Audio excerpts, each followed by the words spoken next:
Taken by the Dragon King. Dragon Mother Book 1, A Dragon Shifter Romance. Written by Flynn. Chapter 1. Fate has a funny way of walking into everyone's lives. For me, Fate strode into the town's pub wearing a dark cloak and a sexy smile. I wasn't at the pub to down a few drinks and wallow in my sorrows, though if there was anywhere in my hometown to do that, it would be there. The ancient building was rumored to have been the first structure built in the region, and had been filled with more laughter, brawls, and bawdy behavior than all the university frat houses combined. It was a place where everybody could go to learn the latest news around town, and rest their weary feet before another doldrum day at work. I couldn't do that. The pub was where I worked. That night was like any other. Well, other than it being Friday and the end of a month. That meant the paycheck money flowed more freely, and more people crowded the dimly lit, open rafter room. The heady walls of solid oak smelled of cigars long smoked, and drinks long spilled as I swung around the tables with my hands full of beer mugs. "Hey, Diana. When you gonna serve us?" I dodged a scooted-out chair, and almost spilled the contents of one hand over another patron. "When I'm done with this dance, I'll go join yours." A young woman at one of the more crowded tables turned her nose up at me and scoffed. "If that's dancing, then the sky is green." That was Victoria Pierce, the richest brat in town.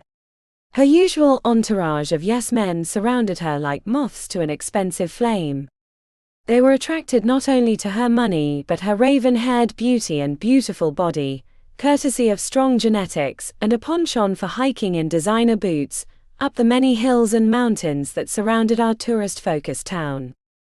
The crowd at her table crowed with laughter, and some pounded the top with their palms. Their glasses danced their own dance, and some of the mugs tipped over, spilling the contents into their laps. Cries rang up from the table, and laughter from the other patrons of the pub as the wet people leapt up and glared at their friends. "Stop wasting the drinks," the bartender shouted. I couldn't hide my smile as I swooped through the tables and delivered the mugs to some thirsty customers near the front door. The man and woman had the look of wide-eyed tourists, and the whiff of a romance in more than the budding stage. A map of the area lay on the table in front of them, haphazardly open to the foothills of the nearby mountains. The man smiled at me as I set the beers down. "Do you happen to know the area?" I wiped my hands on my apron and grinned at him. "Born and raised. What do you want to know?" He turned to his lovely companion and his smile softened. "My fiancé was wanting to know the location of Lover's Pool." I tapped the map in front of them over the spot. Even the topographic showed the obvious shape of a heart in the features. "That's not an easy hike." The man wrapped his arm around his beloved and grinned. "We like a challenge." "Don't bother asking her about the places," a voice spoke up, and a woman from the table appeared in my view. Her aim was the Coke machine set against the wall near the front door, but she leaned her side against the box to face us and folded her arms over her chest. A wicked smile played across her lips, and her eyes danced with malice. "She hasn't been to any of them." The visiting woman frowned at Victoria. "Well, neither have we, but if anyone can show us the trail, we'd appreciate it." "Oh, I know all the trails because I've hiked them," Victoria bragged as she looked over the map. "Now let's see here." She scanned the topographic features, as though they were runes to be deciphered. After a strenuously long time, she wrinkled her nose and pushed the map back at them. "Get another map. This one doesn't have any of the trails." The man smiled at his lovely companion.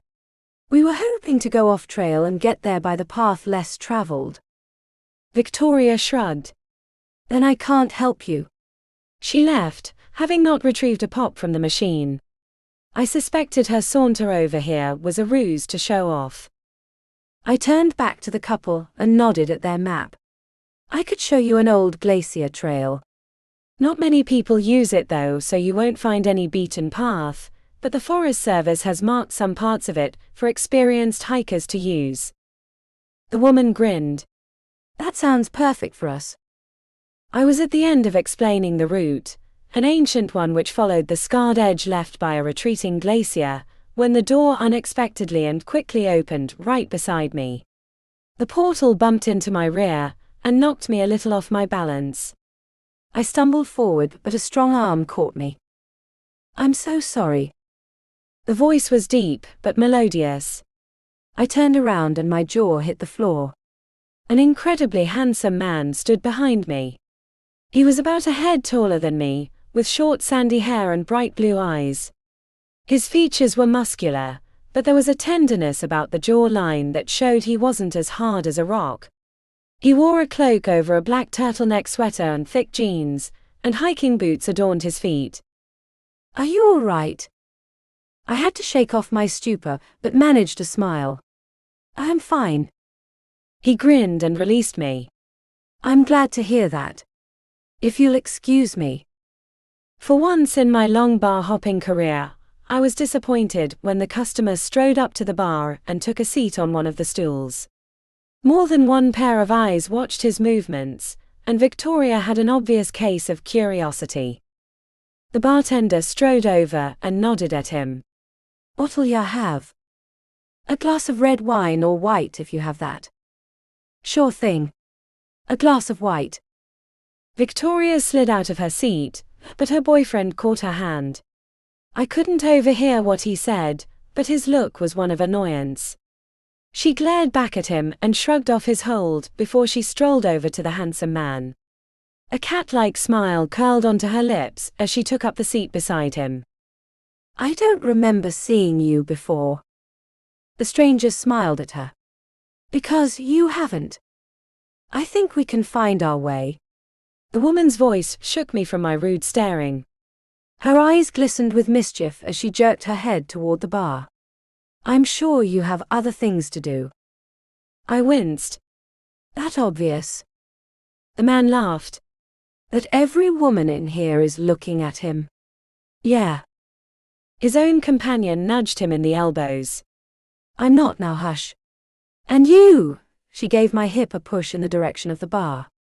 Go on before that shark eats him. I snorted. I'm not really looking for a guy. She gave me a wink.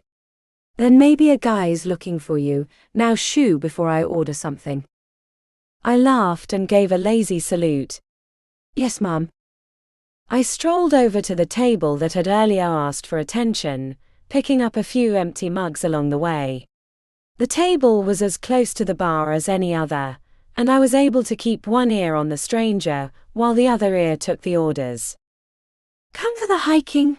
The bartender, a large friendly-faced man of 50 by the name of Bill, asked the stranger as he set the wine glass in front of him. The newcomer took hold of the glass and smiled. Something like that. I'm an historian of sorts. Really? Victoria cooed as she batted her eyelashes at him. It was her signature cute move. I love history. He raised his eyebrows. Then you know about Dragon's Hill. She shrugged. Sure, who doesn't? It's not much of a challenge to get up the path, but it's a good start for some of the tourists. The stranger cast a curious look at the bartender. I believe your town has a rather old tradition of running up Dragon's Hill on a moonlit night. Bill shrugged. Never heard of it. I finished my ordering and scooted around the bar to fetch the drinks. Most bartenders wouldn't tolerate a waitress behind the wood, but Bill didn't mind when there was an interesting conversation to be had. I think he's talking about the hill climb, Bill. The one that happens during a blood moon and ends at the rock shaped like a dragon. The stranger nodded. Just that. Bill's eyes widened. That one. I'm surprised somebody like you'd know about it. Not many locals have even heard of it. Victoria shrugged. Probably because it hasn't been done in, forever. 100 years. The stranger and I had spoken at the same time. I grinned and he smiled. You know your history, miss. Just Diana, I assured him as I filled a few mugs. And I'm Victoria, the aforementioned woman spoke up as she scooted closer to the stranger. Their arms touched, and she looked into his eyes with a promise of a bed and a long night. What's yours? Luca. Her hand flew to her mouth. Luca. What a beautiful name. Her boyfriend's grumblings floated over to us, as the entire pub listened in on our conversation. For a dog. A roar of laughter rose up from the crowd. Victoria shot him a look of death. Shut up, Doug. The stranger himself chuckled. I suppose it is. Would anyone be interested in resuming that tradition, at least this once? Why would anyone want to be running up there during a full moon? Someone spoke up. Luca turned to face the room and leaned his back against the bar. For the sheer joy of it, though I'll wager none will succeed. Doug pointed his thumb at himself. I've gone up there a bunch of times. There's nothing tough about that trail. There's supposed to be, at least during the blood moon, I spoke up as everyone listened. Nobody's supposed to be able to reach the top, unless they're strong of heart and free from fear, Luca finished for me with a mischievous gleam in his eyes. He swept those eyes over the rapt audience. Who is willing to join me on that excursion tonight? A few mumblings arose from the crowd, but nobody jumped up. Victoria wrinkled her nose. That doesn't sound very exciting. Luca bowed his head and chuckled. Perhaps it isn't, so I'll make a wager. The first person to reach the dragon statue receives this. He reached into his cloak and drew out a sparkling golden crown. Chapter 2. This wasn't some off-the-shelf at a dollar store crown. It was the real, glistening deal.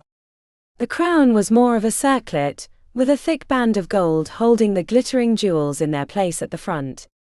The half-dozen gemstones, some white in color like diamonds and others of a deep green emerald, were arranged in an ovular shape that crested above the band.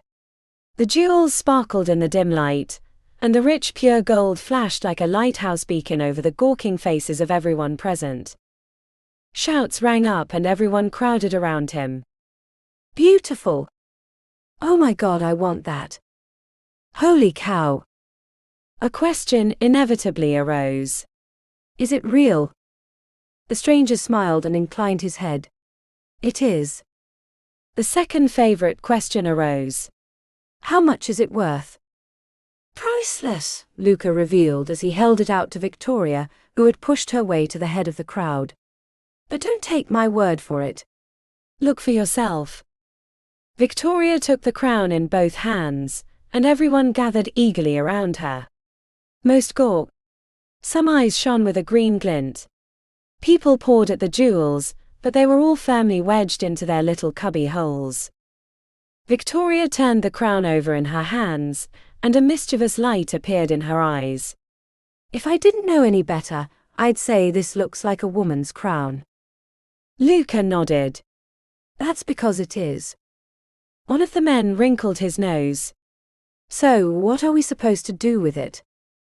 His girlfriend jabbed him in the ribs with her elbow. You could give it to me. Laughter erupted from the crowd. Luca opened his palm, and the crown was reluctantly returned to his hand. He tucked the tiara back into his coat. What do you say to the event now? One of the men leapt to his feet and raised his mug to Luca. I say happy trails. A great roar of approval arose from all present, and many mugs were lifted and many mugs were spilled. Be careful with that stuff. Bill shouted at his patrons. It ain't easy to clean off these old wood floors.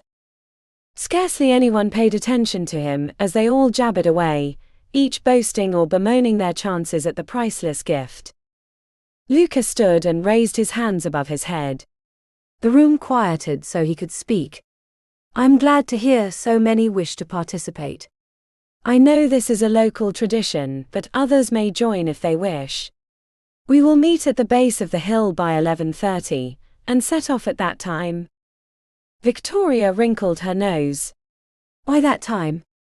It takes half that time to get up the hill. A strange smile slipped onto Luca's lips. You may find the going more difficult than you imagined. Her boyfriend scoffed. Because of the dark. Luca shrugged. Among other things, but I'll leave everyone to decide if they want an adventure.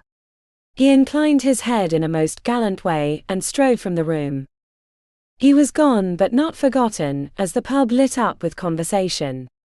The majority of the people discussed the best speed to walk up the easy hill. Others bragged about running the whole way to the Dragon's Prize, the statue located on a flat plain at the top of the small hill. I'd seen pictures of the spot. It was beautiful, with a gorgeous view of the whole valley. Diana. It was Bill calling to me. I shook myself out of my reverie and turned to him. Yeah. He jerked his head over his shoulder in the direction of the large clock that hung on the wall. The time read 10:30. We'll be closing early tonight. I couldn't help but smile as I looked over his chubby form. Are you going to try at the Crown? He snorted. Hell no. I'm going to stand at the bottom and laugh my ass off at all the idiots who try to run up the thing. He looked out on all the customers and raised his voice to a bellow. We close at 11, so get your drinks drunk and your asses out. The crowd dutifully obeyed, and in 15 minutes there was only a few patrons remaining to finish their large mugs. I was pleased to see the two visitors still seated at their table with a map open before them. I sauntered over to them and picked up their empty glasses. Will you be trying the dragon run tonight? The wife nodded. We'll give it our best shot. What about you? I smiled and shook my head. I'm out, but I'll be there to root you on. The man draped his arm over his wife's shoulders and grinned at me. You should join us. If Sarah here drops, you can help me heft her up the rest of the way. Sarah poked his stomach with her finger. And the same goes for you, Tom. He patted his stomach and laughed. I do need to lose a few pounds. Maybe this will help. There's certainly enough incentive. Sarah returned her attention to me. But you will come with us, won't you? I winced. I'd really like to, but I really should get home. Tom stood and clapped a hand on my shoulder. If you change your mind, you know where to find us. Sarah reluctantly rose to her feet and gave me a hearty hug with a squeeze. She drew us apart to arm's length and smiled at me. It was nice meeting you, Diana, and thank you for being so kind to us. I grinned and shrugged. No problem, and good luck on the climb. They waved goodbye to me and left. The clock ticked closer to the appointed hour, and the rest of the crowd soon followed them out the door. 11 o'clock came and Bill went, leaving me with a few unwashed dishes which were quickly finished. I stepped out of the rear door that led into an alley, and had the shadows to my back as I locked the door. Care to walk with me? I screamed and spun around to face the darkness on the opposite side of the alley. Luca stepped out of them with a mischievous smile on his lips, but a hint of regret in his eyes. I clutched my chest and felt my heart pounding hard beneath my fingers. A slight touch of pain shot through me, but I was too angry to show it on my face. Don't do that. He studied me with a look of curiosity. It was adorable. You don't appear to be in any hurry to go to the hill. I shrugged. Hill climbing isn't really my kind of spectator sport. There was a touch of disappointment at the corners of his lips. Then you didn't intend to join the climbers? I shook my head. No. To be honest, I haven't actually been up there, or up many of the hills around here. He arched an eyebrow. Why not? Do you not care of the scenery? I smiled. It's not that. I love the sexy scenery. I inwardly cursed my unconscious blurting. A slight chuckle escaped his lips as he set one hand against the wall by my head. It sounds like you have some interesting scenery around here. I pressed my back hard against the wall and sheepishly grinned at him. Oh yeah, I guess we do. I hate to ask that, but shouldn't you get prepping for the hike? I mean, it's not that tough a one, but it's almost time and… Luca leaned close to me, and his lips brushed against my cheek. His hot breath sent thrilling shivers down my spine. I'm comfortable where I am. I swallowed the lump in my throat. I think you have the wrong girl. His sultry voice tingled my neck as he moved up to my face. His seductive eyes captured mine in their heated gaze. I don't think so. His lips brushed against mine. My heart skipped a beat, and when it ticked again, a stab of pain shot through my chest. I clutched my chest over my heart and gritted my teeth against the touch of agony. Luca was kind enough to back up as I focused on each breath, willing my heart to slow to a normal pace. Luca's distraught voice hung over me. What's wrong? I managed to look up at him and smile. It's nothing. Just a little trouble with the old ticker. His eyebrows crashed down. You have a bad heart. There it was. The question people always got around to asking. I couldn't blame them. My stupid heart problem always flared up when I got nervous around inquisitive people. Yeah, I told him as I took a few deep breaths and dropped my hand to my side. It's something I was born with. That means I won't be joining you guys for your race. Do it. I blinked at his reply. It was almost a command. Why? He reached up and brushed a finger against my cheek as his eyes searched my face. Because I want you to win. I couldn't stop the blush, but I did try to hide it behind a snort. I think you've got the wrong girl if you expect that. Victoria has a better chance of being crowned. There was a strangely illuminating twinkle in his eyes. Would you do it, as a favor to me? There's always the option of stopping if this, he set his palm against my chest over my heart, complains, but I don't think it will. I lifted my eyes to him and frowned. What makes you so sure? He grinned and drew back. Let's just call it intuition. If you will excuse me, he bowed at the waist to me. I must go officiate the race. Luca turned and strode down the alley, and in a few moments he was gone. Gone but not forgotten. I looked down at my shaking hand before I dropped it to my side and sighed. Well, here goes nothing. Chapter 3.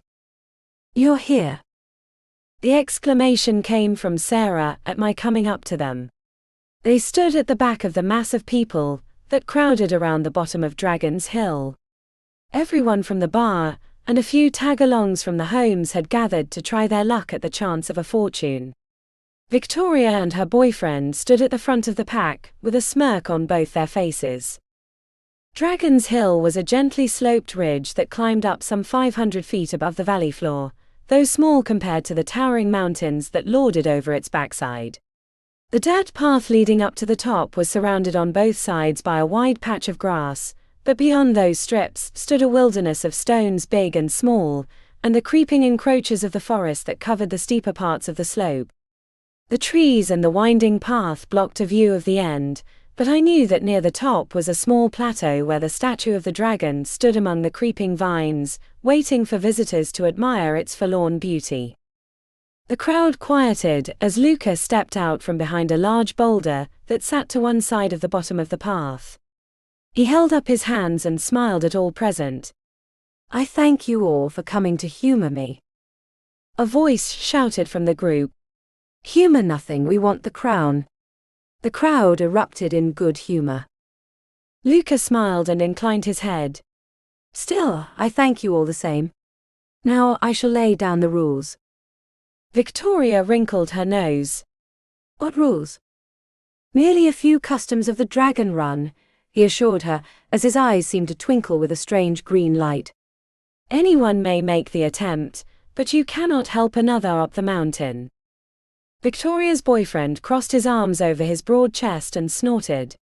As if anybody needs any help. Luca acknowledged him with a slight incline of his head before he continued. As it is, that is a rule. All participants must also remain on the trail.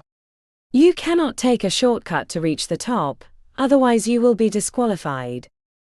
One of the women near me snorted, and turned to their companion, where she lowered her voice to a whisper. What he doesn't know won't hurt him.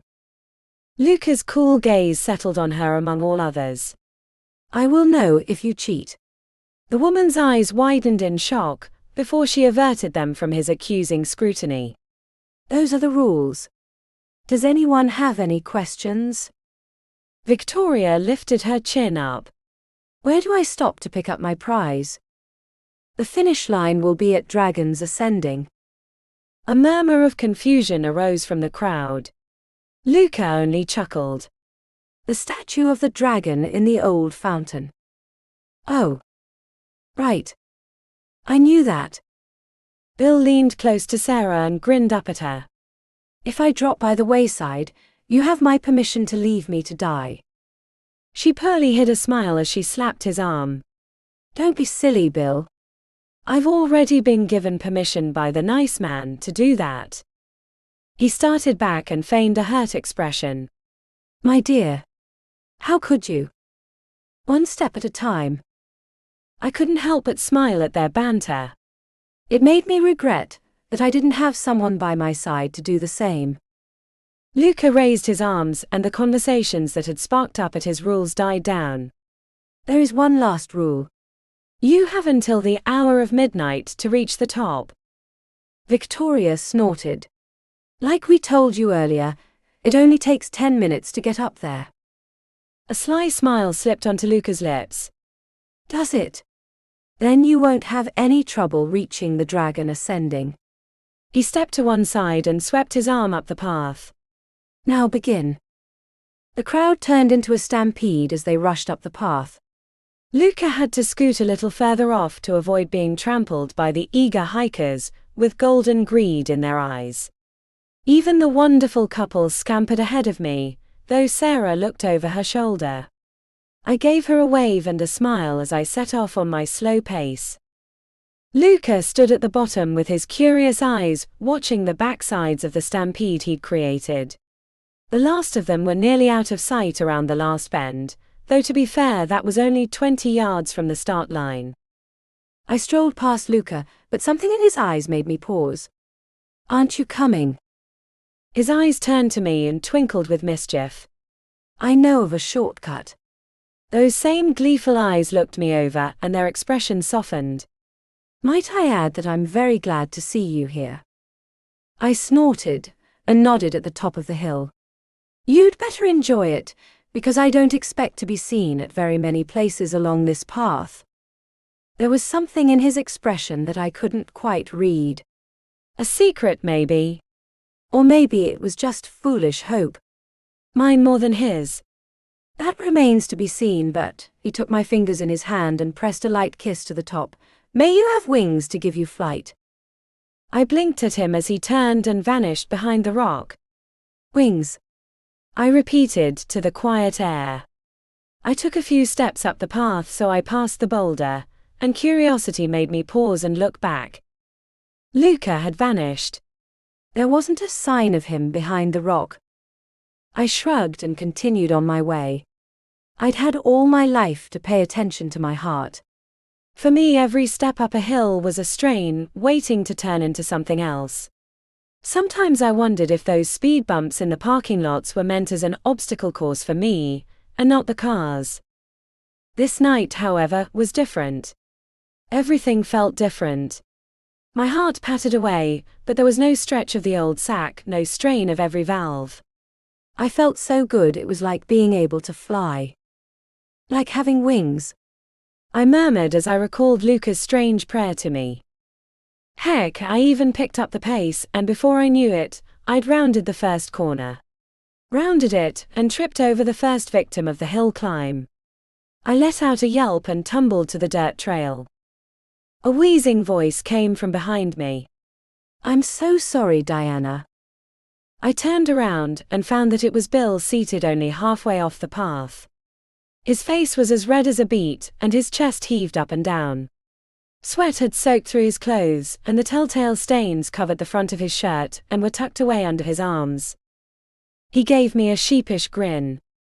I know I shouldn't be sitting here, but I thought I was the last one up here, and well, I can't seem to go any farther. I stretched out my arms to him. Did you want some help up? He shook his head and waved his hand up the trail. No, you go on without me. I'd look stupid in a crown anyway. Now go on. He gave one of my legs a light push. You'd look good in it. I patted him on the shoulder and continued on my way. There was only a short distance to the next bend in the serpentine path, and I almost tripped over another victim of exhaustion. I caught myself this time, but my stumble made me crash into a different person than the one who had tripped me. I grabbed their shoulders to keep from falling and looked up. My jaw hit the ground. 24 people sat scattered about the sides of the trail. Most looked sheepish, some angry, and a few were fuming. All of them showed the same symptoms as Bill, though many were in much better shape, and many of them were locals. What the hell is up with this trail? One of them whined as she crossed her arms over her chest. I just did it the other day, and had no problem. Her friend nudged her with an elbow. Maybe it was that donut this morning. The rest of the crowd burst into laughter, though more than one had a look of confusion on their faces. Hey! One of them shouted at me as they pointed up the trail. Get along with you. You're actually in the running, and we don't want Victoria to win. Yeah. Get a move on, Diana. I gave them a salute and passed through their number, feeling both more confident and more confused about what was going on. Chapter 4. Every corner of the winding trail brought with it a new set of exhausted hikers.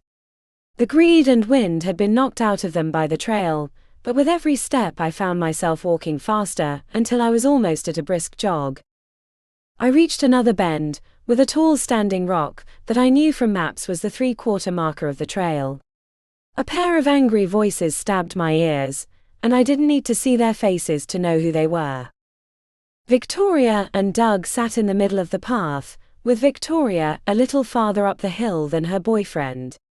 He lay on his back sprawled on the dirt with his chest heaving, and his angry eyes looking up at the starry sky. I said, get up and help me.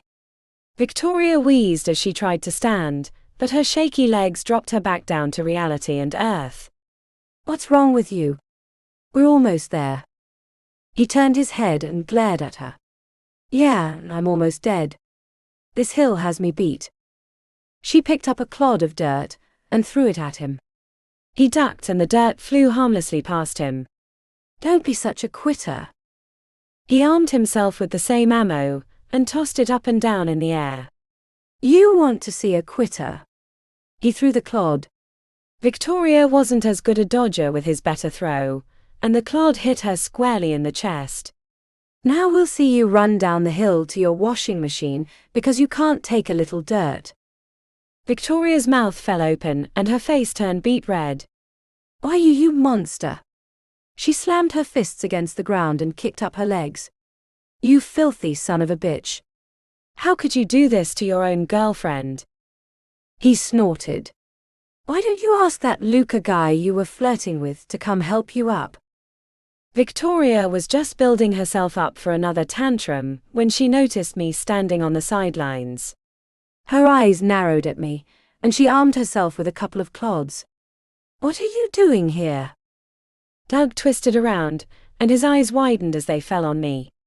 How'd you make it this far? I shrugged. 1 foot in front of the other. Victoria glared at me. You know that's not what he's asking. There's a bunch of other people behind us that are in better shape than your sorry ass, so how'd you make it up here? She paused and narrowed her eyes. Did you take a shortcut? That's against the rules. I didn't cheat, and I still don't expect to win, I admitted as I strolled past them. I came a little too close to Victoria. She lunged at my leg and managed to grab hold of my ankle. I lost my balance and fell onto my side with a hard crunch. My heart skipped a beat, and the familiar pain returned. Victoria's wild, fiery eyes glowed as they stared at me in horror mixed with rage. I'm going to make sure you don't win. Let go. I insisted, as I tried to wiggle out of her grip. The longer she held on to me, the worse my heart felt. The whole world around me seemed to pulse with a single heartbeat, and I became light-headed. Let go. Her face contorted with such fury that it appeared to shift into some gruesome mask of a monster. Her nose lengthened to a point, as did her ears, and her eyes became mere slits in a mess of wrinkles. A dirt clod struck her face, and the horrifying transformation vanished. She was Victoria once again, and still angry. Victoria whipped her head to Doug, who now had only one clod in his possession. What was that for? Let her go, Victoria, he demanded as he tossed the clod up and down in his hand. If she deserves the crown, then she deserves it. Victoria sneered at him. Like hell I'm, Doug threw his other clod, and her unfinished sentence brought the opportunity for the dirt to land in her open mouth. Victoria choked on God's green earth and dropped my ankle. The pain in my heart and the throbbing in my head stopped immediately. I scampered to my feet and stumbled backward a few feet up the hill facing the pair who faced off against each other. Victoria failed in her efforts to get the dirt off her tongue. She slammed her fists in the dirt on either side of her and loosed a terrible high-pitched scream. You'll pay for that, Doug. You fucking monster. Doug was all smiles as he looked up at me. Go on, or you won't have a chance of winning. I smiled and nodded. Thank you. He gave me a lazy two-finger salute. No problem. I turned and raced up the hill with my ears full of Victoria's screeches, but they were soon deafened by the many bends and trees. Only a few more corners were between me and victory. My pulse quickened when I heard voices ahead of me. It's a nice view, isn't it? Definitely. A crystalline laughter rang out through the forest as I rounded the corner and stopped. The path leveled off and widened into the plateau that held the dragon ascending statue. A wall of impenetrable stone rose up before me, but to my right the trees cleared enough to make one final trail that led to the small clearing. The branches of the trees and bushes had been worn away by animals and people, and through their unconscious efforts they had created a tunnel of greenery with a light at the far end. A fallen log sat in front of the stone wall, and on it sat Sarah and Bill. They held one another's hand, and were smiling at each other. Bill only had eyes for his pretty wife. Sarah swatted Bill's shoulder. You're supposed to be looking at the scenery, Bill. He grinned. When the view beside me is so good. Sarah noticed me and her face lit up. Diana. You made it. I grinned and shrugged. I'm just as surprised as you. Bill leaned close to his mate and tapped her lightly on the shoulder. Almost made it, my dear. There's still a short walk through there. He pointed at the tunnel of vines and branches. I think it's through there. Sarah smiled up at me. Go on. You earned it. I blinked at her and pointed at myself. You mean there's nobody else in front of you? She shook her head. Not a soul, and Bill and I couldn't move an inch further even if we wanted to. Bill draped his arm over her shoulder and gave her a soft smile. I'm comfortable. She rolled her eyes, but they twinkled with glee. You're such a flatterer. But you, she returned her attention to me. Go on now. Go claim your crown, Queen Diana. I snorted but gave them a salute with two fingers before I strolled down the path. I'd never felt so good as I did then, under the canopy of lush green and surrounded by the luxurious scents of the wilds. The tunnel stretched for almost 100 feet, before it opened to reveal the meadow of the dragon. The narrow clearing stretched for some 50 feet, and was surrounded on all sides by a thick mess of trees and brush. Not a soul could have seen this place from below or above, especially with the encroaching branches over the central focus of the area. The dragon ascending statue stood regally in the center of the clearing. The said dragon sat atop a rough pillar overlooking a small fountain bowl. Its small wings were outstretched over itself like two strangely shaped umbrellas. Its neck stretched downward, allowing its long face to peer into the still waters of the bowl. At one time the carving must have been beautiful, but time and weather had taken its toll. The wings were chipped, and a long horn that once stretched backward atop its head was missing. Still, even time couldn't diminish the beauty of its lithe figure, and the majestic intricacies of its scaled body. I walked up to the fountain and paused at the edge of the bowl. Something in the dragon's face caught my eye. There was such a forlorn look of loss that I felt my heart twinge in a pain of kinship. Here was someone who was looking for someone to love it. A clapping of hands made me jump. I spun around to find Luca standing in the opening to the tunnel. A smile graced his handsome features as he dropped his hands and strolled over to me. Those beautiful eyes studied my face with pleasure mixed with a sultry desire I couldn't miss. Congratulations, Diana. You are the sole winner of the dragon run. I tamped down the heat that arose in my body from his desirous gaze, and gave him a shaky smile. I guess it was just my lucky night. For both of us, Luca mused as he reached into his coat and drew out the crown. He held it in the splayed fingers of his hands, and raised the object above my head. And with this crown do I dub you my bride, now and forever. My eyes widened, but my shock didn't have time to enjoy its place on my face as he set the crown atop my head. A wind picked up and gusted past me. I was blown into Luca's waiting arms, and a dark light from behind me made me look over my shoulder. A swirling vortex of purple light appeared beside the fountain. The portal broadened from a tiny hole into a large entrance. The purple strands of light in the center parted to reveal a scene of an ancient rotunda of stone. Statues of dragons were seated in niches in the walls, and the roof rose up beyond the view of the strange portal.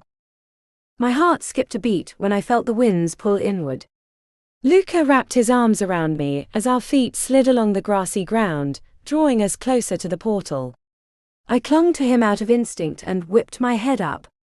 His face was as serene as an angel. "What are you doing?" I yelled as the wind picked up, as did our sliding speed.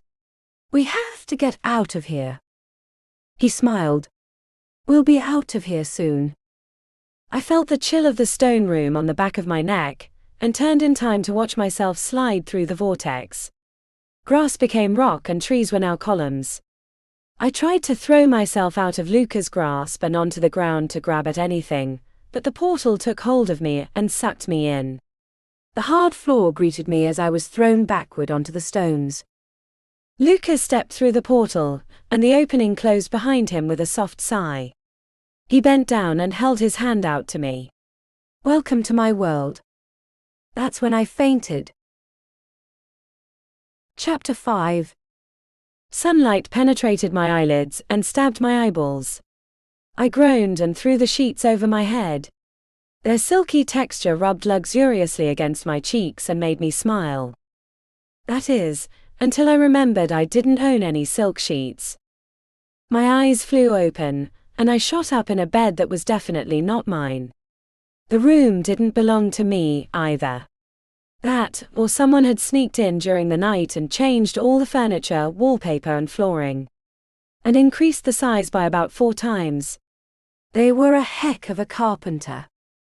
My fanciful idea was thrown out the window when I looked out the nearest one. The view wasn't the same from my bedroom. My apartment looked out over a patch of struggling grass, surrounded by a small parking lot. I slid out of the high bed, and walked over to the sill which I leaned my hands on. The view from the window revealed a massive city that stretched out nearly beyond my view.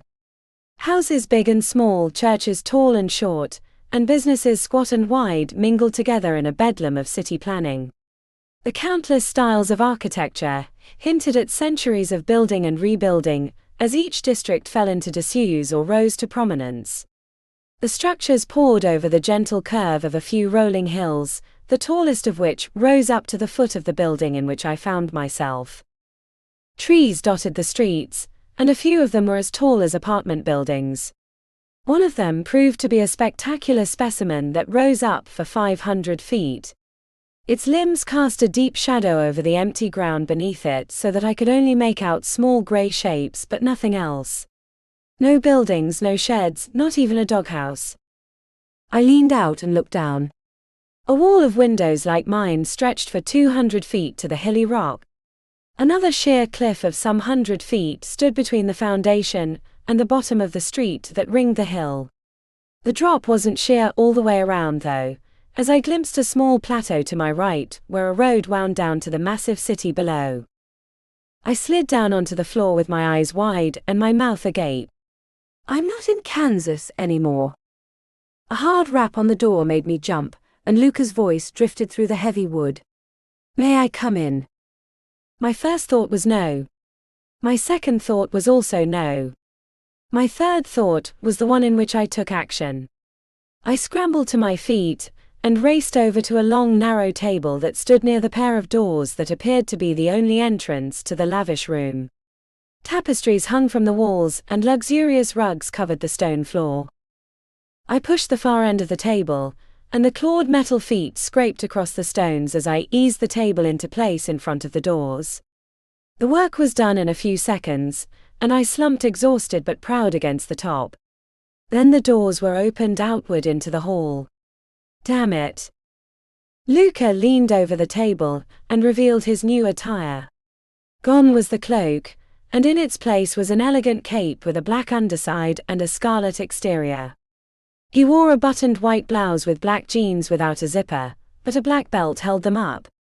His shoes were stern black boots with sharp toes, and a large ruby ring sparkled on the middle finger of his left hand. He looked both directions before he caught sight of me. A slightly bemused look appeared to overshadow his initial, worried expression. Did you need help rearranging the furniture? I glared back at him. All I need from you is a one-way ticket home. His humor faded, and he leaned his arms over the top of the table. I'm afraid that isn't possible. Then make it possible. The effort would kill you. I snorted. You're going to have to prove that. He studied me for a long while before he pushed off from the table. I can do that, but you have to trust me enough to unblock the doorway. Why? His eyes twinkled with mischief as he nodded at a narrow door set in the far wall to his right. Because we didn't arrive in this world through the closet. My heart quickened a little. Then we're really in another world. I haven't gone on a bender at Bill's bar and ate too much of his marijuana brownies, have I? He raised an eyebrow, though the corners of his lips twitched upward. Not that I'm aware of, unless we're both hallucinating. He pressed his palms against the side of the table. May I come in? Into a lady's bedroom? It's my bedroom. My face drooped and I again swept my eyes over the opulence. You live here? Sleep, actually. The living takes place in the rest of the castle. A strange idea teased the back of my mind as I slowly turned my head back to him. You're that crown you had, the one for a queen. I couldn't quite figure out how to put into words what I wanted to know. Luca smiled and reached behind his back. He spun his belt around, and I realized the front had backed his cape. A shiny gold belt buckle had the golden head of a dragon emblazoned on the front. Something also hung from a short rope attached to his belt. It was a crown. The one Luca unclasped from his belt was even more ornate. Tall spires of gold rose up from the band covered in gems of all styles and minerals, arranged in a perfect symmetry of beauty. He set the crown atop his head and smiled at me. What do you think? I swallowed the lump in my throat. I think I need to get out of here. I tried to scoot across the table and past him, but he stepped into my path. But there's nowhere you can go.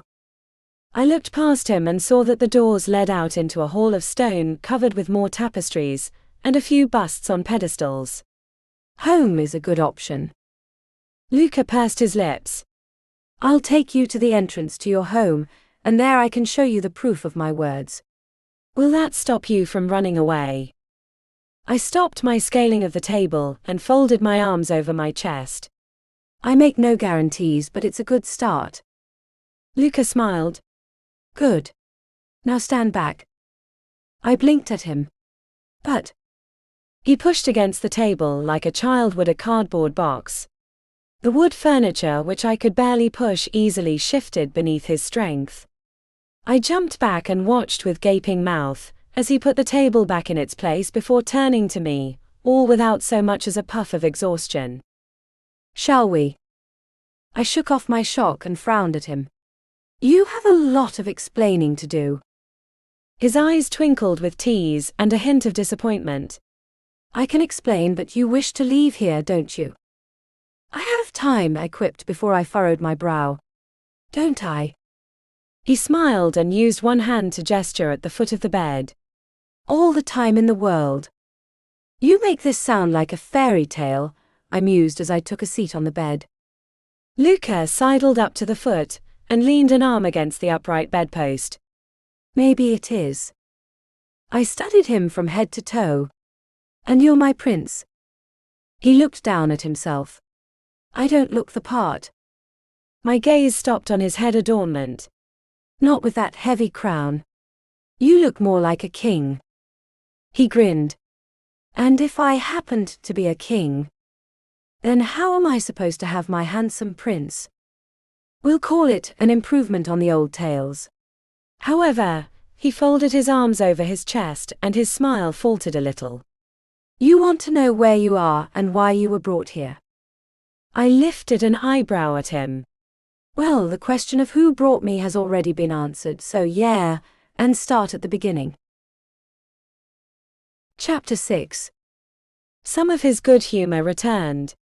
"That's a very long tale, some 5,000 years. Then pick out the parts that matter, and skip ahead to my bits." Luca furrowed his brow as he looked ahead of himself, and his eyes took on a faraway look. "My kingdom is old.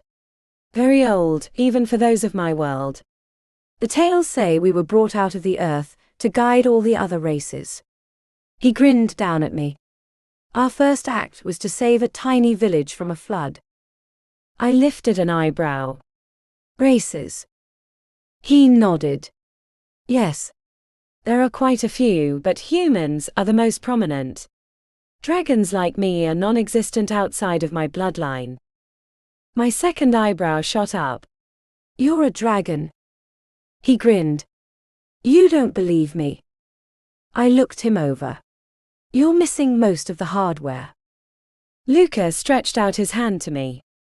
"Would you like me to show you?" I narrowed my eyes at him. "Show me what?" His face was softened by a smile, and I couldn't help but be enchanted by his bright eyes. "How beautiful my world is." My eyes flickered between his face and hand, and a frown creased my lips. I reached up and pinched my arm. Hard. I winced. Luca's eyes twinkled with mischief. "Am I a figment of your imagination?" "Not yet," I mused as I hesitantly laid my hand in his. "But I still have my doubts." "Then let me fly them away," he teased as he led me over to the wide window from which I had been looking out, though he paused long enough to toss his crown onto the bed. The sill was about a foot wide, and the bottom wasn't too far from the floor. Luca hopped onto the sill, and was able to stand up without hitting the arched top. I planted my feet firmly on terra firma, and gawked up at him. "Are you nuts? We could fall." He winked at me. "That's the idea." I yelped as he bent down and grasped my arms. He drew me up onto the sill, and I instinctively clutched onto him. A light breeze blew past us, and its scent hinted at flowers in bloom and a touch of sea air. "Suicide is not the answer," I snapped as I tried to free myself from his powerful grasp. "Especially when I'm involved." Luca wrapped his arms around me and pressed me lightly against his chest. "Trust me." Then he leaned into the abyss and took me with him. I couldn't help but scream as we plunged toward the ground hundreds of feet below us. Luca slipped one arm under my butt and drew my face against the crook of his neck. The sun hung over us, as though a spectator in this last bit of insanity. That is, until it was blocked out. Two shadows covered the sun, and at the same time we were jerked upward a few feet and away from our certain doom. I lifted my eyes to the shadows and my jaw fell open. A pair of leather wings protruded from Luca's back. They stretched far out on both sides of us, and I could see each tiny bit of bone adjust to take in every hint of wind. We were kept aloft by that constant effort, along with a flap or two to keep our height. I raised my wide eyes to Luca's bemused face. You have wings?" he finished for me as a chuckle escaped his lips. "Yes, I have them. It's a family trait." I was mesmerized by the soothing motion of the muscles and leather, as they moved in time with the smallest of breezes. Mesmerized, that is, until Luca flapped hard and lifted us a little higher. A devilish twinkle slipped into his eyes. "Care for a guided tour of my city?" I frowned. "What do you mean?" I interrupted myself with a scream as Luca dove down. The wind whipped past my face as the earth came up on us. The winding road down the castle entrance came closer and closer. I prepped for an earth-shattering kaboom, but it didn't come. Luca opened his wings wide, and we glided 20 feet above the ground. He turned us upward, and we cleared the rooftops of the fine houses that lined the wide road. They reminded me of Georgian mansions in English countrysides, though without the massive grounds. "That's the procession road," he told me as we flew past elegant lampposts and a few white benches placed at intervals along the route. Every king since the beginning has walked down the road to the site of the coronation. I looked at the world through peaks and glances. Would it be too much to ask if we had this guided tour from the ground? "We'll attract attention," he warned me. I looked down at the folk who traveled along the route. They were dressed in all manner of styles, from Victorian to medieval peasant. A few carriages rolled up to the side of the road, and women in large feathered hats poked their heads out and admired my flying companion. A few even waved their ostrich fans at him. "King Luca," one of them cooed from the window of her elegant white carriage pulled along by 2 equally white horses. "When will we have that brunch you promised me?" Luca only smiled and bowed his head to her, though I noticed he flapped faster. I leaned back and studied his face with a barely concealed grin. "So that's why you want to avoid landing. A rich man has many admirers. Well, this woman isn't going to be one of them unless you put her down." He grinned. "If I do that, will you promise to be one?" I snorted. "Not on your life, but you're putting that in your hands if you don't put me down." Luca laughed. "I'm very difficult to remove from the ouch." I had grabbed his earlobe and given it a nice twist. I kept a firm hold on the flap as I smiled at him. "You were saying..." He winced. "I was saying we'll land soon." Luca turned us off onto a narrower side street, and landed behind a stack of crates outside a side door. He set me down, and I stumbled a few feet before turning around. My jaw hit the puddled ground as I watched his wings disappear behind his back. He offered me his arm and a smile. "Shall we?" I eyed both the man and the arm with a slight touch of suspicion. "You're taking me home, right?" His smile faltered a little, but he inclined his head. "I will take you to the portal immediately." I raised an eyebrow but accepted his arm. A grin slipped onto his lips as he drew me against his side. "And by the scenic route." My eyebrows crashed down. "You little sneak. You didn't say anything about fine print." "The fine print will get us to the destination, but by a hum." He looked over his shoulder at Procession Street that opened behind us.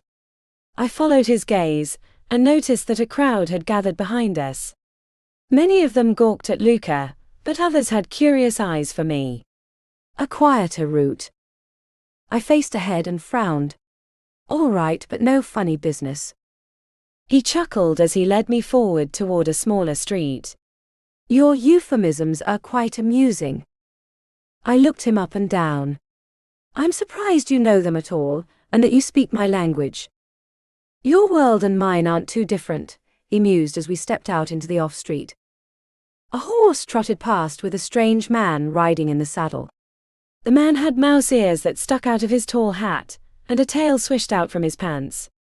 His forefingers were round and pudgy, and his face stretched out into a short pale snout. I snorted as I watched the mouse man disappear down the street. Yeah, just like home. Chapter 7. That man was a specialty swordsman with a great deal of vanity, Luca commented. I raised an eyebrow at my guide. How can you tell? He nodded at where the mouse man had gone. His scabbard was of the finest quality, and his saddle impeccably polished. And the vanity? Luca grinned. His tail was waxed. Most mouse men don't go to that much trouble to show off their assets. I couldn't help but laugh. I'll have to remember that. A slight touch of eager hope crossed his face. Does that mean you're staying? I almost hated to ruin that adorable boyish charm of his. According to you, I don't have a choice, but I'll believe that when I see it.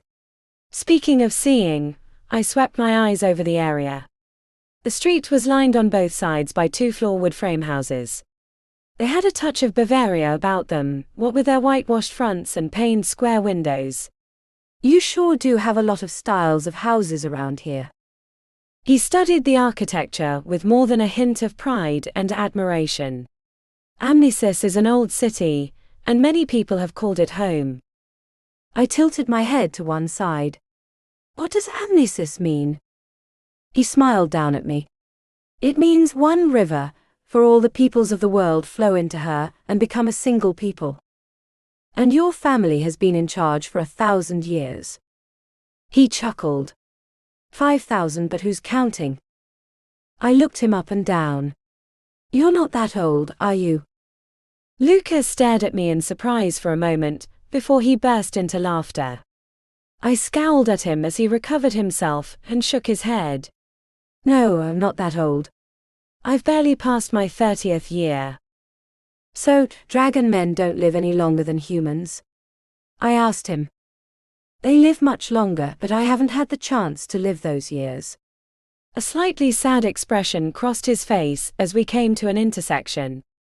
My father passed on 5 years ago, and I've been the ruler since that time. He swept his eyes over the strange but beautiful houses and small shops. I have a great many responsibilities, but I cherish all of them that help my people grow in wealth and happiness. I leaned back a little and studied his face. There were hints of grey at the temples, and a touch of eternal worry at the corners of his eyes.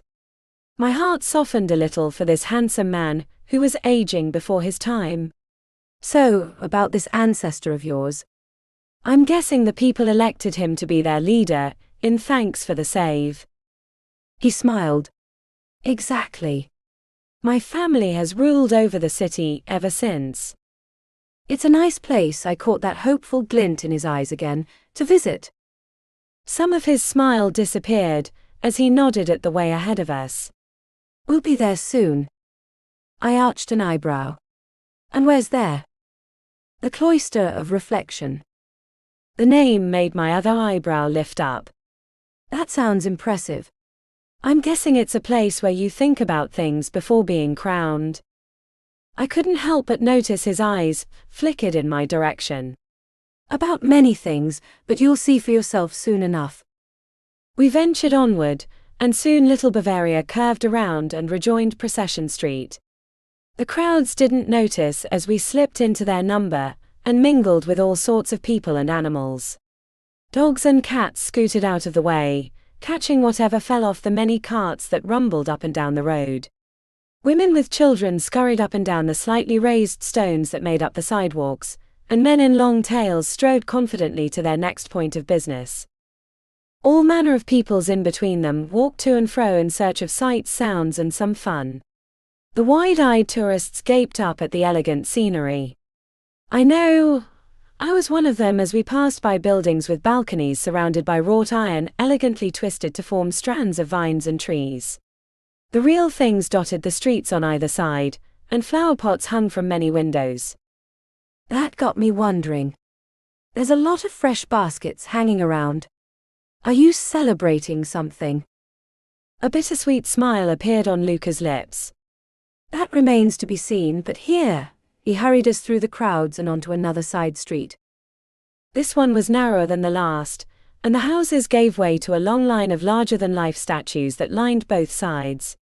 Men stood at attention in all variety of elegant war attire, from the martial look to a few knights in shining armor. They led the way to a small domed building made of pure white marble. A few groups of tourists took in the scenery, but they couldn't come within 20 feet of the white structure because of a pair of guards with spears. Their armor was lightweight and scarcely covered more than their chests, wrists, and shins. I was surprised to see that they were women, who stood at attention. At our coming they stretched to their full heights. Luca gave them a slight bow of his head as we passed. Some of the tourists tried to follow us, but the women used their spears to block the path of the curious sightseers. One of the tourists looked at the guard, as they pointed a finger at me. "Is that her?" The guard scowled back. "Any announcement will be made by the castle." "What announcement was that guard talking about?" I asked my guide as we walked up the steps of the portico that surrounded the entirety of the building. Luca stared straight ahead and nodded at the pair of tall and wide wooden doors that stood before us. "The way to your home is in here." He released my hand and pushed against the pair of doors. They creaked open and light spilled into a small round room. Pillars held up the roof, and a wide walkway curved around the outside of the columns and came back around to the doors. The floor was made from cut stones that followed the curve of the room, in a band of circles that grew smaller the closer they came in the middle of the room, until they stopped at a single round rock. The sunlight reflected off an oval mirror that sat in the middle of the room. The gold of its frame glistened brightly in the light, and Luca and I were perfectly reflected in the smooth surface of glass. Luca strode inside and I followed him. He stopped beside the mirror where he set his hand on the gilded frame, and studied the ornate flowery edge. "The glass of Selim has been in place for over 1,000 years. The glass was plundered from a monastery of our enemy, and the finest goldsmiths were enlisted to create a fitting frame. They surpassed themselves, and the mirror was set in this place forevermore." I crossed my arms over my chest, and swept my eyes over the area. "There was nothing in there except we two and the mirror. That's nice, but how do I get home?" Luca stepped back and used one hand to gesture to the mirror. "Through here." I arched an eyebrow but stepped forward and pressed my palm flat against the glass. "Nothing happened. Is there a switch to make it work?" He nodded. "The dragon moon." "You mean the blue moon?" I guessed. He shook his head. "Not quite. The blue moon in your world must coincide with what's called the dragon moon in mine. That opens the portal and allows travel." Some of the color drained from my face. "And how often does the dragon moon happen?" "Once every 100 years. My jaw hit the marble floor. "You're kidding." Luca pursed his lips. "Would that I was." He set a hand on my quivering shoulder, as the impossibility of me headed home fell on me like a ton of bricks. "I'm sorry. If there was a way, I would gladly return you home." I shrugged off his arm and spun around to face him with my angry eyes. "Then why did you take me? You knew I couldn't go back, so why take me?"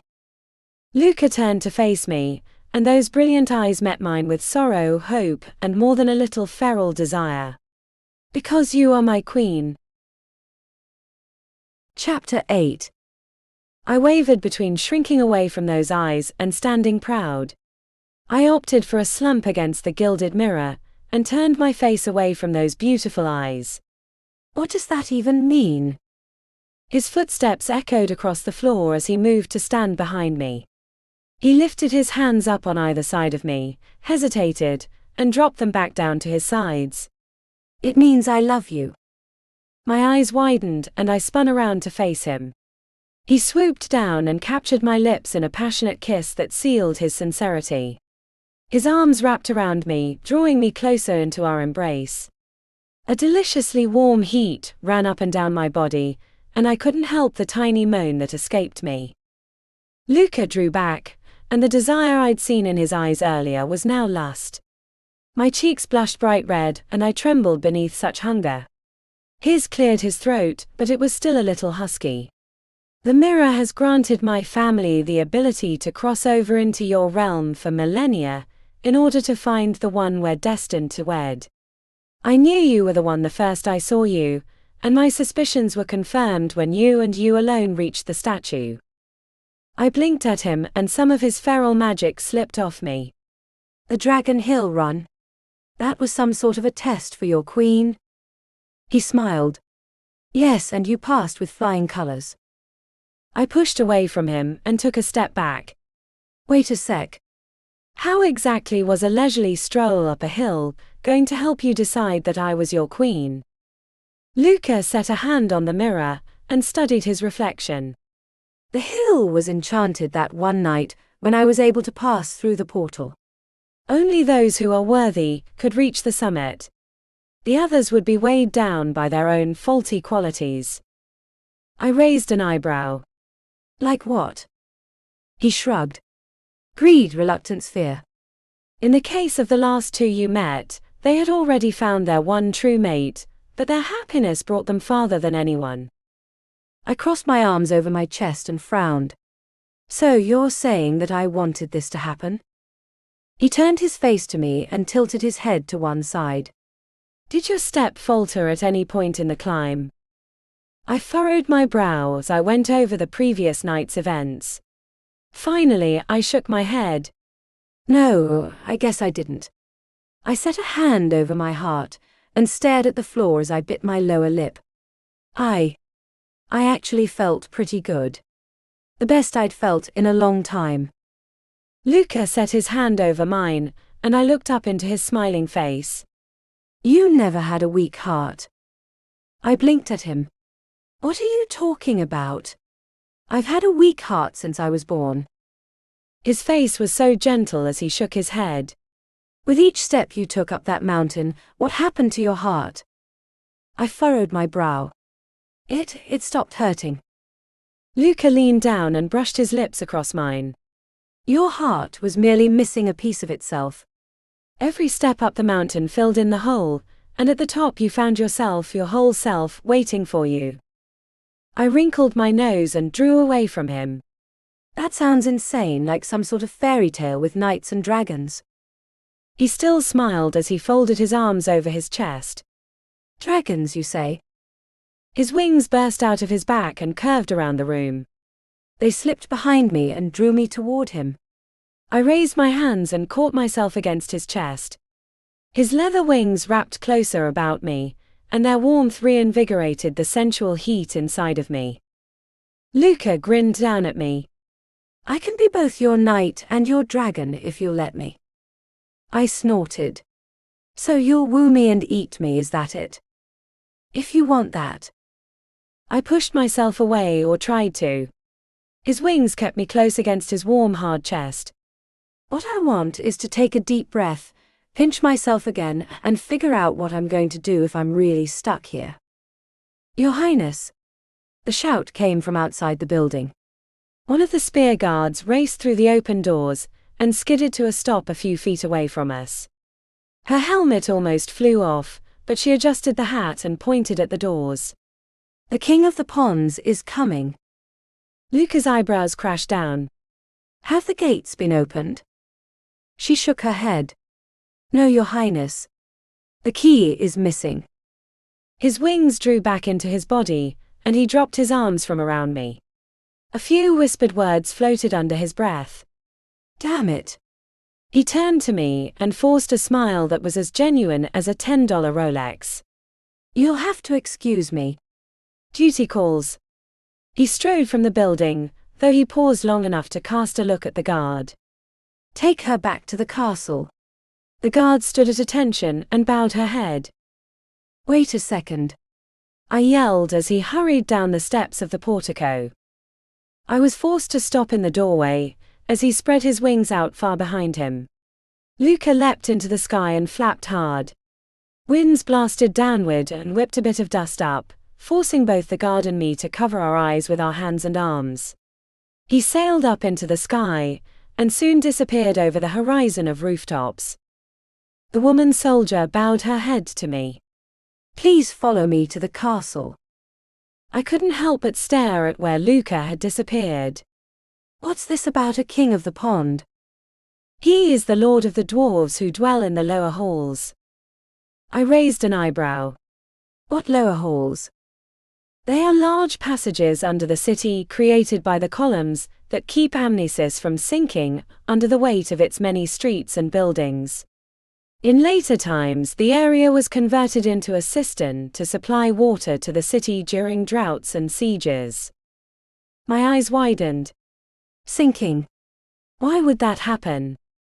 She used the tip of her spear to point at the ground.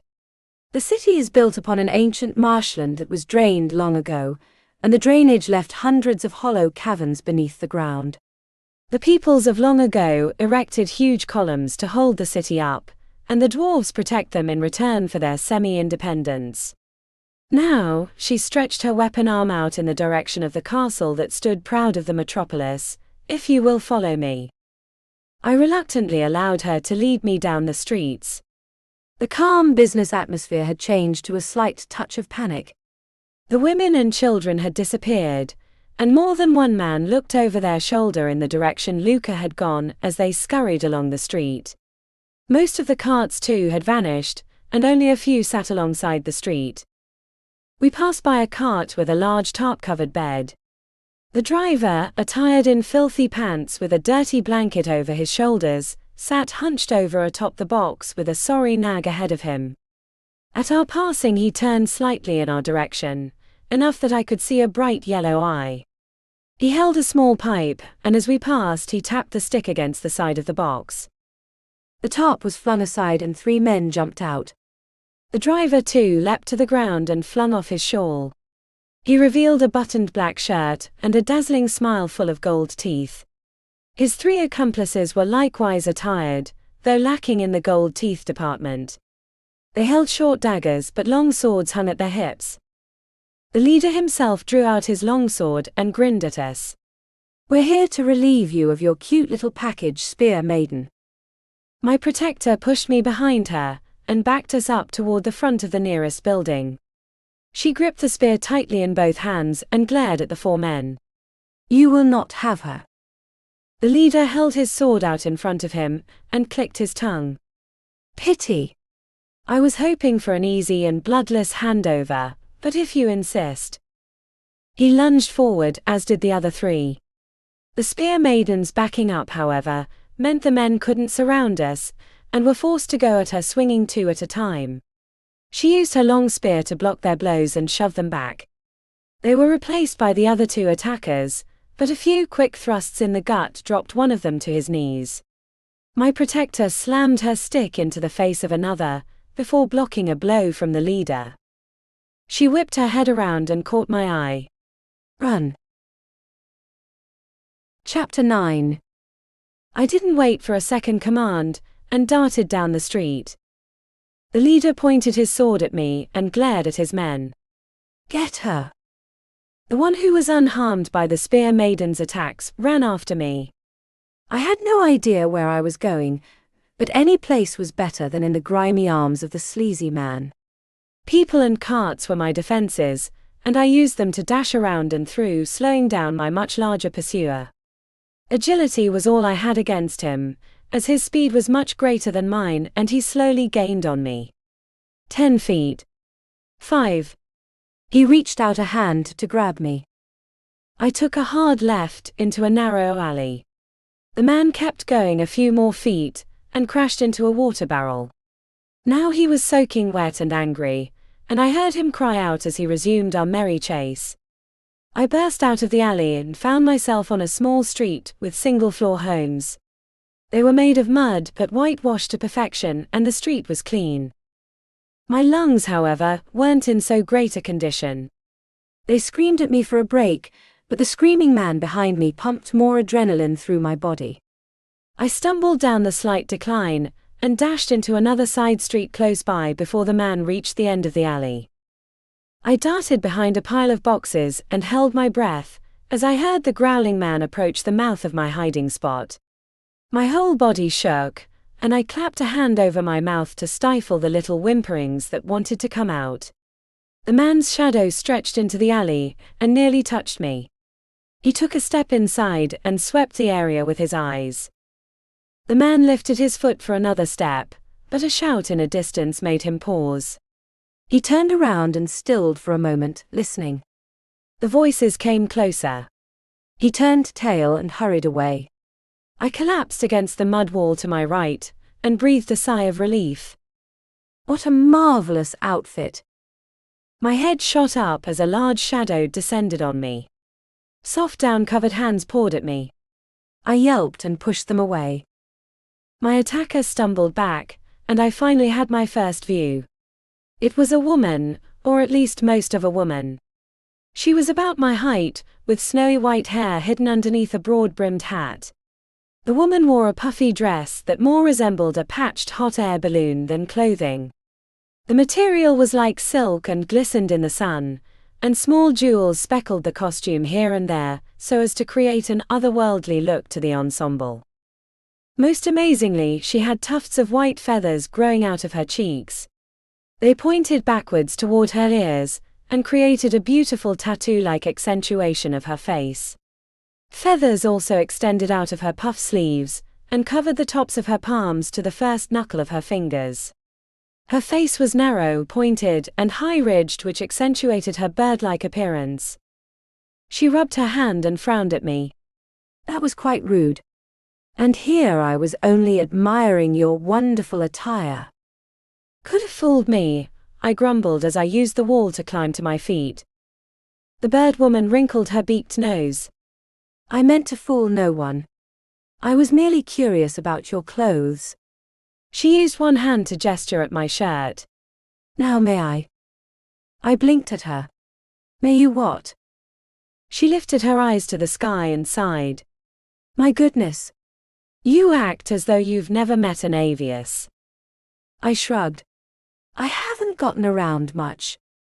She pointed at my shirt. Well, may I touch your shirt?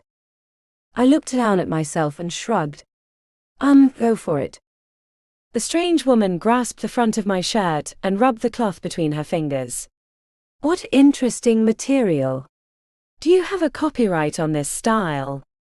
I looked left where the castle loomed in the distance, and a bright idea popped up in my mind. Yeah, I have a copyright and a patent. And I made sure to hide the designs in my extra secret spot. The woman raised an eyebrow. That's rather extreme, even for we avius. Is there any chance you'd be willing to sell your design to me? I pointed at the far-flung citadel. I'll give it to you if you'll take me to the castle. The bird woman lifted her beaked nose and wrinkled it. There. I never approached that place. My heart fell. Why not? Because, my dear, it's too gaudy. I looked the woman up and down, but shook off any blunt comments I wanted to make. Then, can you take me to the door that leads to the Hall of the Pond King? She arched an elegant eyebrow. Why would you want to go there? I have a friend there who I need to see, I told her. She shrugged. Very well, but I expect that copyright in writing once you've found your friend. I nodded. I swear it. The bird smiled and swept into a low curtsy. Then Penny at your service. And you are? Diana, I replied as I looked over my shoulder at where my pursuer had gone. But could we talk on the way? Certainly. It's this way. Penny led me out the opposite side of the alley, and down another residential street, though I noticed a few businesses speckled the area, and gave a little more character to the neighborhood. It's funny I should run into you, Penny mused as she guided me along. She swept an arm out in front of us. I was just looking for inspiration for my next clothing line, and who should come along but you and your fine material. I couldn't help but look over her strange puffy dress. So is that what you do for a living? Penny threw her head back and laughed. You really don't get around a lot, do you? We avius live for nothing but the hunt of a solid cut, or the fame of finding the season's latest style. She cupped her chin in her feathered hand, and I noticed her nails were slightly yellowed and sharpened to talon-like points. Her bright yellow eyes studied me again with hope. You may yet lead me to something spectacular.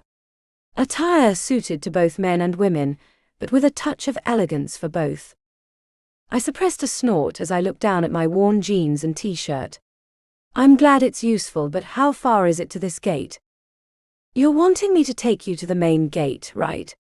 I nodded in the hope that Luca would have gone there to find out about the key problem. Then it's only 2 miles down these roads, and a hard left toward the foot of the mountains. I looked her over. And you can't fly me there. The avius laughed. Of course not. How undignified would it be to shed my clothes and fly a human over the city? She closed her eyes and shuddered. I would never live down the disgrace. I blinked at her. Then you can't fly. She tapped the side of her long nose. We don't fly in public, my dear. It's impossible to fly with clothes on, and to strip naked in front of everyone. She set the back of her hand against her forehead and swooned a little. The horror. I grimaced and held up my hands. I get the picture. Maybe a little too well. Penny stretched her long neck out so her sharp eyes studied me more closely. You are a rather strange human. I have never met one so ignorant of the city and its people. Are you perhaps a visitor from a far-off land? I snorted. Very far off, but I'm sure you guys get tourists all the time. She nodded. Oh yes. Amnesis is a jewel among so many plain rocks. She swept her arm over our surroundings and smiled. It's a great center of learning, of culture, and last but not least, of fashion. I came here as a young chick to study its long history of setting the trend, as they say in my business. And its library's full of all those illustrations. She nearly swooned again. Marvelous. Magnificent. I raised an eyebrow. So you're not from here? Penny shook her head. Oh no. A scholarship brought me from the high nests of my people down to the low pecking ground of the Dragon City. Both of my eyebrows shot up. Dragon because of its leader. Of course, my dear. Where else can you find a house ruled by those fantastical creatures? I shrugged. Maybe in fairy tales. She laughed. Quite right, my dear, quite right. And speaking of tales, we rounded a corner and found ourselves at the back of a large crowd. She wrinkled her nose. It appears our way is blocked to our own ending. Chapter 10. The throngs of people gathered close about a pair of metal doors that were each 20 feet high and 10 feet wide. Intricate carvings of columns and flowing water were so real that the sun reflected off the shimmering liquid, and reflected the curious faces of the front row. They were blocked from reaching the doors by a contingency of armored guards, with a few smatterings of the agile ones that had guarded the cloister. A short man was hunched over the foot-tall lock that kept the pair of doors closed. He wore a brown leather apron over his front, a bland green shirt with the sleeves rolled up, and the bottoms of his pants disappeared in black boots. An equally black bag sat beside him on the ground. Penny wrinkled her nose. The officials must be desperate. I looked around. Why do you say that? She pointed a feathered hand at the short man. They've brought the best locksmith in the city to try to open the earth shook and nearly knocked everyone off their feet. We swayed for a moment before we caught ourselves. I whipped my head up to my companion. What was that? She pursed her lips. That was the Pond King. It seems he's impatient to meet the new lady of the city. A slight blush accented my cheeks. A new lady. Penny nodded. Yes. The king has brought a bride through the mirror, and everyone in the city is eager to meet her, the Pond King most of all. I raised an eyebrow. Why him? He has the duty of presenting her with. I didn't hear the rest, as movement in the crowd caught my attention. A man was moving against the flow of traffic and toward us. His unshaven face had an annoyed sneer on it as he reached into his coat. The hilt of a knife handle peeked out. I grabbed the shoulders of my friend, spun her around, and pushed her away from the crowd. I think we need to go. She looked over her shoulder and frowned at me. But you haven't found your friend yet. No, but somebody found us, I returned as I glanced back at the crowd. The man reached the edges of the throngs and broke into a sprint. I grabbed my friend's hand and yanked her down the nearest street. Not there. Penai yelled. I learned too late why she protested. It was a dead end. The street ended only 40 feet further down. I spun around to make a hasty retreat, but our way was already blocked.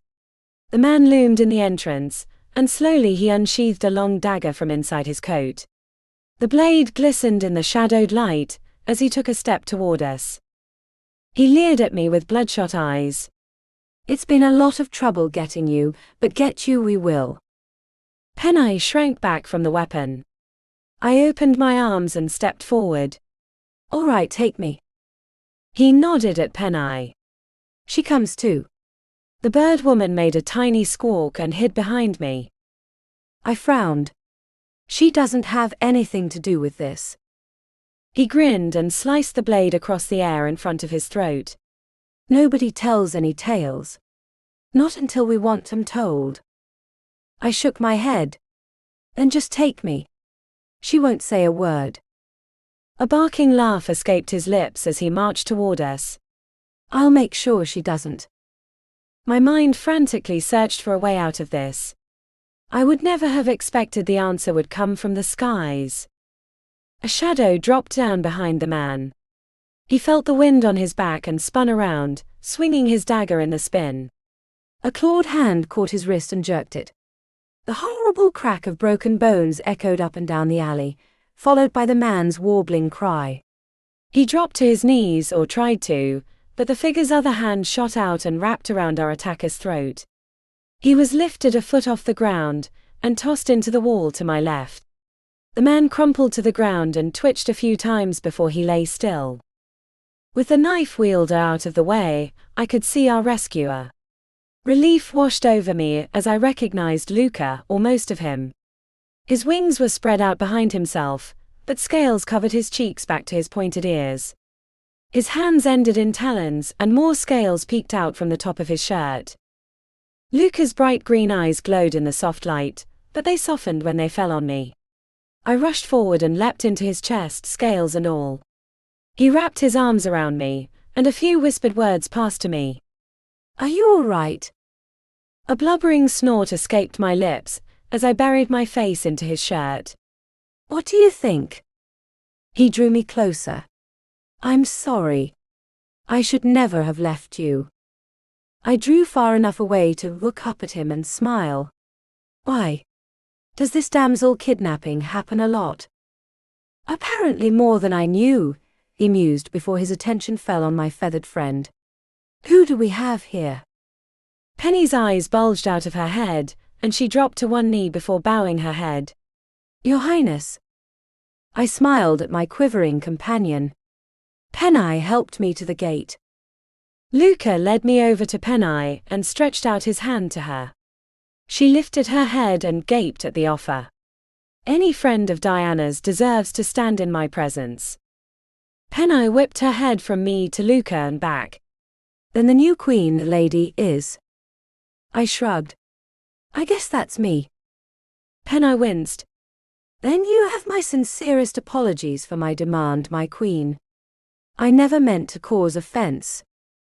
I held up a hand. It was an honest deal, and you helped me find my friend, so you can have the copyright. Tears welled up in Penny's eyes as she set her shivering hand in his, and he helped her to her feet. She still couldn't meet his green gaze, and her hands fidgeted in front of her. It was my pleasure, Your Highness. Luca looked down at me. I was informed by my guards that you had been attacked and escaped into the city. I nodded. Yeah. I managed to hide, and that's where Penai found me. She got me here, and that's when one of the creeps found me again. Who are they? Luca pursed his lips. A highly trained gang of kidnappers and assassins. They're found more often on the seas, but the competition has forced some of them to find land legs. Penna whipped her head up and her eyes widened. You don't mean the Trulio gang, do you?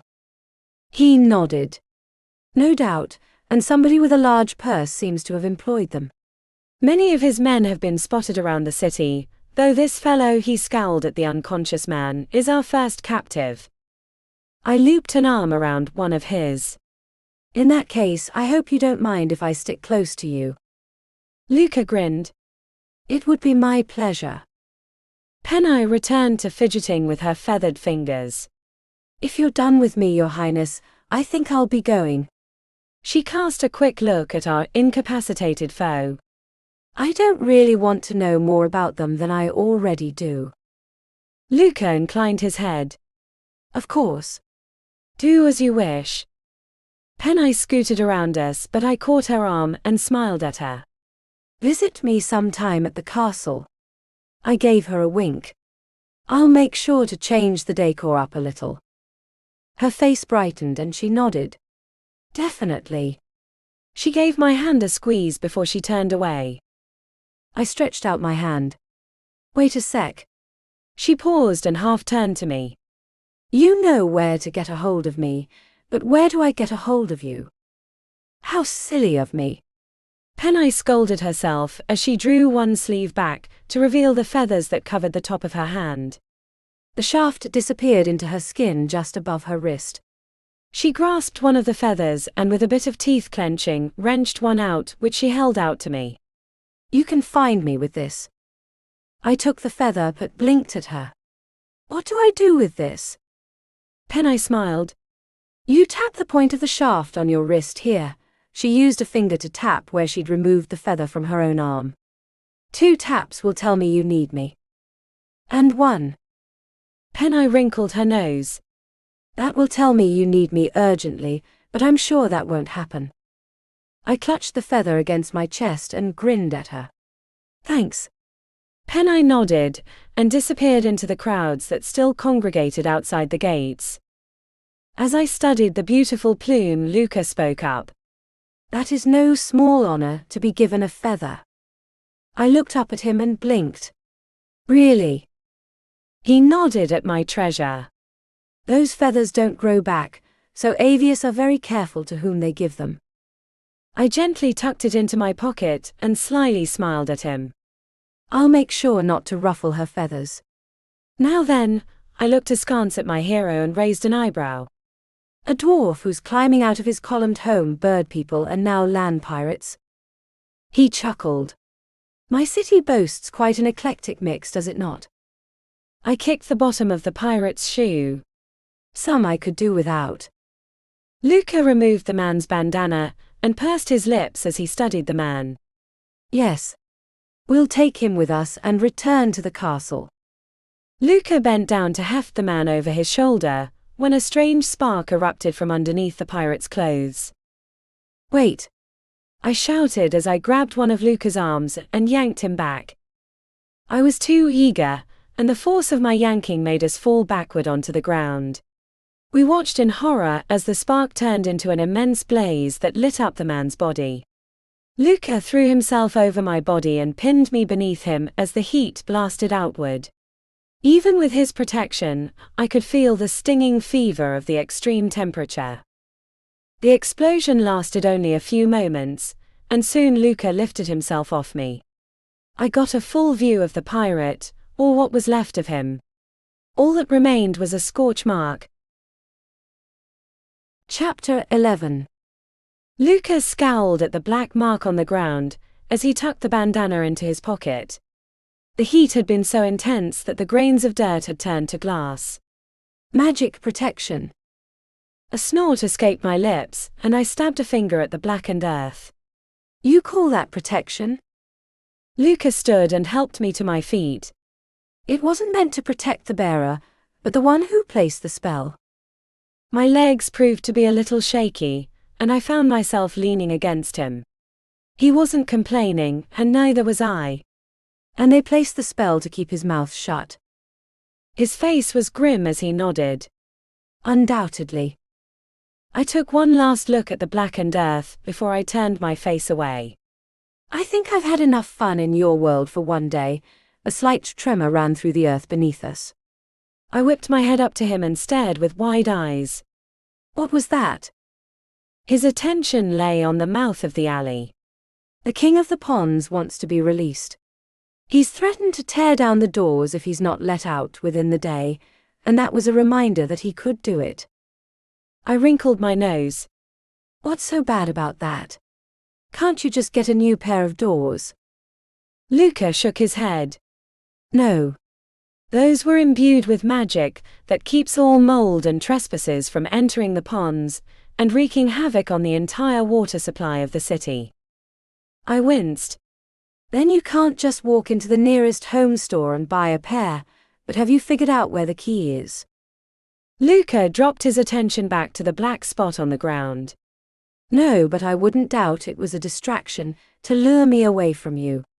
Fortunately, that may be to our advantage. I blinked at him. How? If true, it means the pirates merely wanted to separate us. They would not have hidden the key to cause lasting harm. If true, I repeated. He sighed and nodded. Quite right, but we'll work from there and see if we can't find the key. It was taken only an hour ago from its spot in the Museum of Antiquity. I tilted my head to one side as he led me out of the alley. I get that the key is important enough it needs to be kept under lock and key, but why is it kept in a museum and not some private vault? He grinned. It's of a rather unusual shape and many people desire to see it, so there it sits until the Pond King wishes to emerge from his domain. We sidestepped the crowd, and Luca guided me down the street away from the doors. And that happens how often? Once a year, normally after the season of rains, to give his assessment of the water levels. I snorted. Naturally. Speaking of him visiting, I cast a side glance at the strange Dragon King. Was he really wanting to see me or some other damsel? Luca smiled down at me. You. He knew I had ventured through the mirror looking for a bride, and when word reached him that I had brought one back, he was naturally curious. I blushed and dropped my eyes to the ground. It's all so silly. I'm not that important. Luca stopped and set his hands on my shoulders. He turned me so we faced each other, and he cupped my chin in his fingers to lift my eyes to meet his. As my queen, you are the most important person in my life. Never doubt that to me you are special beyond compare. My face must have resembled a lit Christmas tree. I bet you say that to all the girls you kidnap. A sly grin slipped onto his lips. You're my first effort, and I don't see myself needing to try again. I set my hand atop his and freed my chin before I cleared my throat.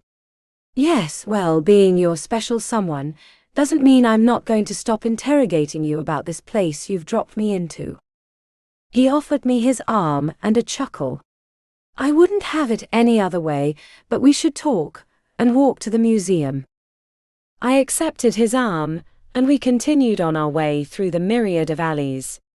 Speaking of talking, how does word reach a dwarf who lives down in the sewers? Luca tapped his lips with the back of one finger and winked at me. Not that word, at least not in their presence. The dwarves are very proud of the care they take with the cistern, and any mention of the unmentionables is liable to start a war, or at least a small riot. I raised one hand and took on a solemn look. I solemnly swear to avoid using the S word, but you still haven't answered my question. The road on which we walked and talked had an air of old Greece about it. There were stone houses on either side of us, and many of them had small porches built from sticks lashed together with thick, rough rope. The roads had transformed from cobblestone to wide, flat white stones, though all the streets sported the same narrow parallel grooves courtesy of countless wagon wheels. The street on which we walked widened into a circular square. A fountain stood in the center with a pile of stones as the centerpiece of the design. The majestic form of a mermaid sat atop those stones with her head held high and her arms outstretched. Her hands were cupped together, and a small fountain of water poured from them and into the bowl beneath her. A gaggle of women, young and old, hunched over the bowl. Baskets of dirty laundry were their constant companions, and gossip their trade as they chatted away with each other. One of the older women leaned closer to her fellow cloth cleaner, and lowered her voice to a whisper a deaf man could hear. "And have you heard about Marcia?" The group about her quieted, eager to hear news about their acquaintance. Her friend shook her head. "No, what?" "The other day she was caught in her back garden, wearing only her bloomers." A few chuckles rustled through the crowd, and a few sighed and shook their heads. One outright laughed. "She probably just locked herself out again." The informant shook her head. "But that isn't the strangest part. She was caught by the milkman, who was stealing out of her neighbor's house with a pocketful of their best silver." "You mean their only silver?" one of their companions spoke up, and laughter burst out of the listeners. Lucas stopped us a few feet away from the women, and used one hand to gesture at them and the statue. "The washing fountains are the veins of city news streams. The water not only comes up, but the news travels down the many delivery pipes. The Pond King's domain is at the epicenter of the gossip of my entire realm." I snorted. "So he's the best source for who's cheating on who?" Lucas smiled. "That isn't quite his area of expertise, but he does know quite a bit about the rumors that spread by mouth, and more than once he's helped me stop some unsavory characters from committing evils within my kingdom." "Your Highness." The shout came from one of the gossiping gals, and at mention of the handsome leader most of them squealed and dropped their laundry into the fountain. They scurried up to him and crowded me out as they smiled and batted their eyelashes for their wealthy leader. "You're looking healthy, Your Highness." "It's always a pleasure to see you, Your Highness." One of the more beautiful women slid up to his side and brushed her finger down the front of his shirt. "You haven't visited us in so long, Your Highness. Don't you like us anymore?" Lucas smiled. "I have a city to maintain." She set her cheek against his shoulder and looked up at him with her doe eyes. "But we're your citizens too." He held up his hands. "Ladies, I regret to inform you that I am no longer eligible." Another beauty cozied up closer to him and grinned. "No ring, no problem, Your Highness." A large older woman with ample hips used them to bump the beautiful vixens back into the crowd, and gave her sensual cohorts a scowl. "That's enough of that now. We all know he's got someone now, so no more gallivanting about with him, you hear?" The two women weren't the only ones with a disappointed look, but the older woman merely turned her attention to Luca and smiled up at him. "Well, where's the blushing bride?" Chapter 12. Luca smiled. "Always so forthright, Myra." She laughed. "I ought to be, now stop stalling and start showing." Luca looked over the heads of the shorter women, and his eyes settled on me. He stretched out his hand to me. "Diana." I held back, unsure whether the ring of women would let me into the inner circle. Myra clapped her hands over her head. "Come on now, ladies, we all want to get a good look at her, so let her through." They parted and I was able to accept Luca's hand. He drew me against his side, as the dozen curious eyes of the washerwomen looked me over. I felt like a fish at the market, and some of the younger women looked like they wanted to chop me up. Myra looked me over with a smile and a nod. "Yes, you'll do just right for him. Now what about your bite?" I blinked at her. "My bite?" She folded her arms over her chest and cast a sly smile up at Luca. "It takes more than just a winning smile to corral this hatchling. He needs a stiff hand and a good swat on the ass every few days." Luca winced and rubbed his butt. "I distinctly remember you giving me them, more often than that." Myra narrowed her eyes. "And you deserved every one of them, I'm sure." Now then, she grasped my hands and her eyes twinkled. You be sure not to let this rapscallion get too carried away with his work. He tends to swing from one devilment to another, and sometimes needs a vacation every now and again. I grinned. I'll do my best. Luca looped one arm around my waist and drew me closer to his side. If you're done advising her about all my flaws, I have some kingly duties to perform. Myra nodded. Aye, the key, isn't it? You best get on your way and don't spare the wings. She swept her eyes over the crowd. All right, ladies, let them go and back to work with ye. Those clothes aren't going to wash themselves. The women reluctantly returned to work, and we moved on down the street. I looked up at Luca, who still had a bemused expression on his lips. I'm guessing Myra's known you for a long time. He chuckled. She was my nurse. I snorted. That explains the spankings. Luca winced and rubbed his butt again.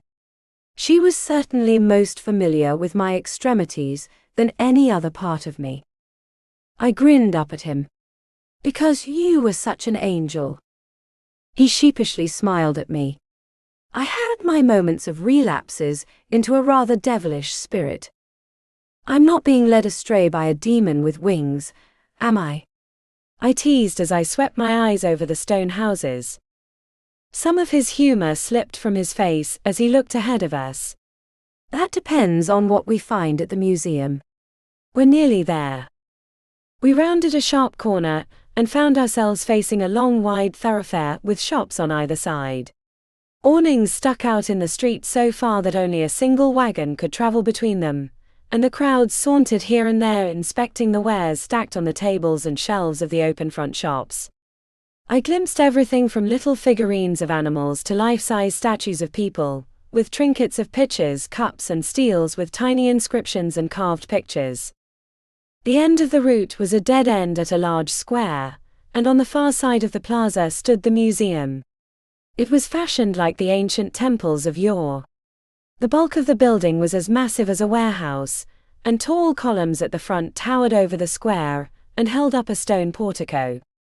Embossed reclining figures projected from the marble, and around them were much of the variety of knickknacks which surrounded us. A pair of large wooden doors were thrown open, and a steady stream of visitors moved in and out.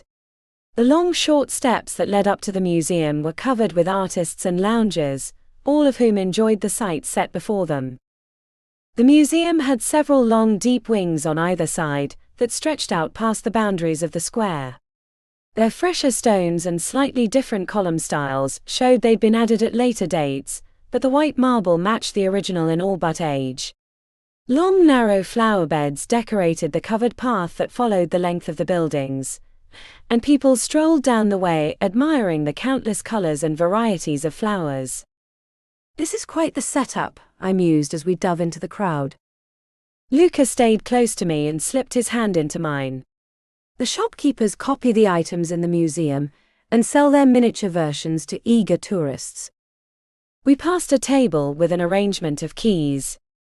Any chance we can find a duplicate for the gate key? He smiled. Only if they're imbued with an ancient magic, uniquely synced to the door's lock. So that's a no. We'll be better off finding the original, he warned me as we wound our way through the shoppers. Well, well, a man shouted above the steady hum of voices.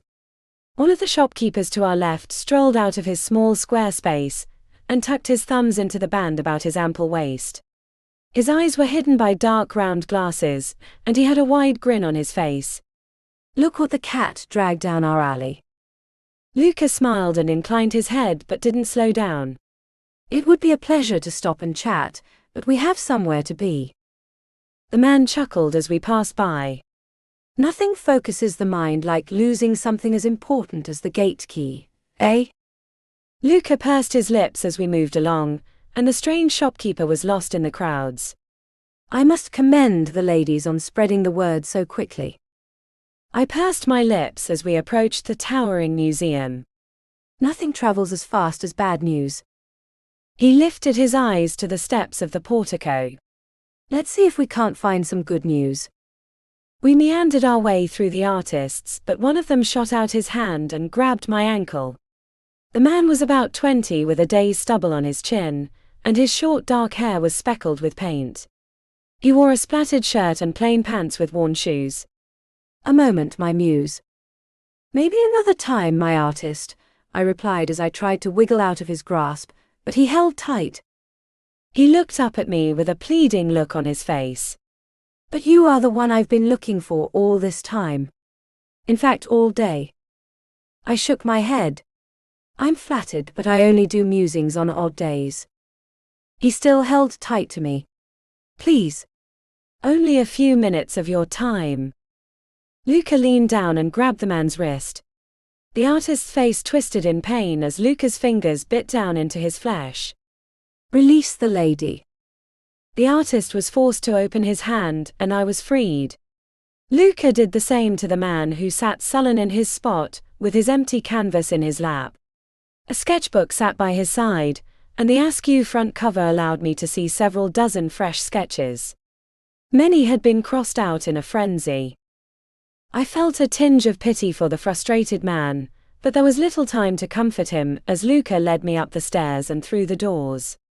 The interior of the museum was much like a library, with 3 floors in total, and a reception desk to our left.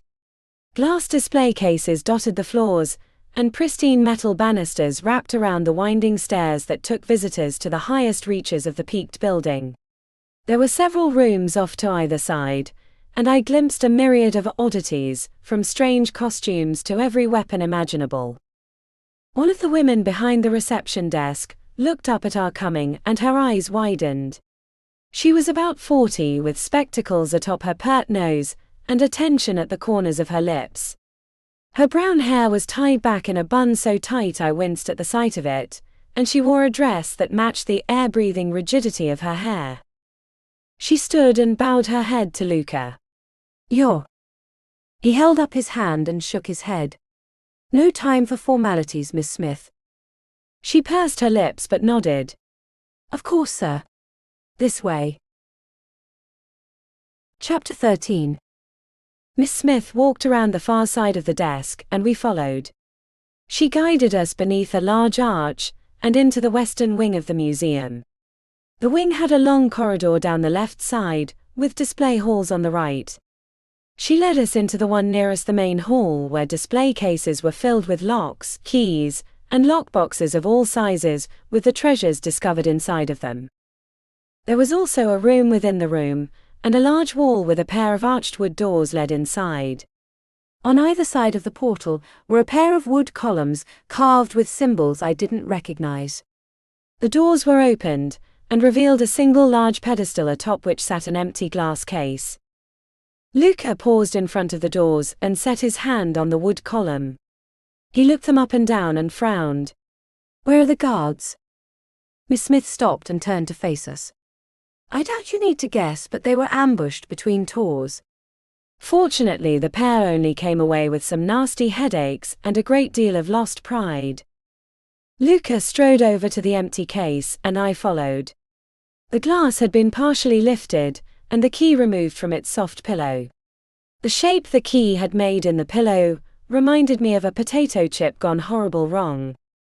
Luca looked up at Smith as she joined us on the other side of the pedestal. They breached the magic barriers. She pursed her lips and nodded. Yes, and in record time. Whoever had planned this had done their homework. Luca set his hands on the pillow and frowned. Did anyone happen to get a good look at the thieves? Miss Smith sighed. Unfortunately, not a good one. They approached the guards wearing fake faces, as one of the guards did manage to slightly dislodge the mask, though not enough to see their true features. Luca scowled at the empty pillow. Then we have no leads. Not quite, Your Highness, Miss Smith countered as she reached into her pocket and drew out a slip of folded paper. One of the thieves dropped this in their attack, and the guard managed to hide it in his hand before he lost consciousness. Luca took the paper and unfolded it. I looked over his shoulder and frowned as I read the contents. The east sun rises, the west sun sets. Look to the clearing. I wrinkled my nose and looked up at Luca. Does the sun work that way? Luca shook his head. No. Miss Smith sighed. I wish I could be of help, but the note has all of us stumped. The paper is no help either, as it's of a plain stock sold throughout the city. I will keep it just the same, Luca told her as he tucked the paper into his pocket. Is there anything else that could help us?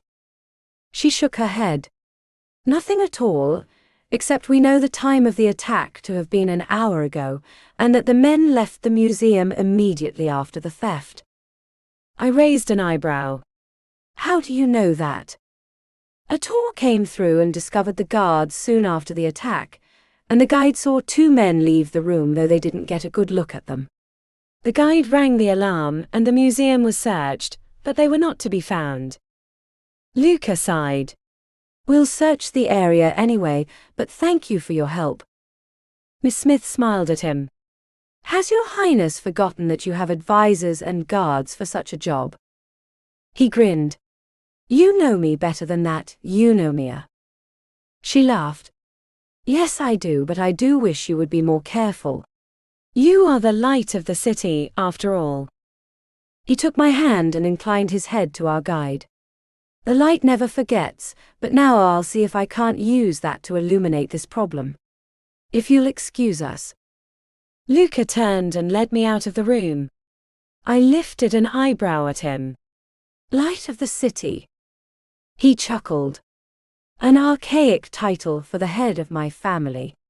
Those of the lesser branches aren't allowed to hold the title. Both of my eyebrows shot up. You mean it's not just you? He shook his head. No. That is, I'm the last of my line, but there have been other siblings of my ancestors. They make up the lesser branches. So, is this family tree bushy or more like a scraggly stick? That depends on the part of the plant you're pointing at, Luca mused as we strolled through the main hall of the museum to the front doors. The steps were less crowded, and the artist who had grabbed my attention was gone. The warm sun lightened some of my mood, but my heart was still heavy with the mystery of the missing key. I looked up at Luca's grim face. Maybe the locksmith will be able to work the gate open. He shook his head. That isn't certain. He balled his hands into fists at his side and he clenched his teeth.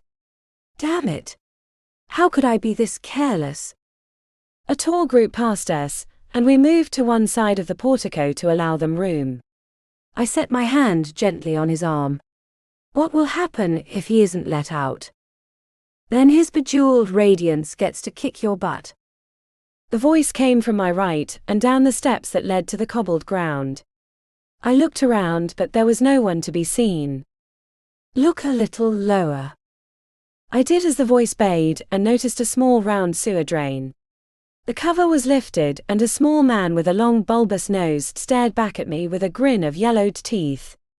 He had a dumpy hat atop his head and wore a bright red shirt of equally dumpy stature. Luca pursed his lips. Sir. It's been a long time. The little man scurried out of the manhole, with as much agility as a young goat. He wore a pair of leggy pants, but the tough black boots on his feet showed business. The man stood about 3 feet tall and sported black hair with graying sideburns. The grim dwarf nodded. Not since your father's funeral, but that's not why I'm here. His radiance isn't happy, and he'll deal with the problem himself if he has to. He means to be released regardless of the consequences. He sauntered up to us and pulled an envelope out of his black belt. A message, Your Highness, from his radiance. Luca took the envelope and drew out a short letter. The hand was cursive, but otherwise was in my language. I scanned the contents. To His Highness. I have been informed via my tunnels that the key to the gate has been stolen. This lapse in security for something so precious is unconscionable, and should the matter not be dealt with by the time the sun sets in the sky, then I will insist on creating a new gate, no matter the cost. Yours sincerely, His Radiance, King Glimlock Plas the 26th. I looked up at Luca. His face had taken on a bit of unhealthy pallor, but he stiffened his jaw and looked down at the little fellow.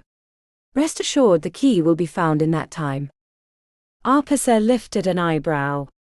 Then you have a lead. We have a few suspicions. Arpasa wrinkled his nose, which caused the extra long schnoz to flap to and fro. I've heard those words from you before, Luca. That means you don't have a clue where to go. Luca offered him a smile, but I didn't see any warmth in it. I'll think of something. I always do. Arpasa frowned and partially turned back to the manhole, but kept his sharp eyes on us.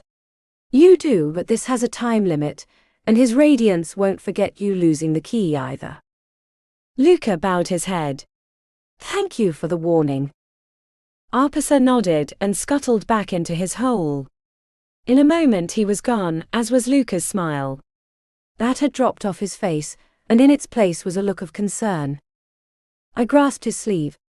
What will happen if the king can't get out? Luca ran a hand through his hair and sighed. He'll make a way out. Is that so bad? I wondered as I looked down at the manhole. It was some 2 feet round. I mean, he's just a small dwarf. How much damage could that cause? Luca dropped his hand to his side and smiled at me. Unfortunately, the ruler of the dwarves is quite a bit larger than his subjects. I raised an eyebrow. How much bigger? About 10 feet tall. My jaw hit the ground and I blinked at him. How did that happen? He folded his arms over his chest and chuckled. Legends state that one of his ancestors mated with a giantess, and the result was their line. I snorted. You sure to have a strange world here. His humor fled again as he looked at me with a soft, sorrowful expression. I'm sorry your stay here has had such a beginning. I never meant for you to get involved in such trouble. I looped one of my arms through his and gave him a wink. You mean it isn't always this fun? The corners of his lips twitched upward. Not quite. There are some days when it's downright. Your Highness.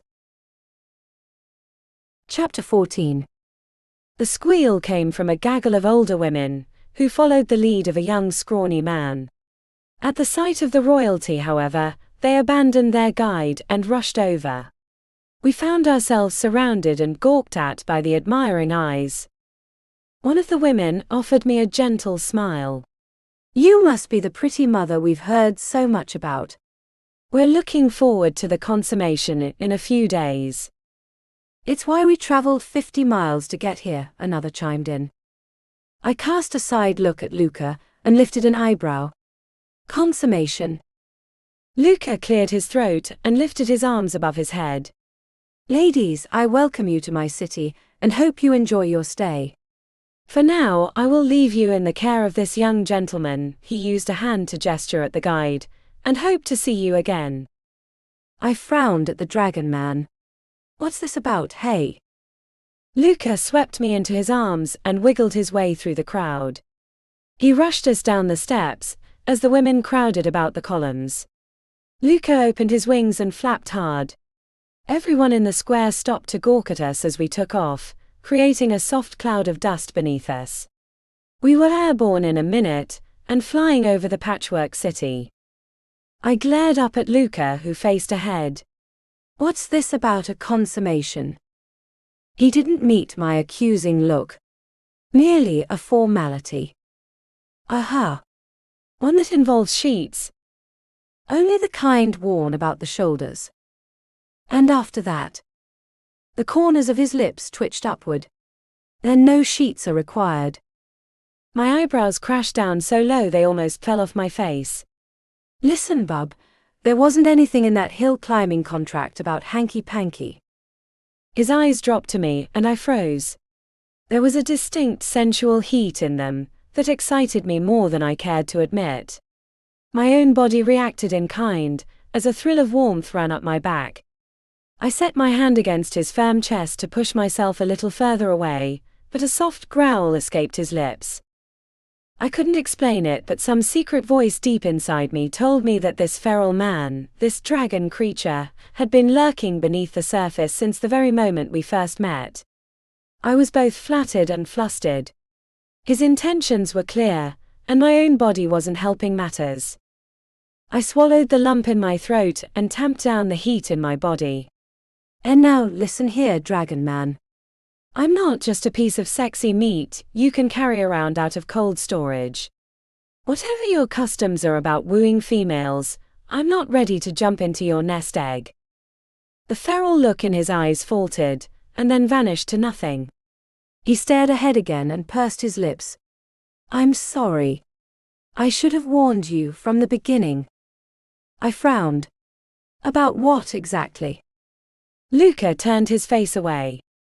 About your reason for being here, but that is a long discussion that must wait for another time. We're almost there. I looked ahead of us and watched the castle come closer. A large balcony on one of the lowest levels looked out over the circular courtyard at the front base of the imposing structure. Luca landed us there and set me down. He kept a gentle grasp on one of my hands, and I turned to face him. I have to find the key before the Dwarf King decides to renovate parts of my city. You'll be safe inside the castle. I gave his hands a squeeze. Then I'm coming with you. He shook his head. I can't guarantee your safety, and I've already done enough harm to you that I won't allow any more to come to you. I frowned. I'm a big girl, and besides, you're the only one I know from here. Luca looked past me and at the pair of white doors that led inside. Here comes someone you may trust. I turned to watch an older man of a height over 6 feet walk through the doors. He wore a red robe that accented his extreme pallor.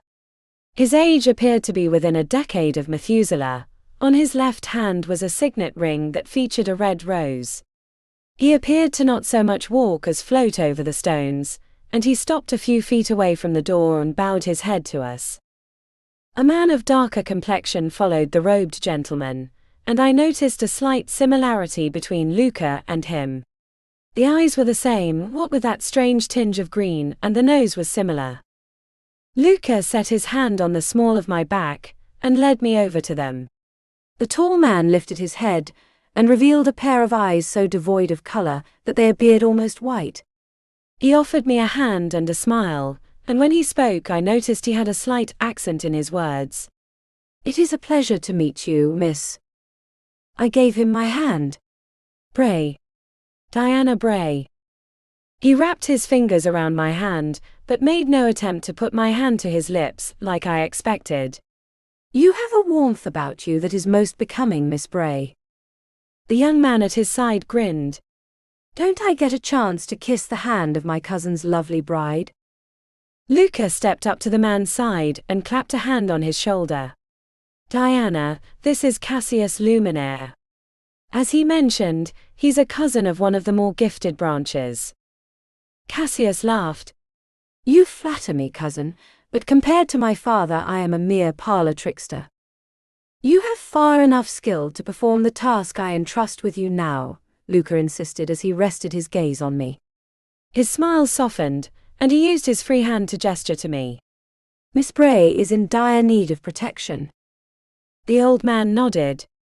We were informed of the kidnapping attempt, Your Highness, but unfortunately the men responsible remain elusive. Luca pursed his lips. I suspect it's the Trulio gang. I captured one of their ilk, but magic prevented him from speaking. Cassius grinned and patted one side of his breast. I might be able to make him talk. Luca shook his head. That's impossible. The magic burned away his body. The old man frowned. That is quite unusual for pirates to have such magic. Cassius nodded. I agree. They usually look down on suicide missions like that, preferring the motto, live to thieve another day.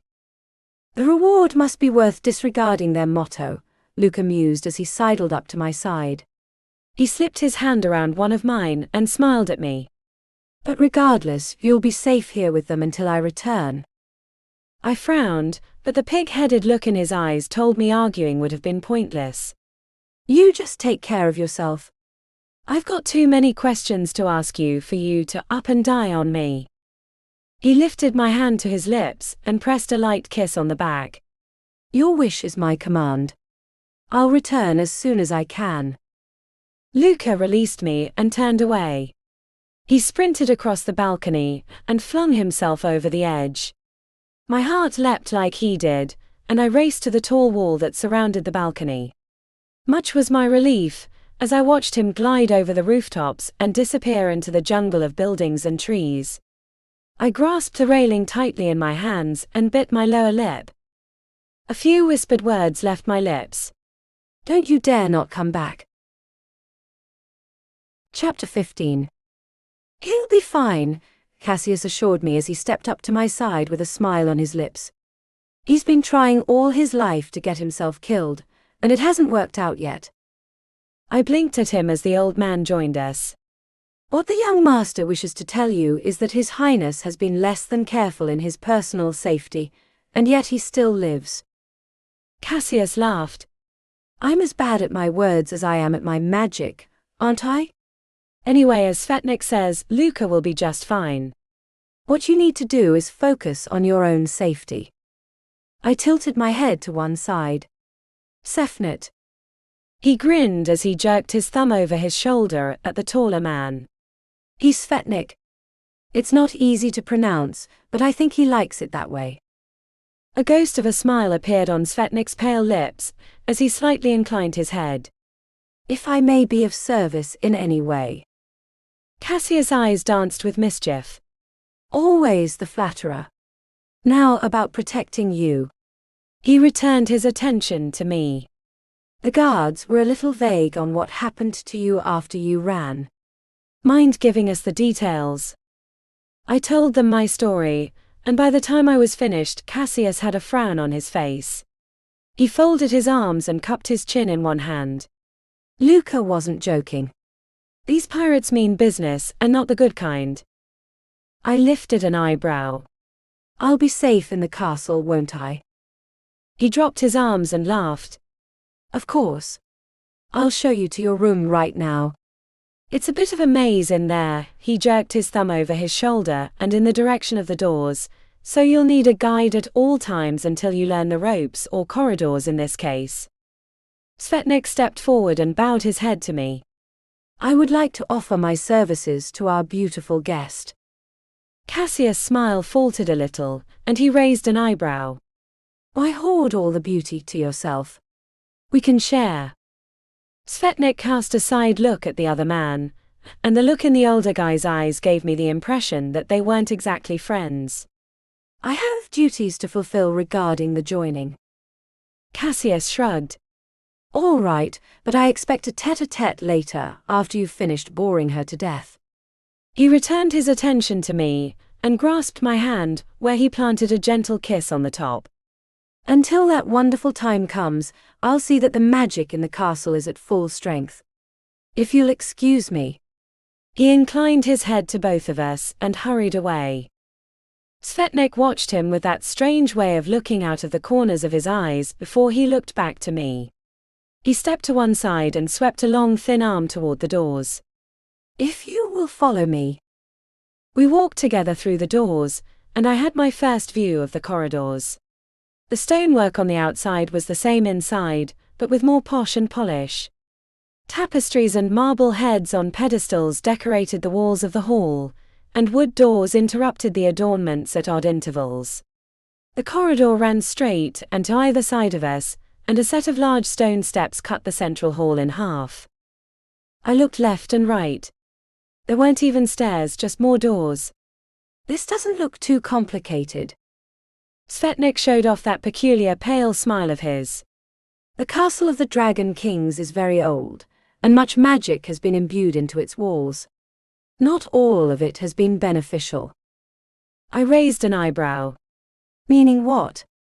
He beckoned me with a long bony finger, before striding forward. I followed, reluctant to be left behind and hesitant to follow this strange man. There have been several times where the castle was breached by invading forces. The reigning kings sought to protect themselves and their loved ones via befuddlement spells. Unfortunately, they wrote on the walls in permanent marker, I quipped. He inclined his head. Precisely. The magics left their mark forevermore, and to this day strangers have lost their way among the incantations of old. I smiled. So, they were found a couple of days later with a hell of a thirst and a story to tell the grandkids. Svetnik showed off that peculiar smile of his. My eyes widened and my mouth dropped slightly open. They were found, weren't they? He looked ahead, and that peculiar smile didn't fade. Eventually. I slipped closer to him as he led me up the stairs.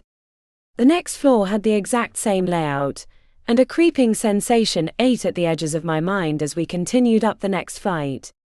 We arrived at a new floor, or was it? I paused in the corridor as Svetnik continued the climb, and looked down the hallway. There were tapestries and statues just like the other two floors. Why do I get the feeling we've been here before? Svetnik paused on the landing and looked down at me. Because we have.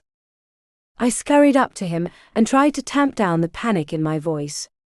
You don't happen to know a quick way of memorizing this place before I find myself experiencing my very own Groundhog Day, do you? He gave me a quizzical expression. My shoulders drooped at the loss in translation. I don't want to get lost. How do I avoid that? He looked up at the flight of steps above us. Thrice high to get where you are going, twice down to get where you were, once below to get to the bottom. I blinked at him. Come again. Svetnik used an upturned hand to gesture at the higher stairs. 3 times we go up to reach the suites of His Highness. He dropped his hand down to the floor. Twice down the stairs to get to the balcony. My strange guide pointed at the stones with one finger. Once down to get to the ground floor. I lifted an eyebrow. So, if I go down 1 flight, I'll be at the bottom. He held up 3 bony fingers. 3 times. Twice to reach where you were, and once more to trigger the magic to get to the foyer. I wrinkled my nose. So you have to do this every time you go up and down the stairs. He turned his face slightly toward me, and there was that strange smile of his again. Only when I grow weary of the trick. He lifted his hand and placed the palm against the stones to his left. My jaw dropped as the cracks came alive with every color of the rainbow. The vibrant, luminous light swept through the mortar lines and illuminated all the walls around us. I spun in a circle and gaped at the wondrous sight. The light lasted for a few long moments before it faded into the walls. Svetnik removed his hand, and those pale eyes showed a glimmer of bemusement at me. There. That will work. I turned to him with my shocked face. What did you do? I merely paused the magic in the walls, he told me as he turned to face the upper flight. Now we will have little problem reaching the top.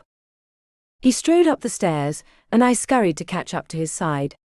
If you can do that, then why all the trouble with the rhyme? The magic is too old and too deeply embedded into the castle for my skills to overcome, he admitted, as we proceeded up the next flight. Thus the pause lasts for only a few minutes. Nothing more. I looked him up and down. Then you're a magician? He certainly had the right attire. Svetnik chuckled, but I detected a hint of bittersweetness in his voice. I am a student of matters best left to the dustbin of history. My studies have granted me a certain bit of control over magic, and so I use it sparingly. I furrowed my brow as I thought back to the conversation on the balcony. Can Luca use magic? One of his eyes darted to me. You mean as opposed to Lord Cassius? I shrugged. I suppose. I don't really know much about any of this stuff. Svetnik stared ahead of us as we reached a new level and a new staircase. I was glad to see that the decor changed, though it was more of the same with tapestries and statues. Luca is capable of a limited amount of magic, though now that you are here there is no telling of what he's capable. I raised an eyebrow. What's that mean? His eyes twinkled, and though he didn't look at me, I still had the feeling his eyes were on me. It means, Miss Bray, that you are a link to his full potential. A catalyst, as it were, to unlocking his true dragon self. I blinked at him. I still don't follow. Svetnik paused before the landing to the next staircase, and turned to face me with that peculiar smile of his. You are his mate, Miss Bray.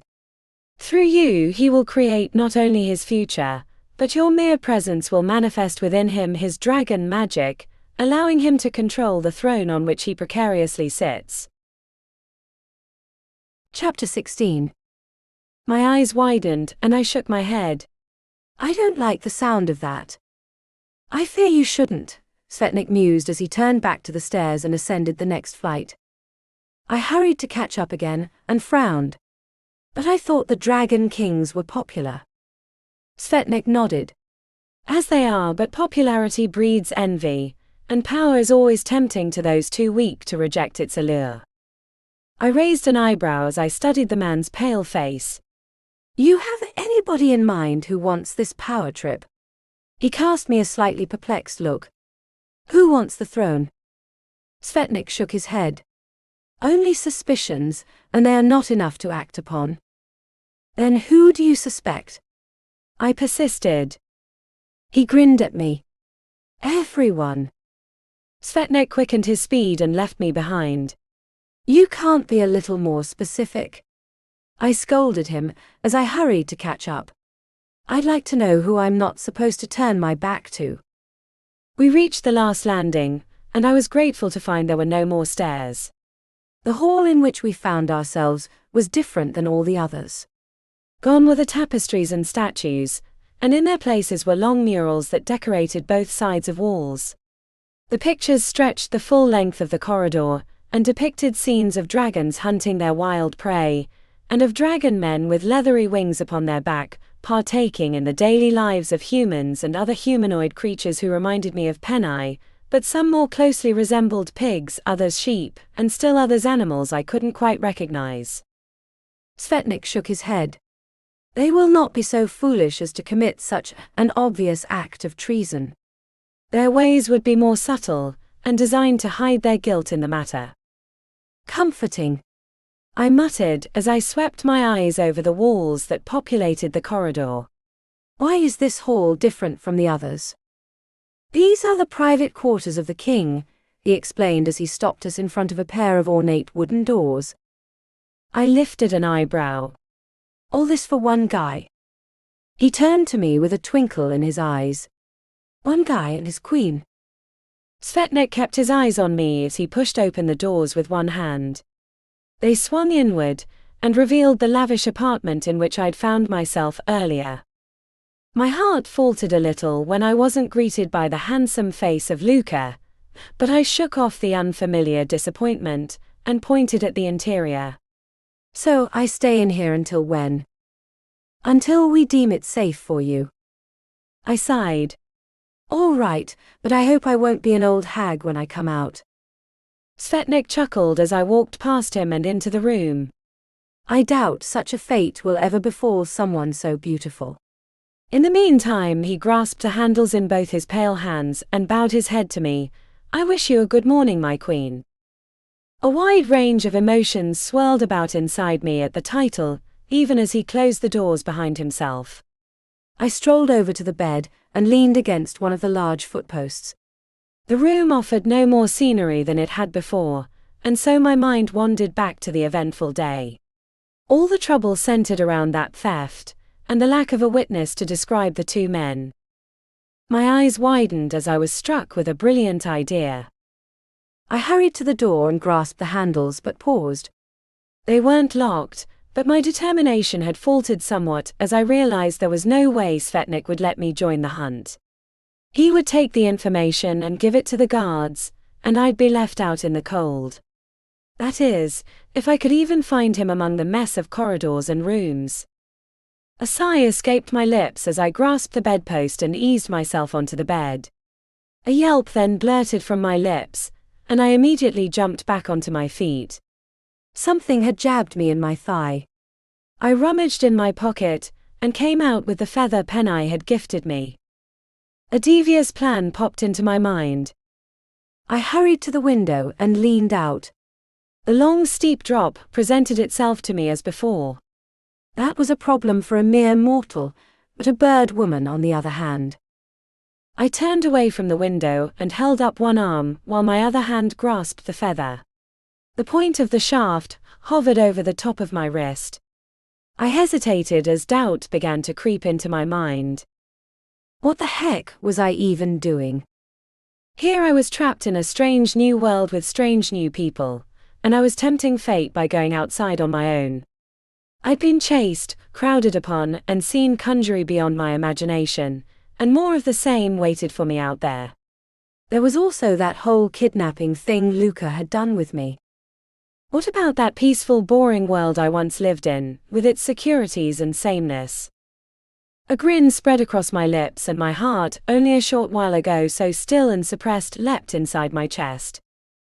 I grasped the feather tightly in one hand, and brushed the thumb and forefinger on my other hand up the soft vein. Small sparkles of colored dust flew out from the tips of the vein and floated out. They danced above my head for a few seconds, before they whisked away into the metropolis. It felt like an eternity before I saw a gleam of light float out of the streets at the foot of the castle like a tiny comet, and behind that comet came Penny. The sparkles floated upward, and she tilted her head back to follow. Those dancing lights swept around my head before they slipped back into the feather. I leaned out the window and waved my whole arm at her. Penny waved back, and then gave me an exaggerated shrug. I pointed at the windowsill, and even from that distance I saw her sharp mouth drop open. She furiously shook her head, and pointed a feathered hand in the direction of the gate. I shook my head and cupped my hands over my mouth. The window. Penny threw her arms up and shook her head. I clasped my hands together and leaned out so she could see my pleading face. Big mistake. I yelped as I felt my waist slip over the smooth edges of the stone sill. My arms flailed about, and my hands managed to catch the edges of the window frames. I dug my nails into the wooden lattice that connected the panes, but I still slipped far out of the window. My hair fell loose on either side of my face as I looked down that dizzying height. I could feel my fingernails scrape along the wood as I slowly lost my grip. I was going to have plenty of time to scold myself for a lot of poor life choices. Penny's feathered face paled, and she flung her arms out on either side of her. She leapt into the air and flapped hard. White feathers burst out of her long sleeves, and she was propelled upward by the wind beneath those magnificent wings. She flew as fast as a hawk and tumbled into me.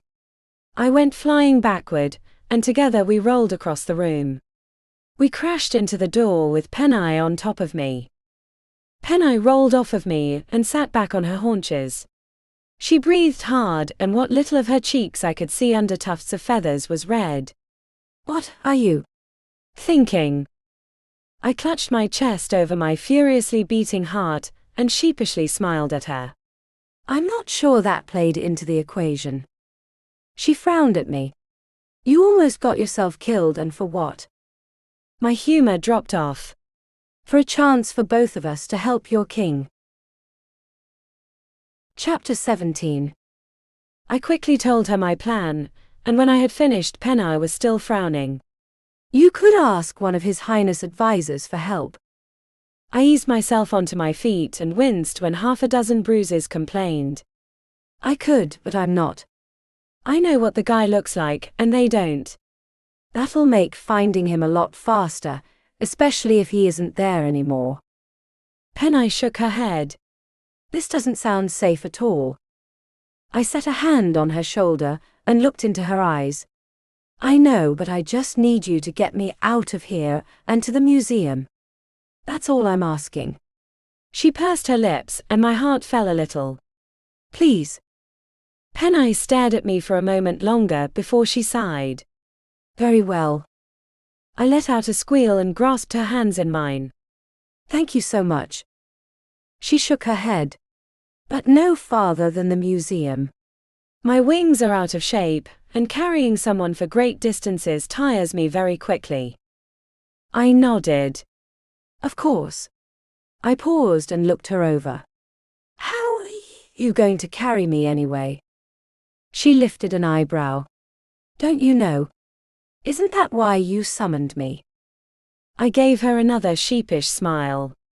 To tell you the truth, I didn't think I'd get past rubbing the feather. All this magic is a little, well, new to me.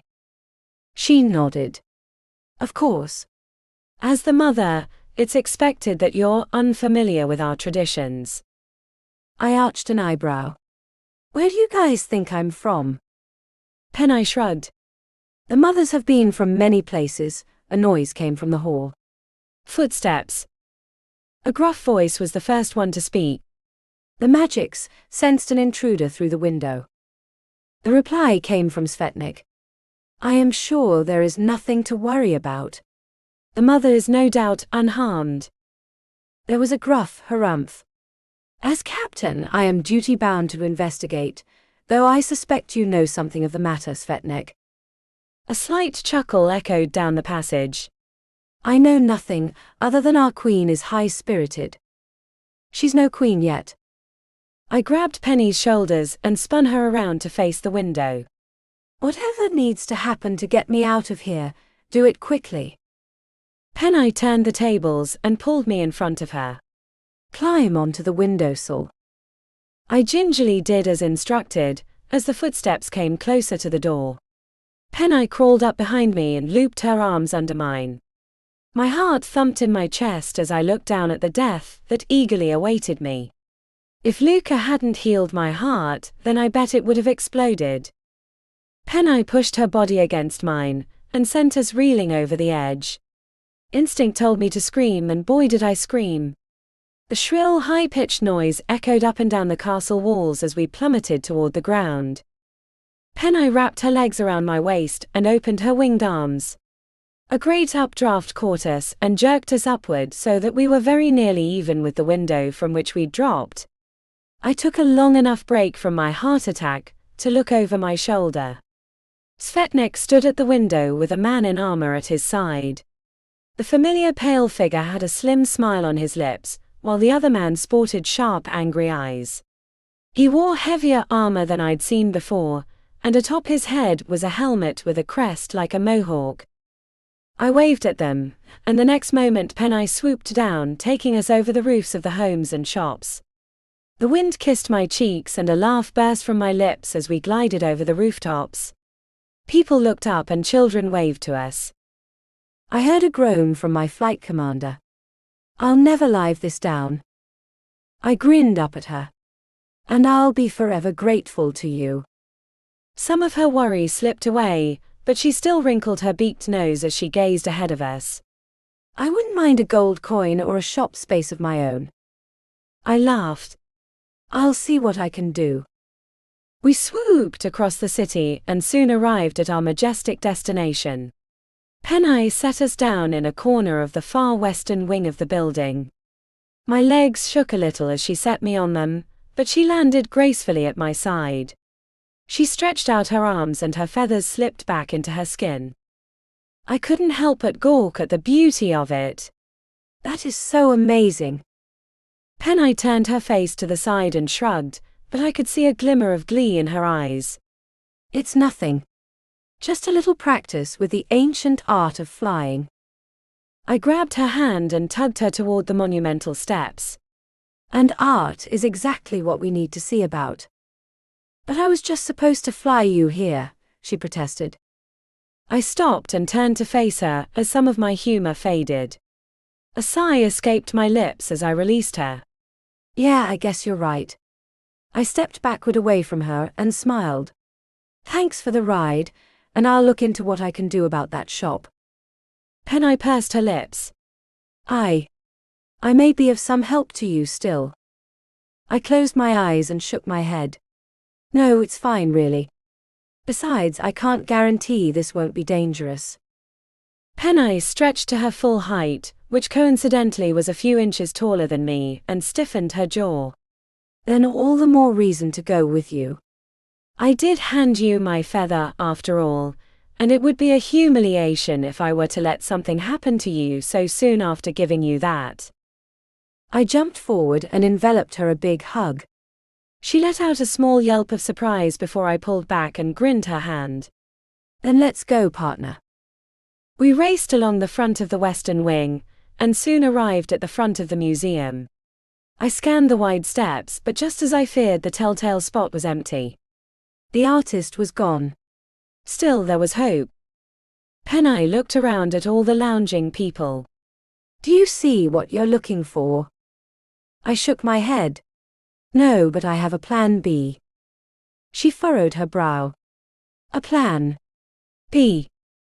I'll show you, I promised as I hurried up the stairs and she scurried after me.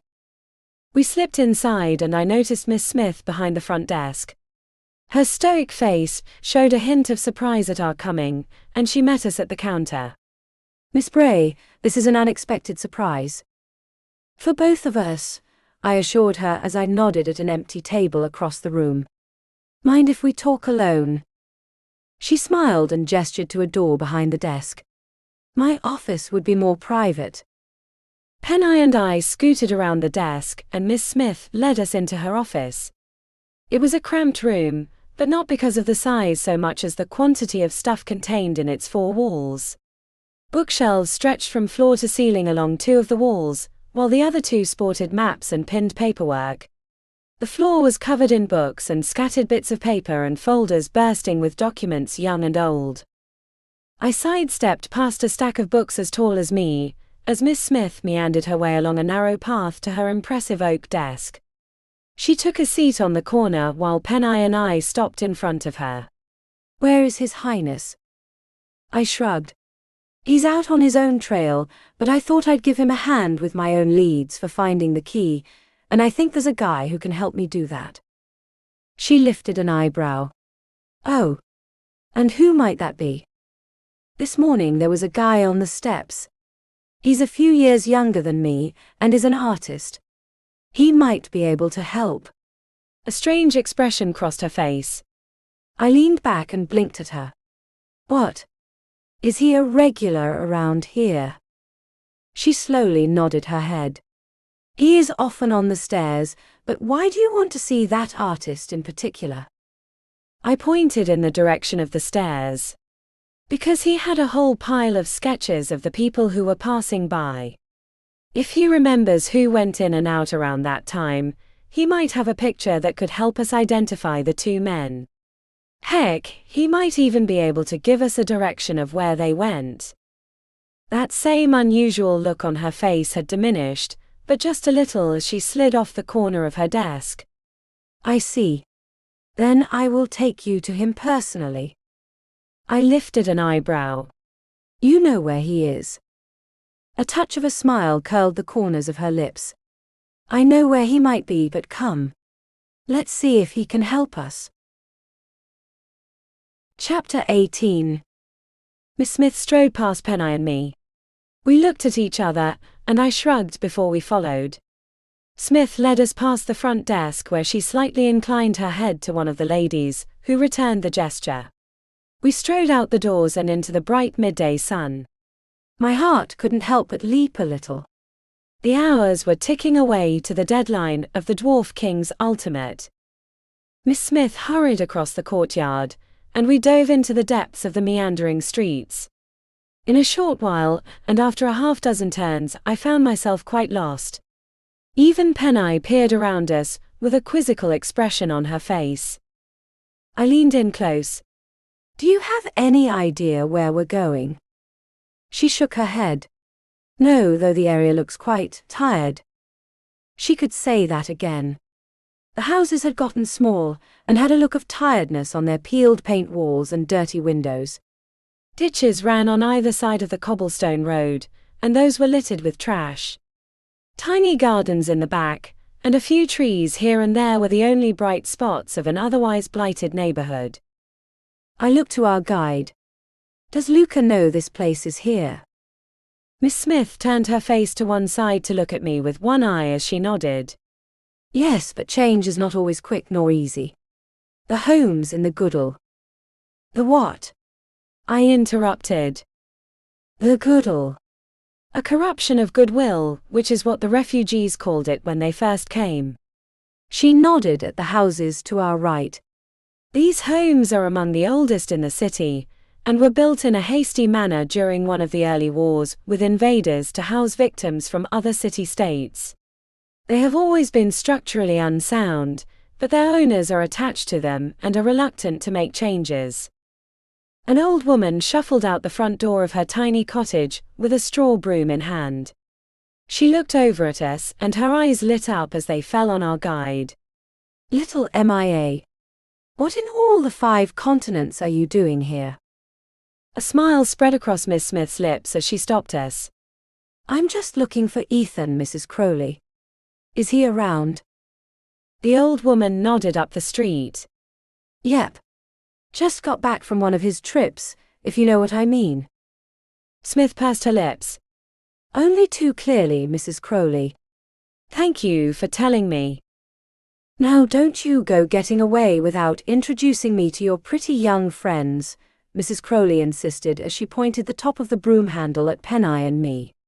And one of them has a strange air about her. Is she a witch? Smith turned to us with a slight twinkle of mischief in her eyes. Not quite, Mrs. Crowley. This is Miss Bray and... Penny bowed her head to the elderly woman. Penny of the Cloud Clan. Mrs. Crowley returned the bow with a smile. A pleasure to meet you both, now off with you. She gave her broom a sweep in our direction. I can see in your eyes that you're in a hurry. We hurried onward, but I couldn't help but cast a curious look at my feathered companion. Cloud Clan. She nodded. Yes.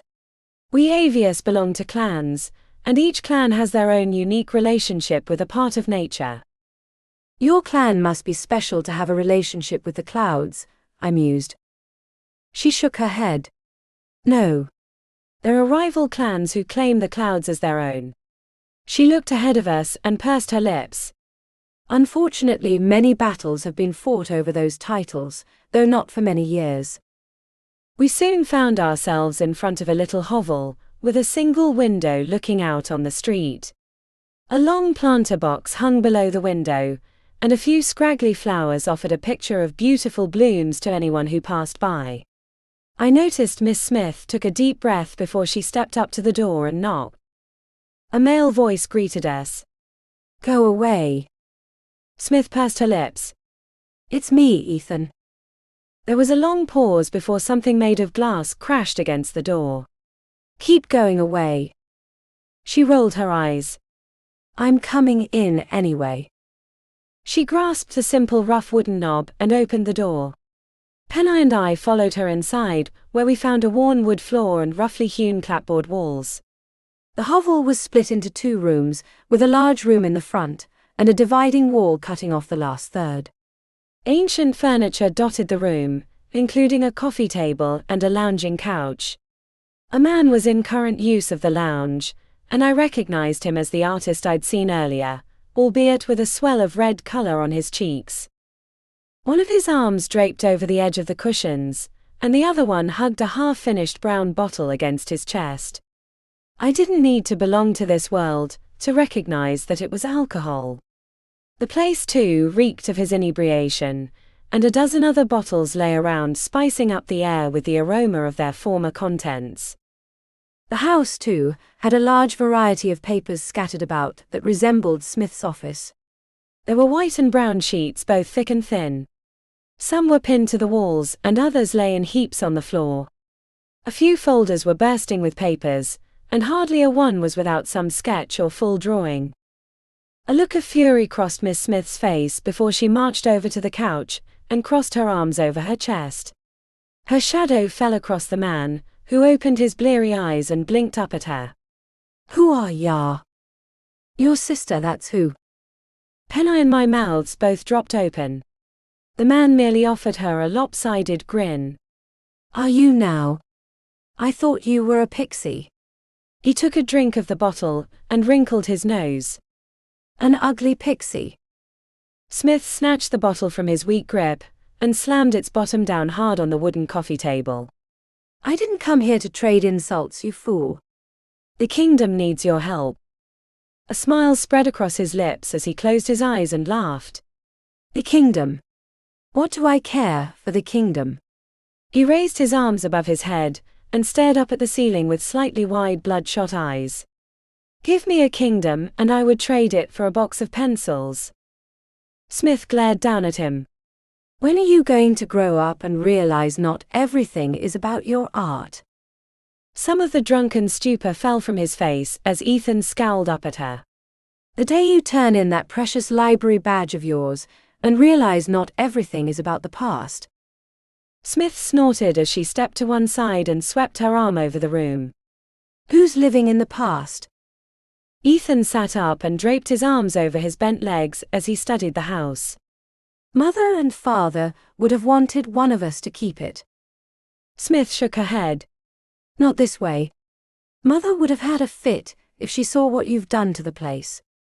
He tilted his head back slightly and cast a look of annoyance at her. Listen, I didn't invite you here, so why don't you go back to that little white tower you live in and leave me alone? Because somewhere in this mess, she waved her hand at the piles of papers, there might be a way to help with the trouble at the gate. He shrugged. What's that to me? Smith glared at him. You idiot. This house is nothing without the kingdom. Everything would crumble. Unless I kept under the tender and merciful wings of your dragon lord, Ethan mused as he gave her a crooked smile. Is that it? Tell me, dear sister, which do you love more? The dragon or his museum? A slight blush accented Smith's cheeks. Her hand flew out and would have connected with his cheek if he hadn't caught her wrist in his grip. He grinned up at her. Did I hit the mark, MIA? Smith yanked her hand out of his grasp and stepped back from him. You're hopeless. She turned to Penai and me and nodded at the door. There's nothing more here we can do. Smith strode past us and Penai made to follow her, but she paused and looked back where I still stood facing the seated man. He had bowed his head, and his hands hung listlessly between his bent legs. I walked over to him and plopped myself on the cushion beside him. He lifted his head and frowned at me. What do you want? The man paused and leaned forward as he squinted his eyes. A perplexed look passed over his face. Do I know you? I smiled at him. Don't you recognize your muse? His eyes lit up with recognition. I remember you now. You walked with the king into the museum, didn't you? I nodded. Yeah, and right now he needs your help.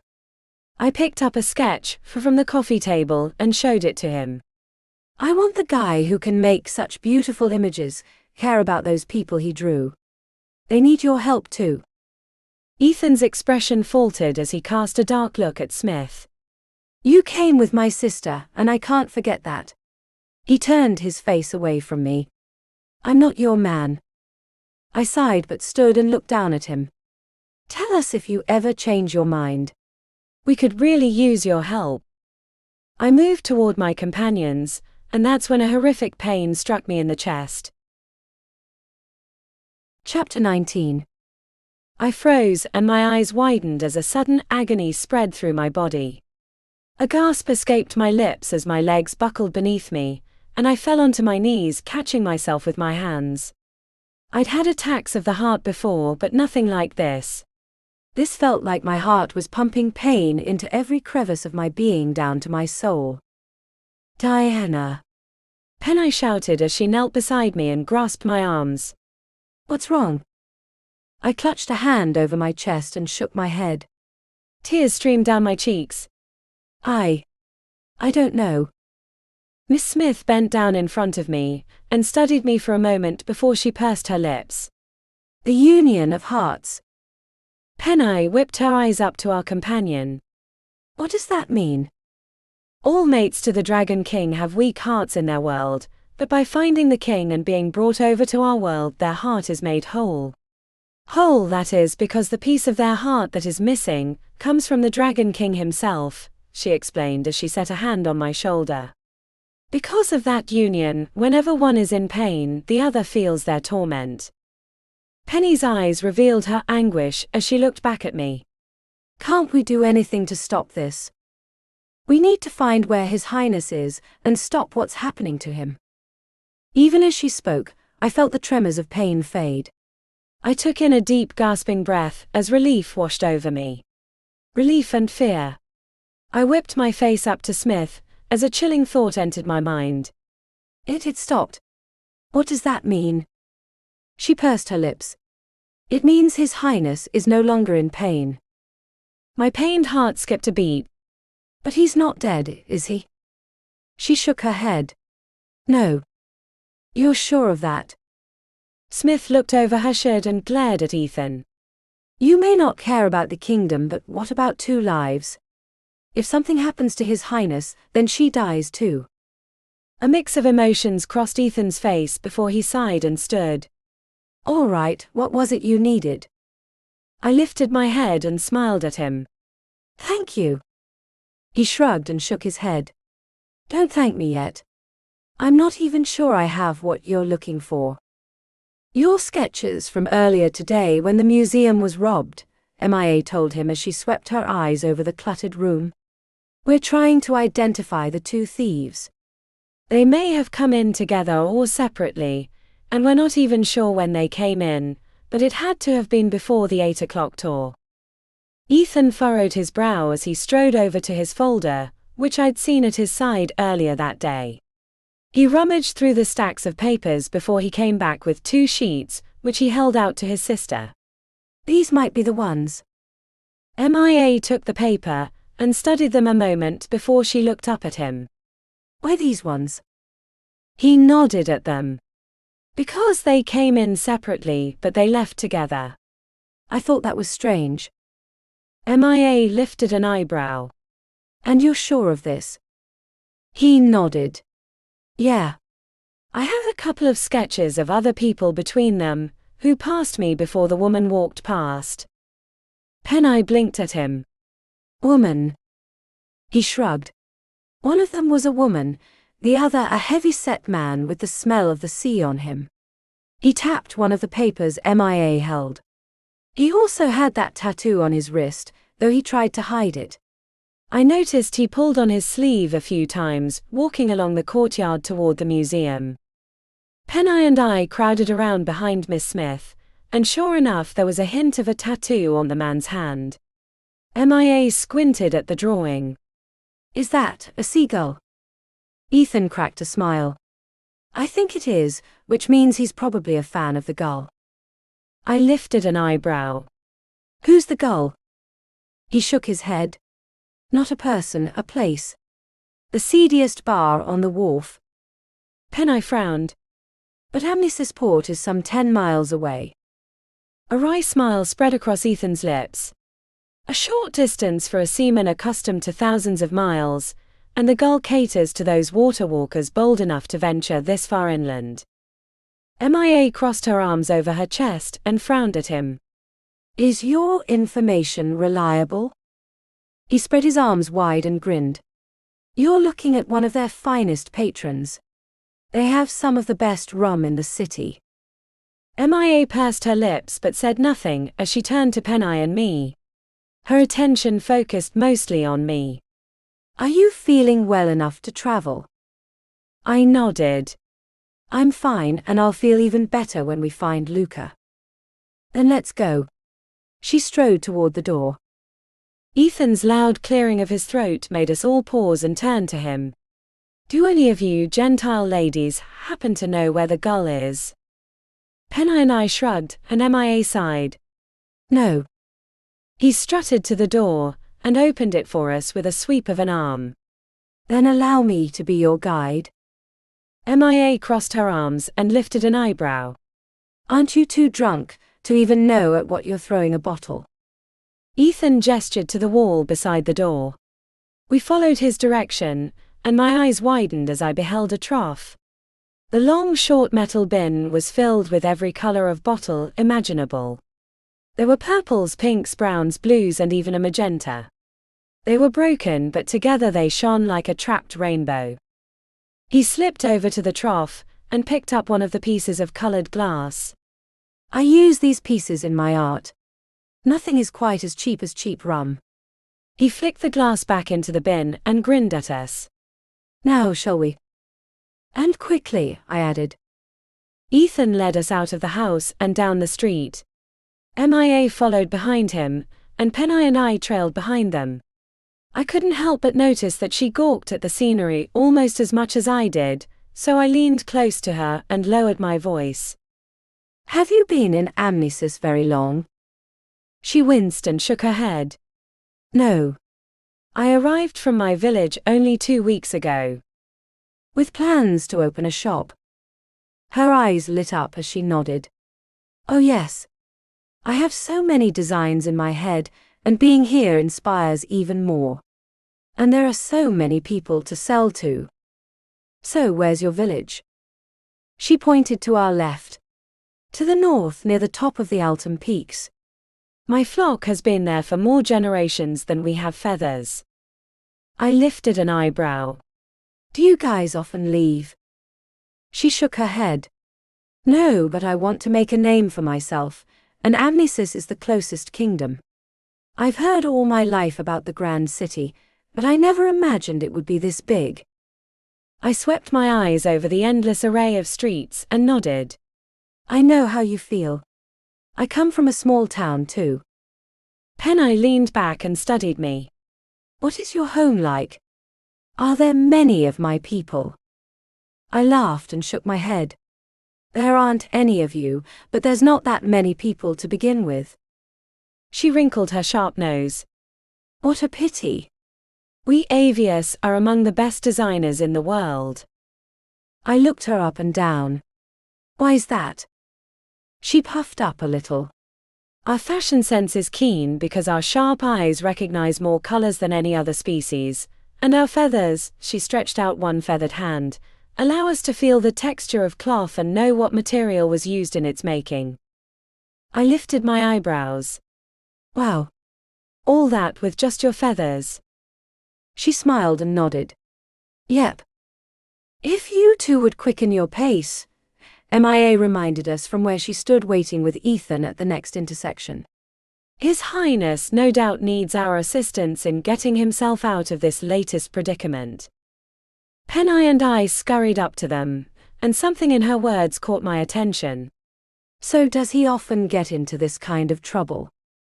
MIA sighed as we continued onward. Unfortunately, yes.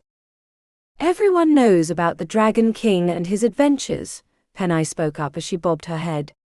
He's one of the few monarchs in the world who's willing to go out and deal with the dirty stuff on his own.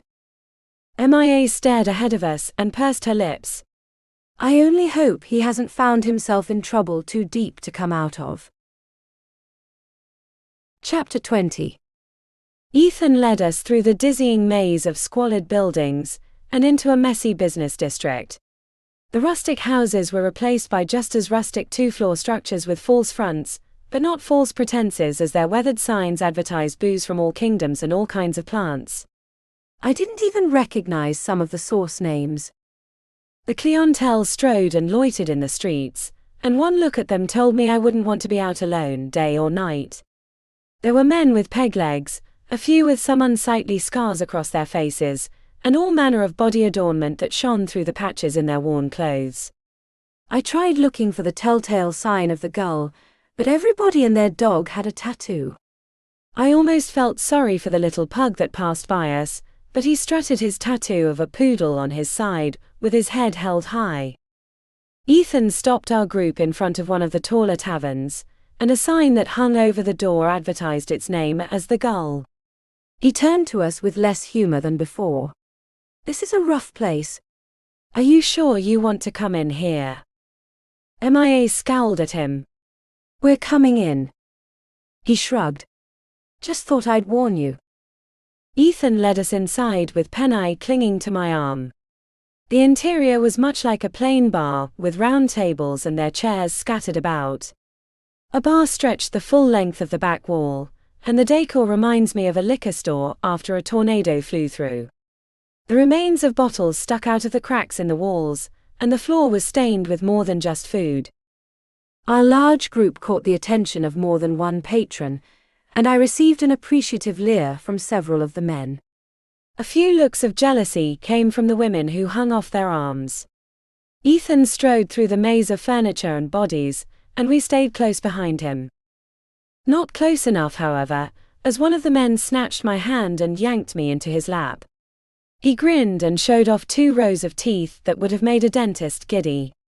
His breath reeked of booze and onions. "How you're doing, honey?" I pressed my hands against his grimy shirt and pushed my face away from his. "Seasick?"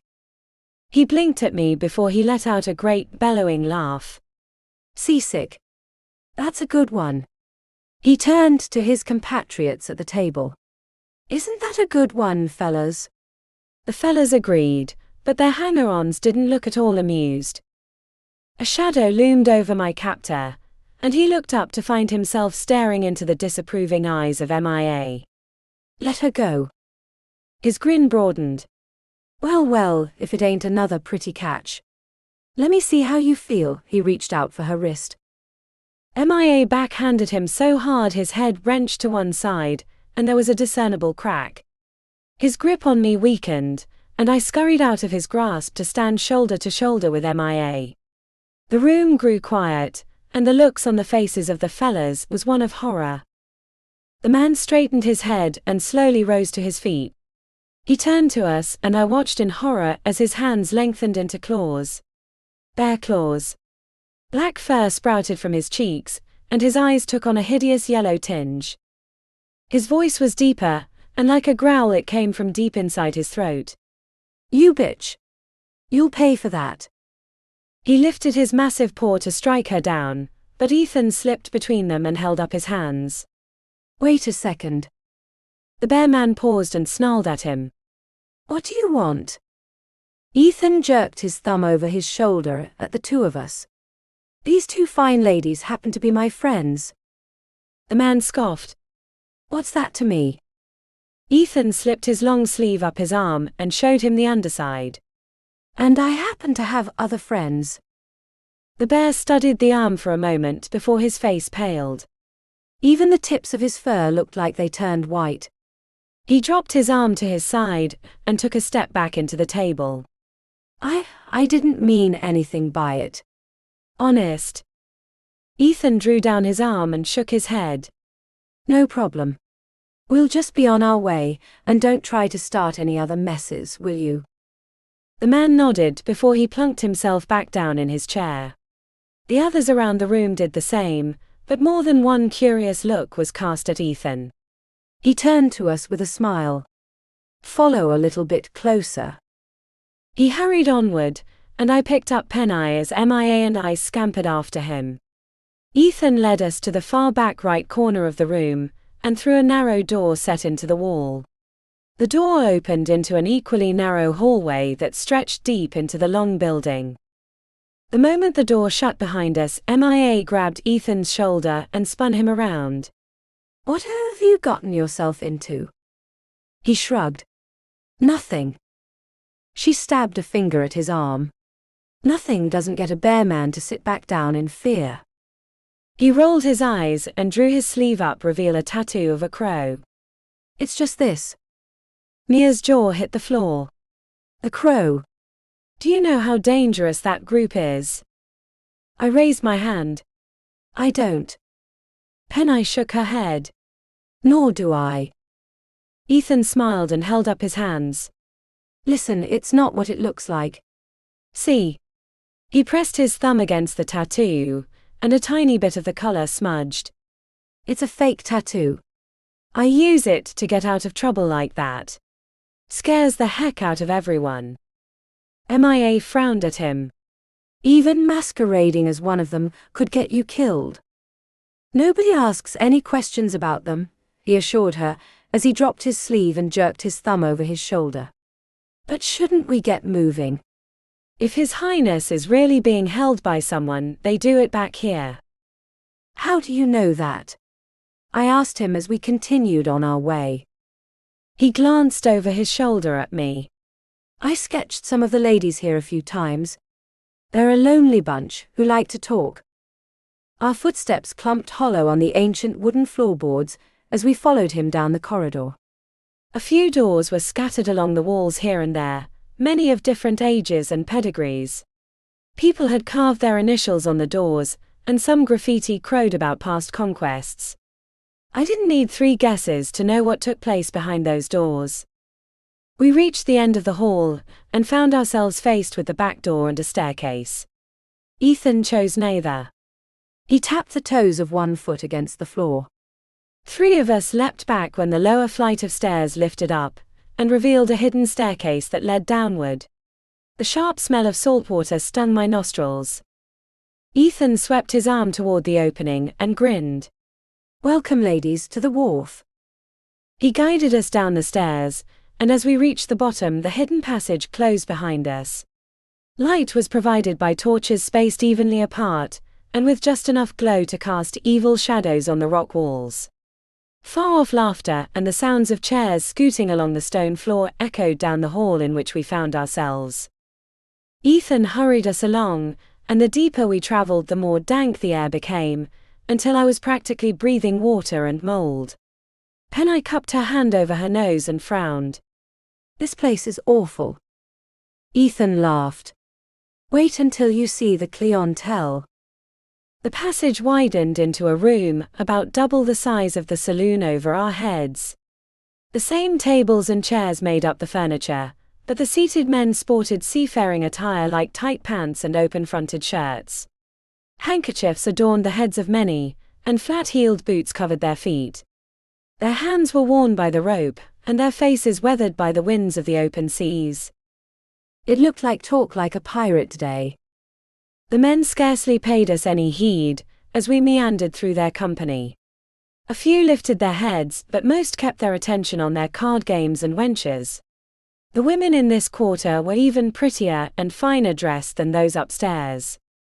Very few of them gave me a look, much less one of envy. Ethan swept his eyes over the area. "Anybody see who we're looking for?"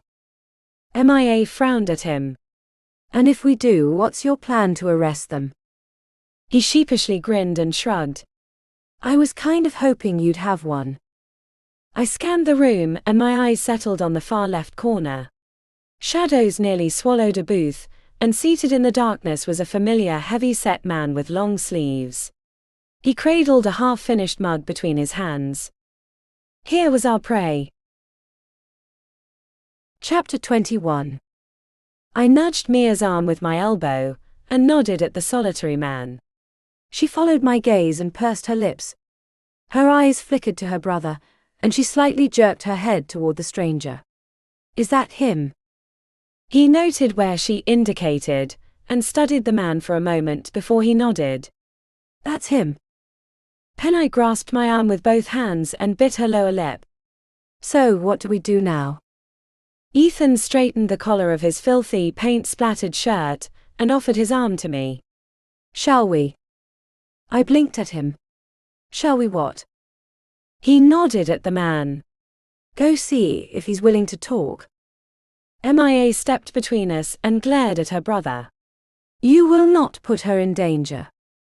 "I think that's for the pretty lady to decide," he insisted as he leaned to one side and caught my eye. "Besides, isn't her betrothed in more trouble?" I stiffened my jaw and held my hand out to his. "Lead the way." He grinned at his sister before he skirted around her and grasped my offered hand. Together we strolled through the tables. The other patrons hardly paid us any mind, but a strange itch teased the back of my mind. My heart fluttered a little as we came closer to the hulk of a man. He was even bigger up close, and must have been well over 6.5 feet tall with a broad chest. He hardly looked up at our coming as Ethan bowed his head. "I'm sorry for the intrusion, but we couldn't help but notice that you were alone." The man sneered at us before he returned his attention to his mug. "And I want it to stay that way." Come now," Ethan scolded him as he scooted onto the seat opposite the man, and I followed. He swept his arm over the establishment. "We're all friends here." The man scoffed. "You're no friend of mine." Ethan's grin widened as he drew up his other sleeve and revealed a tattoo in the shape of a seagull.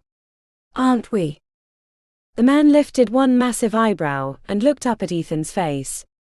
His muscles tensed and mine responded in kind as the fight or flight responses battled inside my head. I breathed out when a broad grin spread across his face, but somehow the tension in my heart didn't go away. I guess we are. Never seen anyone with a gull tattoo before except me. Ethan held out his hand. Ethan's the name. The man grasped it in a sturdy handshake. Draven. Now then, he drew his arm back and nodded at the tattoo on Ethan's arm. Where'd you get the idea for that? Ethan tapped the side of his nose. I'm always up for a pint, and there's no better place than the gull. I tried to focus on the banter between the pair, but my heart captured all my attention. The flutter had become a hard thump, and I felt as though something gave it a squeeze every now and again. My eyes inadvertently fell on the floor some 10 feet away from us. The boards were just like the others, and yet I couldn't look away. Dearest. Ethan gave my shoulder a shake. I whipped my head back to him. Huh. Ethan laughed. We were just talking about the drink here, and our new friend wanted to know your favorite. I scouted about for an idea, and my gaze fell on a nearby drink. A Bloody Mary. Draven frowned. Never heard of it. What's in it? My mind was wandering back to that spot on the floor. Some tomato juice, some vodka, and a lot of salt. I stood and strolled over to the spot on the floor. Dearest. Ethan called, but I paid him no mind as I furrowed my brow. The beat of my heart had quickened. I tapped my foot on the floor, and was disappointed when nothing happened. What's she doing? It was Draven asking the question, and he didn't sound happy. She's fond of dancing, Ethan explained as he slipped out of the booth and walked over to me. He wrapped his arm around my waist, and grasped my hand in his other one. I was pulled into a slow dance as he leaned in close and dropped his voice to a whisper. What are you doing? My eyes were glued to the floor as I shook my head. I don't know. There's just something about this spot. I gave it a hard tap with my foot. That's when something tapped back. We both froze and Draven leapt to his feet. Get away from there, he snarled as he marched over to us. He snapped his grimy fingers, and a dozen of the other patrons jumped up. Chairs clattered to the floor, and several other clients scuttled back away from the crowd who now surrounded Ethan and me. My only relief was MIA and Penai hadn't been roped into the mess. Draven stopped a few feet in front of us and crossed his arms over his expansive chest. Who sent you? Was it someone from the castle? Ethan shook his head. Nobody sent us. Don't lie to me. Draven's booming voice cut off my companion. A hint of red touched Draven's cheeks as a few veins popped out of his neck. He nodded at two men close to us. The people strode over and grabbed Ethan's arms, pinning them behind his back. Draven marched over and wrenched his sleeve up. He swiped his thumb over the gull tattoo and sneered as a faint sparkle of dust flew up. Magic dust. Just as I figured. Ethan sheepishly grinned at him. Would you look at that? Draven's hand swung out and his fist connected with Ethan's cheek. His head whipped to one side and a soft oomph escaped his lips. Stop it! I shouted as I raced over. One of the men grabbed my arm and yanked me back against the front of his stench-ridden shirt. Draven's eyes fell on me and took a more leering appearance. A smile curled onto his lips as he strolled over to me. You're a mite pretty one for a spy. What say you and I get to know each other a little? A hand broke through the floorboards beneath Draven, and the fingers wrapped around his ankle. His eyes bulged out of his head, and he let out a yelp as he was pulled through the floor, wood and all. That was the cue for the other patrons, and they stampeded out of the room, nearly trampling MIA and Penai on their way out. Draven's cohorts whipped their heads this way and that looking for their leader. Shouts and grunts came from beneath us, and Draven's voice sounded above the fray. Get back in your cage, you damn animal.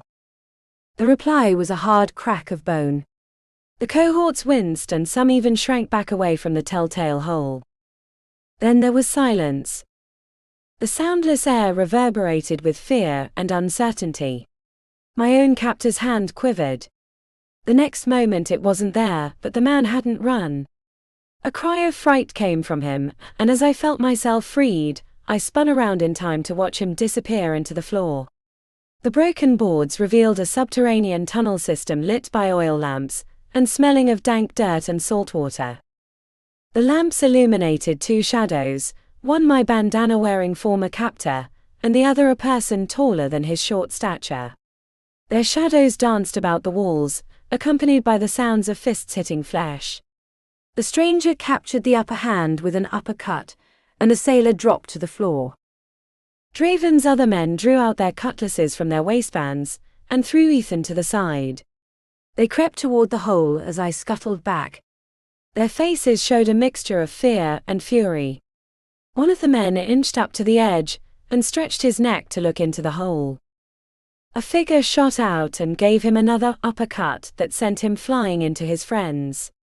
They crashed to the floor in a clump of panic and anger, as the figure landed beside me. My mouth gaped open at Luca. His hands were taloned claws covered in scales, and the green shimmering flakes also covered some of his cheeks. Large white horns grew out of his temple and curved out behind him for a foot. A scaly tail stretched out from his fine butt and slammed against the floor. The sailors scrambled to their feet and faced Luca with their cutlasses and pale faces. I slipped behind him as those hideous weather-beaten faces crept toward us, blood in their eyes but their cutlasses slightly shaking in their hands. Hard footsteps strode across the floor and Miss Smith stopped near the wall between the pirates and us. Her attention lay on our foes. "If you value your lives, you will leave this place at once." The men looked at one another, and in a split second they sprinted out of the room. We had won. Sort of. Chapter 22. Luca winced and one of his legs buckled. He fell onto his knee and clutched his clawed hand over his heart. His sharp teeth clenched together as a strangled cry came from his lips. I gasped as I felt the same pain reverberate through me. My legs too shook and I slumped to the floor. "Diana!" Penny shouted as she hurried to my side and grasped my arms. "What is it? What's wrong?" I lifted my gaze to Luca, who shut his eyes.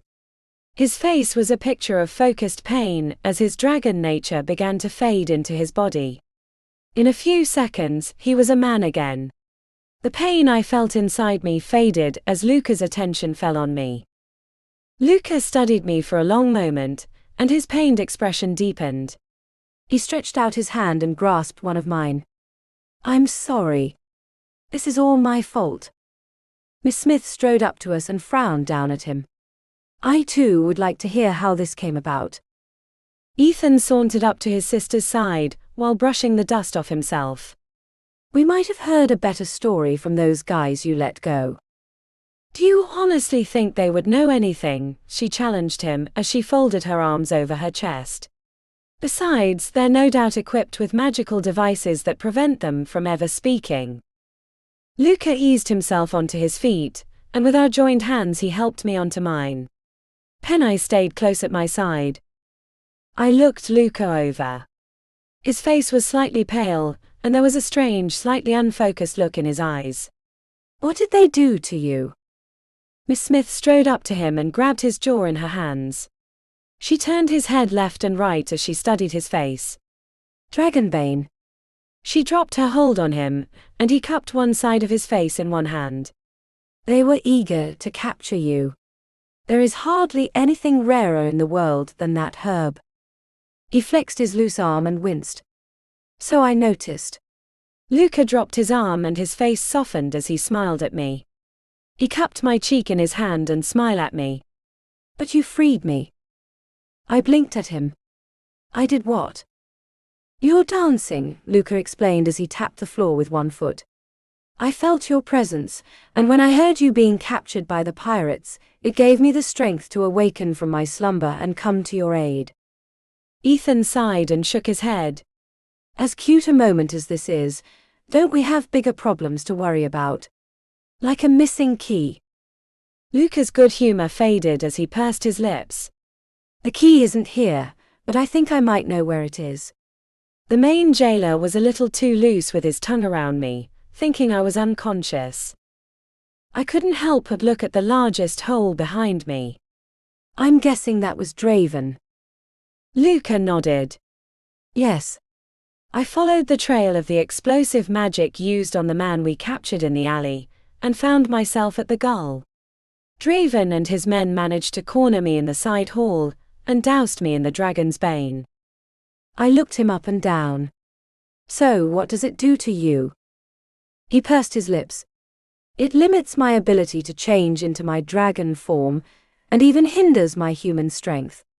To try to change into my dragon form takes a great effort, and to remain in that form for any amount of time, well, his saddened eyes fell on me. You experienced that pain. I winced. Yeah. The effects will wear off in a few hours, MIA assured him. Luca nodded. Yes, but in that time the sun will have set, and Pond King will have made his entrance into the city. No doubt he works toward that aim as we speak. So, what happens if he breaks out? Penny spoke up. I caught her eye and shook my head. Nothing good. He makes a new entrance, and the city gets their water contaminated. Penny wrinkled her nose. Isn't it already dirty with all those dwarves down there? The sealed gate keeps anyone from tampering with the city water supply, either through magical means or other more conventional efforts, MIA explained to her. I looked up at Luca, whose furrowed brow showed his concern. So where do you think the key is? On their ship in the port, he revealed as he looked at one of the nearby holes in the floor. And I believe these tunnels lead to the port. MIA blinked at him. The whole 5 miles. How can someone dig such a trench over that distance, without anyone noticing? Luca folded his arms and frowned. I'm not sure, but the smells down there suggest there is a connection between this path and the port. My eyes widened. The saltwater scent. He nodded. Just that. Penny leaned over the edge of the hole and winced. That doesn't look very safe. Luca turned to her. It isn't, and it would be best if I go alone. I clasped Penny's hands in my own and smiled at her. Thank you for all your help. I couldn't have gotten this far without you. Her beaming face was my reply as she nodded and stepped back out of my reach. Ethan clapped a hand on his sister's shoulder and jerked his head toward the entrance. If you guys are done with me, I think I'll be going with this beautiful feathered siren. A slight blush touched Penny's cheeks. MIA pursed her lips but nodded. Thank you for the help. A grin stretched across his lips. It's been a long time since you thanked me. She returned his smile with one of her own. Try not to make it such a long stretch next time. He backed up and shrugged. I can't make any promises. He turned toward the door but paused and looked over his shoulder. And MIA. She lifted an eyebrow. Yes. Don't get yourself killed down there. She grinned. I can't make any promises. He rolled his eyes but a smile danced across his lips. Touché. It would be better if you join your brother and Penny, Luca spoke up as he turned to me and grasped my hands in his own. And I would prefer you go with them. I frowned at him. And leave you to do this all alone. He nodded. It would be safer for you. I snorted and patted my chest over my heart. Well, according to practically everybody, I'm already connected to you, so if you go, I go. Literally and figuratively. He pursed his lips and bowed his head slightly. I'm sorry. I should have told you the whole truth. I offered him a teasing smile. You'll have plenty of time to do that later, because I'm coming with you to make sure you don't get captured again. MIA stepped forward. Then I'm coming with you. Penny raised her feathered hand. And me. Luca shook his head. This is too dangerous, and 2 people would be easier to hide from our foes than 4. Ethan draped his arms over those of the 2 women, and gave them a lopsided grin. You heard His Highness. Time to march upstairs and drink a toast to their luck. Mia wrinkled her nose at him. You still smell like you drank enough for a barrel full of luck. Then we'll fill another one, he proposed as he turned them toward the hall and led them out of the room. I looked up at Luca, who had raised one of his eyebrows. You have some interesting citizens here. He looked down at me and smiled. I wouldn't have it any other way. Shall we? Chapter 23. I leaned over the hole, and down the full 10 feet to the dirt floor. Beams held up the ceiling, and the flames in the lanterns precariously flickered. So, if we manage to get through this tunnel alive, how are we going to get onto a pirate ship? Luca slipped up to my side and looked into the hole. If it's anchored in the port, then there's a chance we can swim to it. I winced. I don't swim very well. A familiar look slipped into his eyes and I frowned at him. And I'm not staying on shore while you go alone, even if I have to do a tough love swimming lesson. He gave me a gentle smile. I can see why the fates decided to join us. I blinked at him. Why? Because you're as stubborn as I am. Now then, he stretched out his arms to me, shall we? I pointed at the hole. That's a little deep. He grinned. Let's just say I'll get some practice in carrying you through water or down a hole. I lifted an eyebrow. What does that, hey?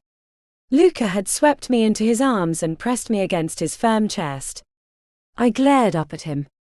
Did your dad teach you to do this? His eyes twinkled with mischief. My mom, actually. She was rather fond of flying. Now hold on. Luca leapt over the side. I clenched my teeth to stifle a yelp as wind whipped past us. He landed neatly on his feet and set me down. I now had a clear view of Luca's former battles, and couldn't help but let out a snort. Draven and his unlucky cohort leaned against a nearby wall with their heads lolled together, sleeping like 2 babes. They each sported bruised lumps on their faces and stupid lopsided grins on their lips. The tunnels themselves were mostly straight, with thick beams that stood at consistent spacing to support the ceiling. The wide underground path led past the unconscious men to a dead end, where the area opened to a large living quarters, filled with cots and a table and chairs. One wall was complete rock, and a pair of broken shackles were attached to the stone. I couldn't help but notice that the place over where I'd been tapping was close to those chains. I took a step closer, and my foot kicked something on the ground. I stooped and picked it up. The thing appeared to be a metal canister with a spray cap. I gave the top a whiff and wrinkled my nose. This smells like some sort of herb. The after scent stung my nostrils. A horrible herb. Luca held out his hand to me. Let me see. I passed the canister to him, and he carefully drew the cap close to his nose. He jerked it away immediately, and scowled at the canister. Dragon's Bane. I studied the can with newfound respect and disgust. Where does this stuff come from? A far-off island rumored to be filled with monsters concocted from the nightmares of seamen, Luca explained as he pocketed the can. The plant itself is rare even there, and thus a king's ransom is demanded for even an ounce of the liquid drawn from the flowers that bloom only rarely. I lifted an eyebrow. That's a lot of trouble just to make sure you're not in the way. He looked down the tunnel and pursed his lips. Yes, and it requires some knowledge of how to prepare the herb that is not common knowledge among pirates. I tilted my head to one side. Can't anybody just juice up the flower? He shook his head. No, because while the juice weakens me, the flower itself is poisonous to humans and many other changeling species. Changeling. Those with the ability to transform from a human form into that of an animal, he explained as he offered me his hand.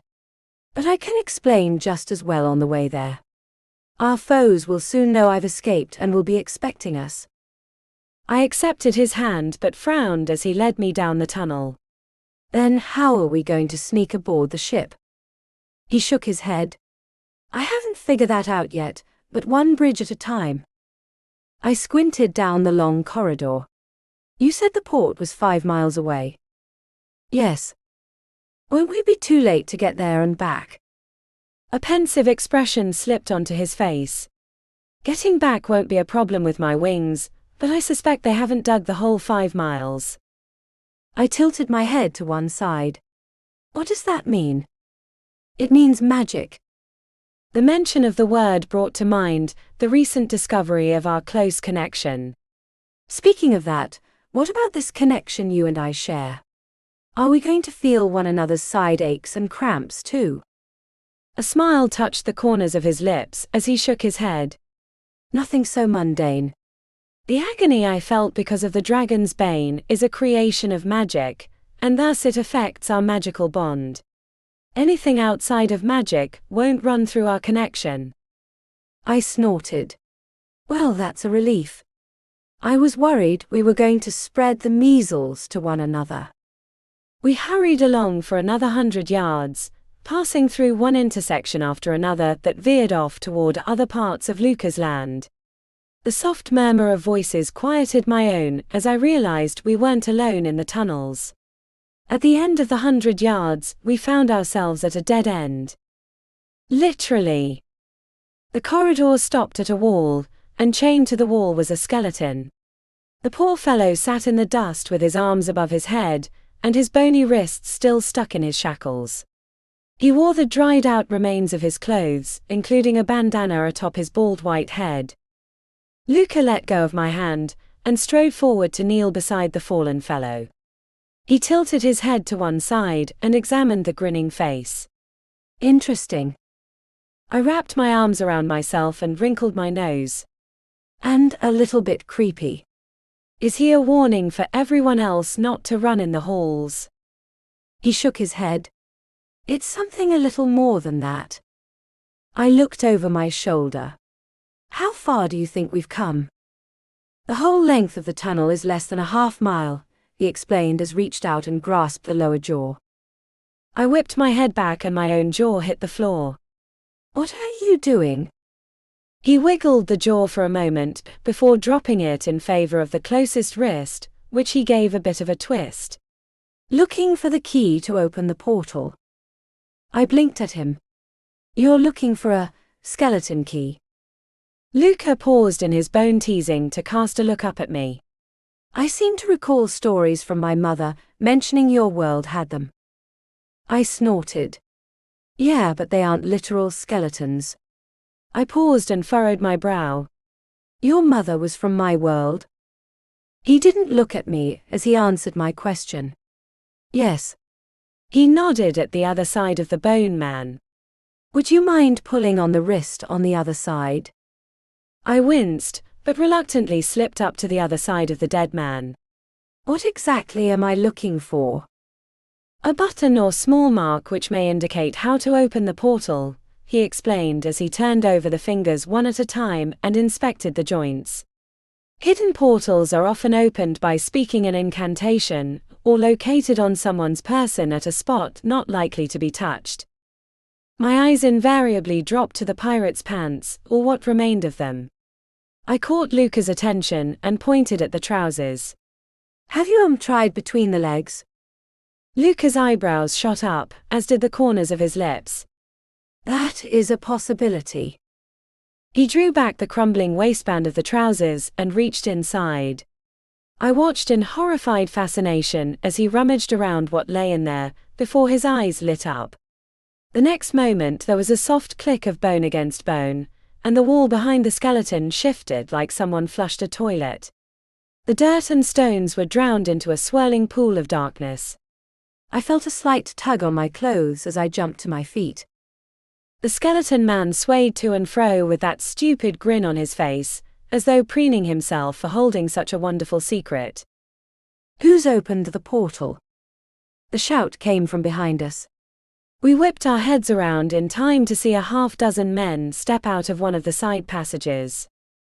"Hey!" shouted the leader as he stabbed a finger at us. "What the hell do you think you're doing?" Luca grabbed my hand and grinned at the men. "Leaving." He leapt into the portal, taking me with him. Chapter 24. My scream lagged behind us as we fell into the swirling wind and darkness. There was a moment of weightlessness, followed by a hard drop through the other side. Fortunately, I fell on something soft. Unfortunately for Luca, it was him. He let out a soft oomph as I toppled onto him. I could see why.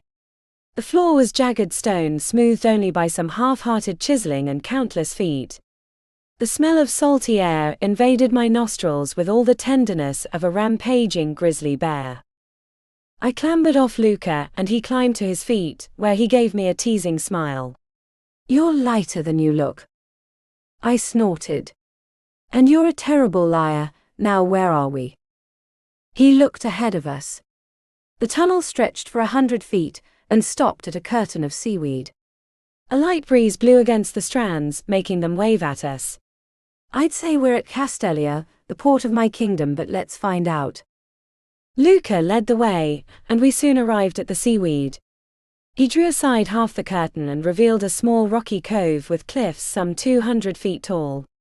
They occupied much of the scenery to our left, but on our right was the expanse of a great ocean, and a few hints of long wide docks that stretched out into those green-blue waters. We stepped out and into the full warmth of the sun and salty air. The cove wall to our left was mirrored on the far side of the 5-mile-wide bay, by another cliff side that protected the port from the unforgiving waters of the ocean. Together they created a mile-wide mouth 2 miles out from land that allowed vessels to dock within the safe confines of the stone walls. I noticed a faint white spot on the left-hand side of the mouth that appeared to be a rock discoloration from weather. The docks did indeed stretch out from shore for some 500 feet, and ships of all sizes and styles lined the boards. Sailors loaded and unloaded cargo, and shipments were inspected and stacked, awaiting more travel. The shouts of men and seagulls alike echoed over the rocks as commerce went on its business. The port city itself stretched out away from the water, and in the direction of Amnesis. The city was filled with houses that showed its ancient maritime heritage in their deckboard walls and exterior decorations, such as old nets and traps. Yards and streets were shaded by canvas stretched over old ship masts, and the storefronts more resembled entrances to the captain's quarters than fancy shops. Commerce bustled hither and there in the form of carts loaded with goods, moving up and down the cobblestone roads. On the widest central road, an air of busy work swam down the stones, as sailors mingled with locals to create a cacophony of laughter and hard selling. I glanced up at Luca, who was inspecting the docked boats. "That's a lot of ships." He nodded. "Yes, but we're only looking for one." His eyes lit up as they fell on a particularly long-away boat, anchored on a dock not far from the rocky trail that led to where we stood. He nodded at the boat. "That one." I squinted at the away vessel. It was made of a dark oak-style wood, and its bow was sharply pointed. 2 rows of oars lay in their hooks awaiting their oarsmen. There was no name carved anywhere, but a small carving of a bird like a dove had been nailed to the prow. I lifted an eyebrow. "How can you tell it's that one?" His sharp eyes scanned the docks. "The dove is the sign of Trulio, and the ship is of the finest quality wood, a weakness he's known for." My other eyebrow rose up. "He's that bold that he marks all his ships with his favorite bird." Luca sighed. "He's that cunning." Though everyone knows his reputation, proving that he's a pirate is much more difficult. None of his sailors have ever implicated him in their illegal activities, and he himself stays far away from the dirtier work of piracy. I furrowed my brow. Why would someone like that want to get involved with stealing a key? He hasn't even asked for a ransom. Luca pursed his lips. "No, and that's what's so strange about this theft. It isn't his style, nor does he have anything to gain." I looked around the port waters, but dozens of ships were anchored out at sea. Well, we know where the away boat is at, but where's its mother? And are we going to guess the key is out there, and not hiding in another tunnel? Luca folded his arms over his chest and frowned. I see what you mean. Any of his pirates could be holding the key. Something clicked in my mind. How many women pirates does he have? Luca turned to me with a look of surprise. Very few. Why? Because Ethan, the guy you met. You know Mia's brother. I paused mid-sentence with my mouth agape before I clapped it shut and blinked at him. Who? The corners of Luca's lips twitched upward. You know Mia Smith is her full name, though those close to her call her MIA, but you were saying about her brother.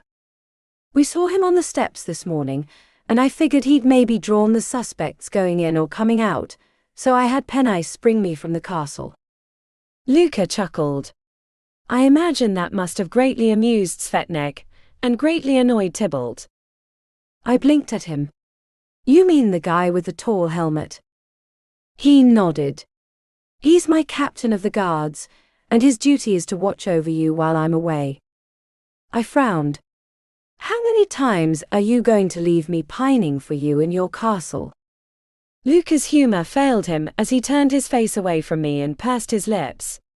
A king has a great many responsibilities, but you were explaining to me about Ethan. He had seen the two thieves.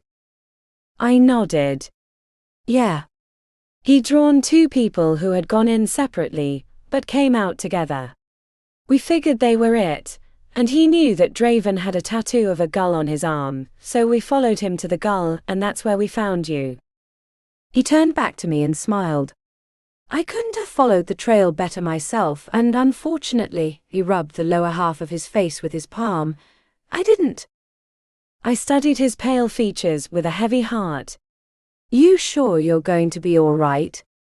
Luca turned his attention back to the port, and lifted his eyes to the sky where the sun had begun its descent. King Glimmer has given us little choice. He shook himself and returned his gaze to me. But what of the other person? The other person was a woman, and a pretty one with an eye patch over this eye. I drew a finger over my left eye. Luca's own eyes widened and I lifted an eyebrow. What? Do you know her? He looked straight ahead and pursed his lips. Yes. I gave her the eye patch. My face fell. How? Why? He nodded at the ocean.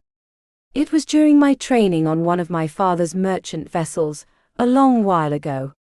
Pirates attacked our ship, and we fended them off, though not without casualties. The captain was struck down, and being the first mate, I was the next to fall under the sword of the lead pirate. My eyebrows shot up. The woman.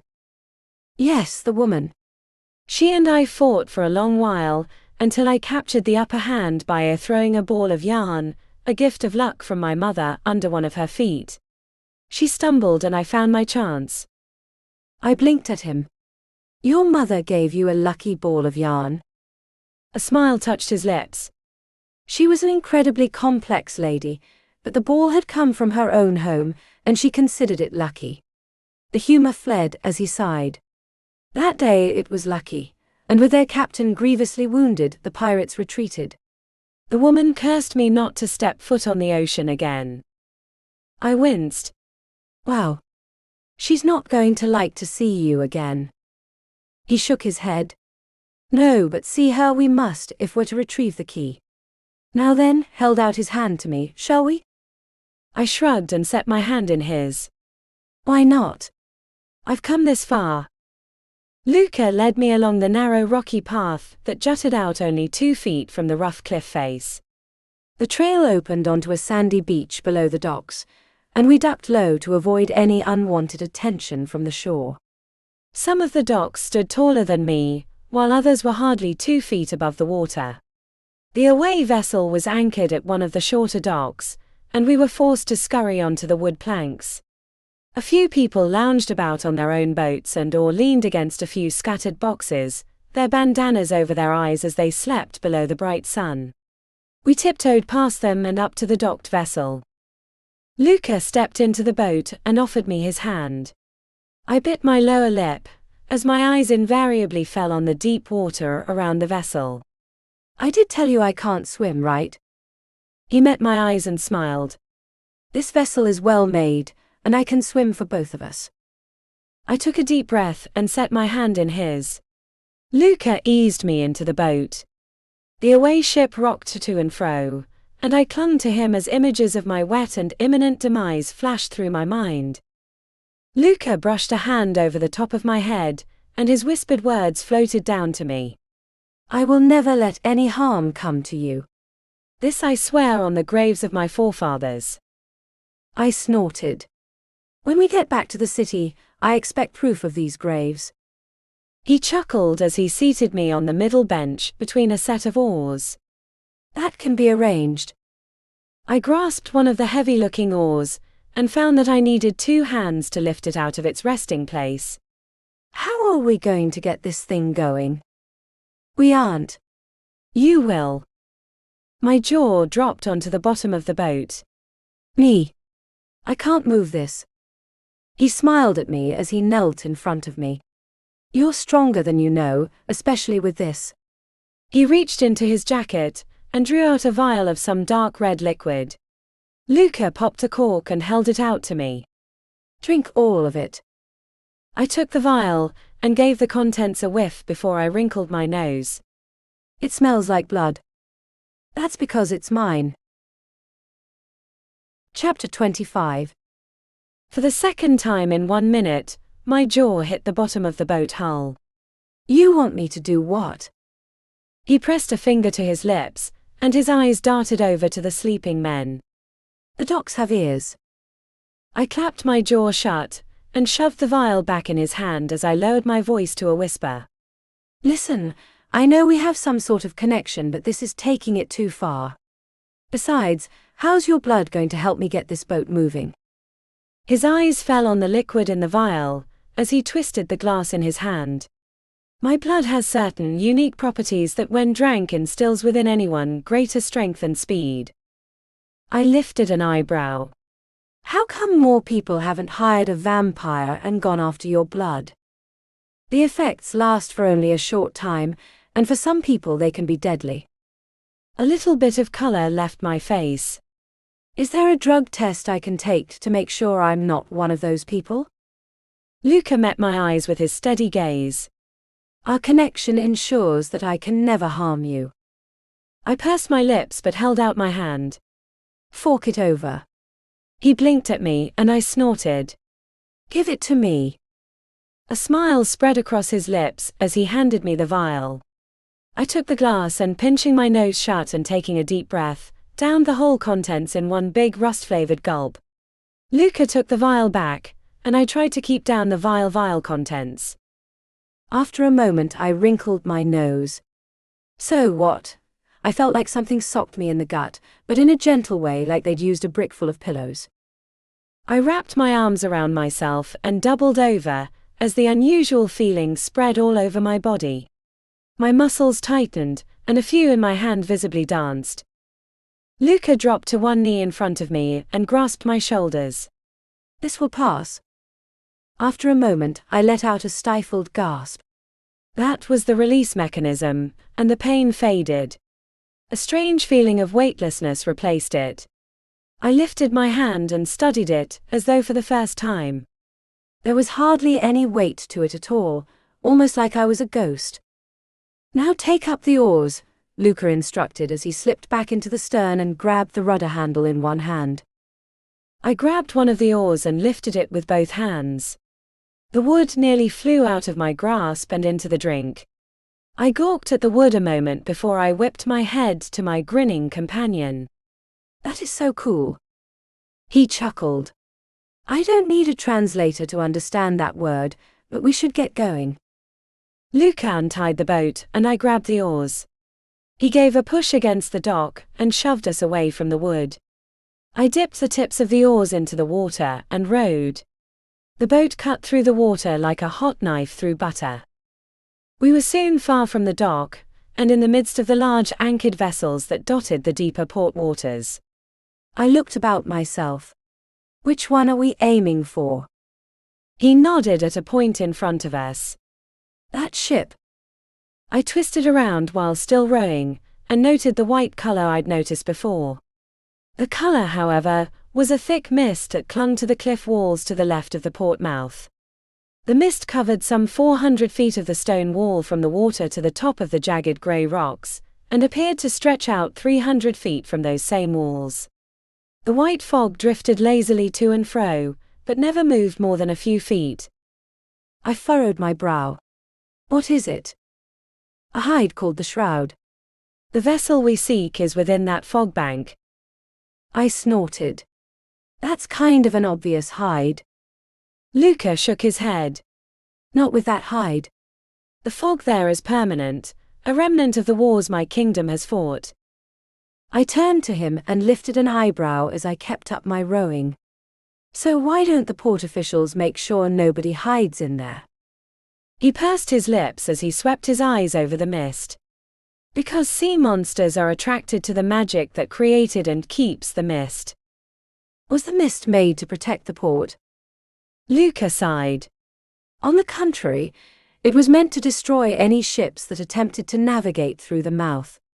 In that time there were more rocks at the mouth, remnants of when the cliffs extended out even farther than they do now. Our enemies created a fog bank to stifle our trade and force us to surrender. I lifted an eyebrow.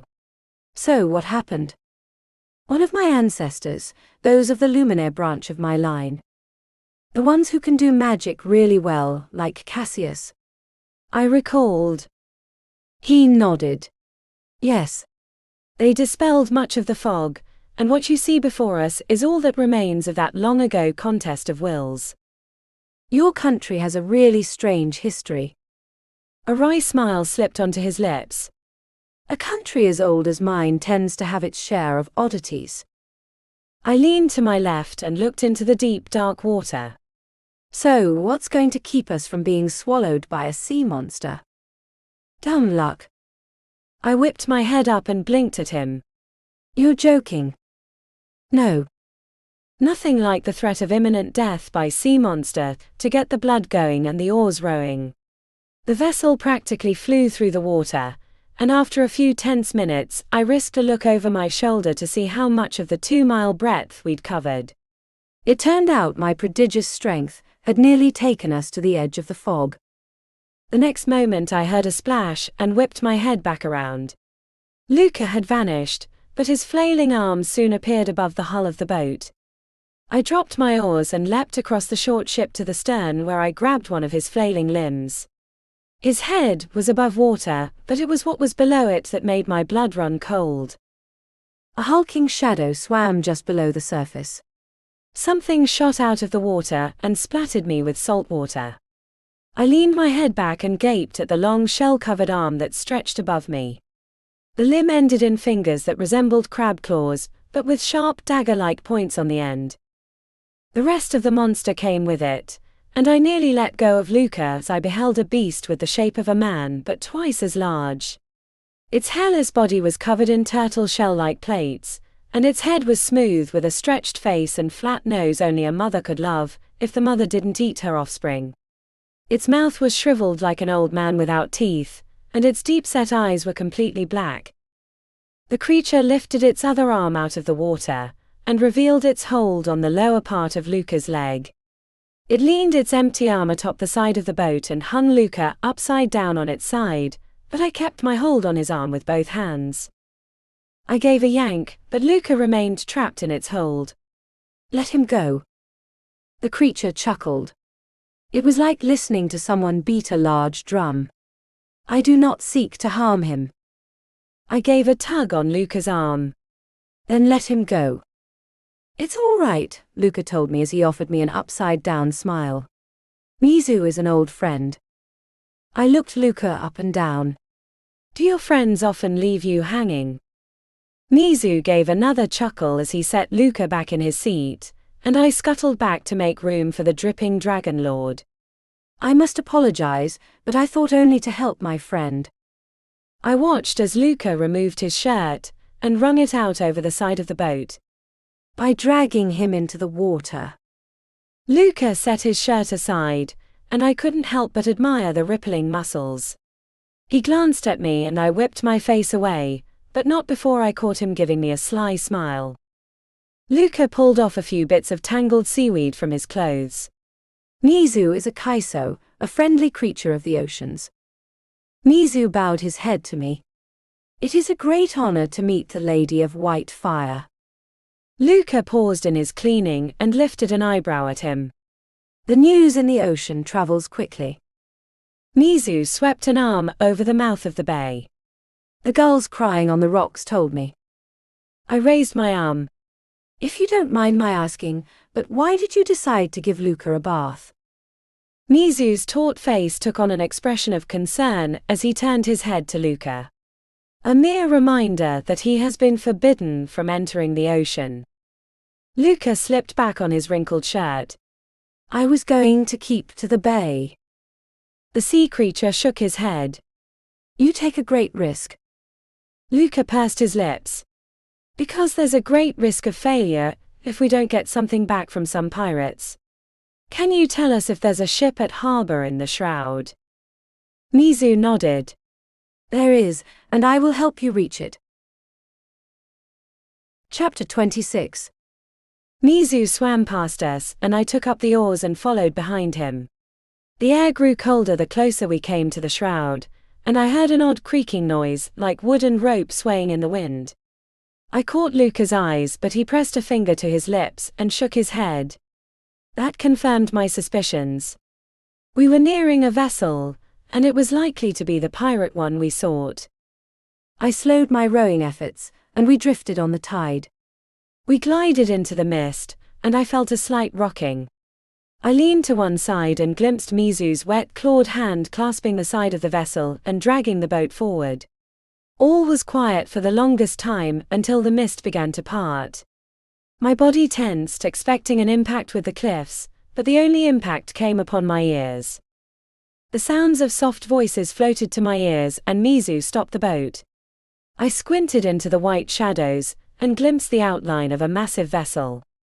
3 masts towered above the deck, and that itself was some 40 feet above the water.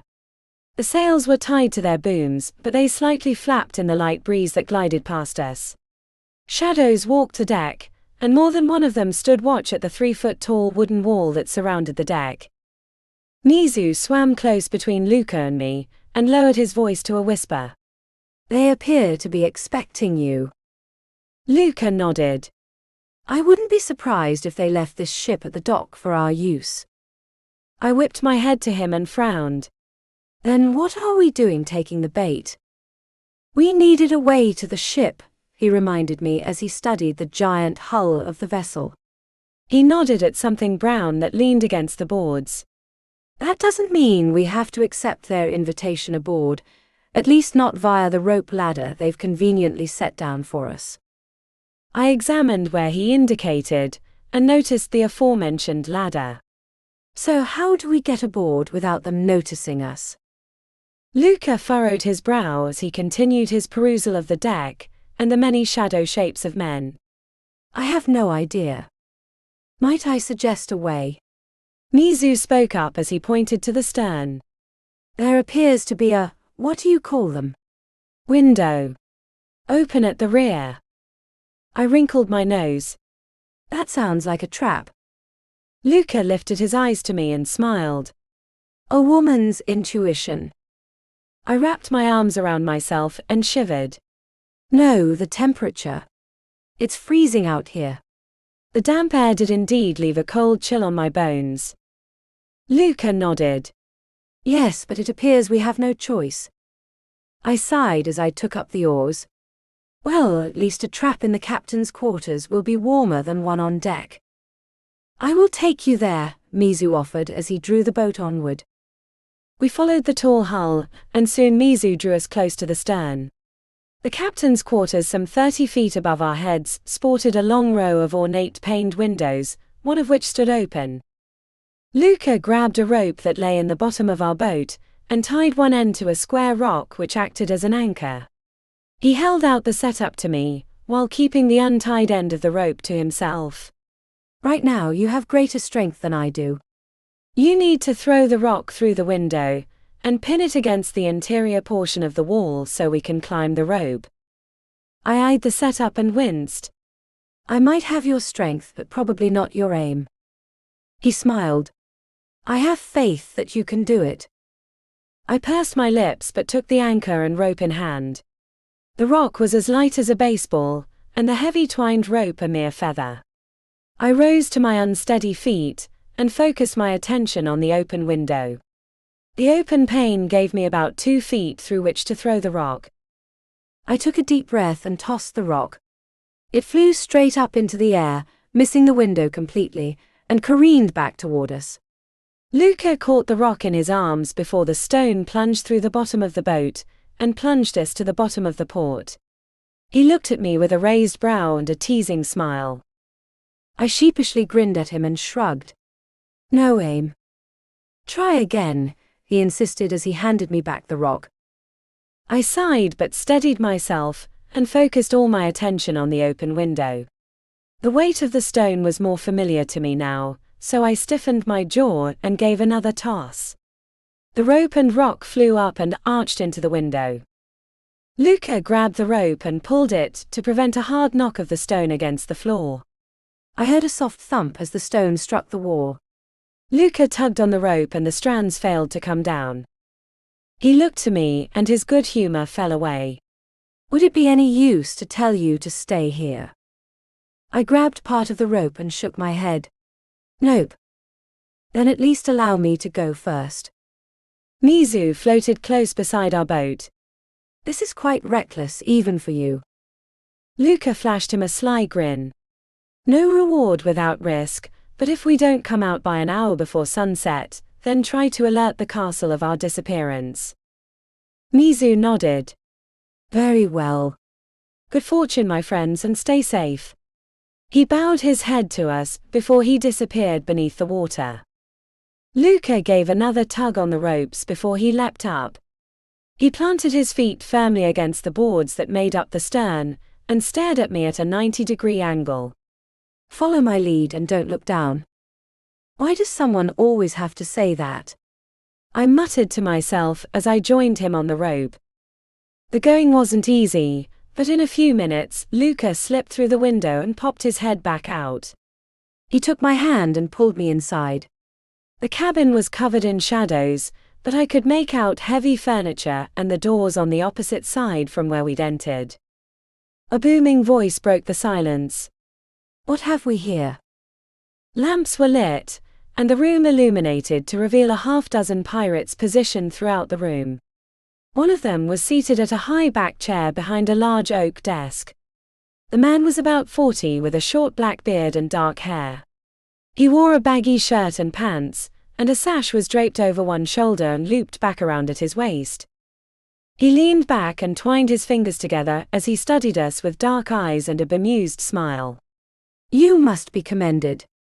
You're the first stowaways I've had in a decade. I winced. And you let the last ones go, right? His attention fell on me, and he lifted an eyebrow. You are rather bold, but I wouldn't expect any less from the new Queen of Amnesis. I shrugged. I'm just being me, but who are you? He stood and crossed his arm over his chest as he bowed low to us. My apologies for not introducing myself. I am Raziel Trulio, owner of this fine vessel and merchant of the seas. We were wondering about your other trade, Luca spoke up. Trulio straightened and gave Luca a sharp look but didn't lose his smile. Whatever do you mean? Luca studied him with his own penetrating gaze. I'm sure you've heard the key to the gate has been stolen. He chuckled. And let me guess, you believe I have something to do with the theft. Luca's eyes darted over the room. We have witnesses that will swear they saw your men being at the museum prior to the theft. Trulio folded his arms and furrowed his brow in faux thought. My men.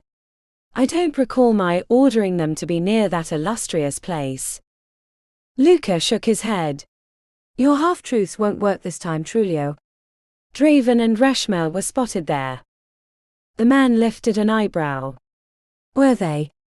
By whom? Then you don't deny they were there. Trulio sat back down and crossed his legs one over the other. He set a hand on his knee and sighed. Why do you always suspect me, Luca? We are such old and dear friends. A smile slipped onto Luca's lips. It's because we're such old acquaintances that I believe you're the only one willing to take on such a job as this. Who paid you, and where is the key? Trulio shook his head. I'm afraid your commands mean nothing on this ship. This is the sea where your rules don't apply. Luca's eyebrows crashed down. The port of Castelia is under the jurisdiction of Amnesis. That I do not contest. However, Trulio gestured to the window behind us, look for yourself. Luca and I spun around to face the open window. The last of the mist floated past as the ship broke free of the white air. The edge of the cliff came into view. The ship was leaving port, and it was taking us with it. Chapter 27. Luca spun back around to glare at Trulio. You dare to kidnap the king of Amnesis? Trulio chuckled. My dear Luca, now is as good a time as any. I am well aware that you are as weak as a kitten. Now then, he stood, and his dark eyes darted between Luca and me. What shall I do with my guests? Men. A moment before you pass judgment on us, Luca spoke up as he gathered himself and stared at Trulio through narrowed eyes. Why do you seek to capture my queen? Trulio lifted an eyebrow. Whatever do you mean, Your Highness? Luca gestured to me. I'm referring to your attempt to kidnap my queen on the streets of Amnesis earlier this day. What does your buyer want her for? Trulio laughed. My dear Luca, even if I deign to pry into the motives of my clients, this time you have the wrong merchant. I have no interest in your queen other than to admire her beauty, and it was certainly not one of my men who attempted to abduct her. Besides, surely you know I don't go into the kidnapping business. I looked over my shoulder and snorted at the passing scenery. Could have fooled me. He smiled and swept his arm over the motley crew that surrounded us. This is merely an amusement for my men. After all, you did sneak aboard my vessel, and the law of the sea states that any such boarding is considered piracy. Then how do you explain this? Luca reached into his pocket and drew out the bandana he'd taken from the singed pirate. He tossed the cloth onto the desk. Trulio studied the cloth for a moment before he frowned. Where did you get that? From one who tried to kidnap my queen. An incineration spell destroyed the rest of him. The pirate leader wrinkled his nose. I know nothing of this attack, but I will certainly look into the matter when I have the time. Now then, he returned his attention to the crew. What shall we do with this boarding party? Hang them. Cut their throats. Trulio folded his arms and closed his eyes as he shook his head. What unoriginal proposals, and so messy. The doors swung open, and a figure cast in shadow stood in the doorway. Let us throw them overboard. All eyes fell on the figure, and I couldn't help but notice Luca's own eyes narrowed. The figure stepped into the room, and I recognized the one-eyed face of the woman whom Luca had called Reshma. She wore a tight-fitting purple blouse with black pants and knee-high boots, all of which showed off her impressive figure. The woman sported 2 pistols, one on either hip, and a knife handle stuck out of one boot. Her golden locks cascaded down over her shoulders and framed her like that of an angel, but the dark look in her eye told another story. Trulio smiled as the woman strode up to the side of the desk and continued to glare at Luca. A rather bland suggestion, but I suppose with your curse the effects could be interesting. She kept her focus on Luca as she crossed her arms over her large chest. I hope so. A smile spread across Luca's lips as he slipped behind me. You're about to find out, but first might we have that key? As a parting gift. Trulio sighed. Do you still beat at that drum? Surely you understand that even if I had stolen the key, I would not hold such a dangerously valued item aboard my ship.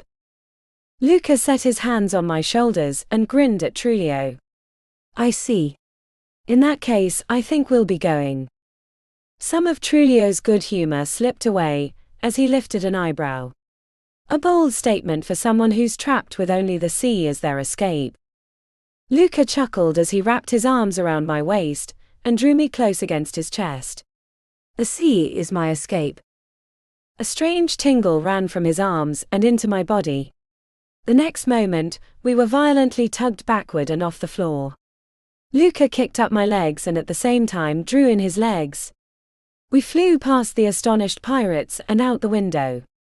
The beautiful dark ocean rippled beneath us as we sailed over the deep water. The mouth of the port was only a few feet away, and we made splashdown into the chilly port waters.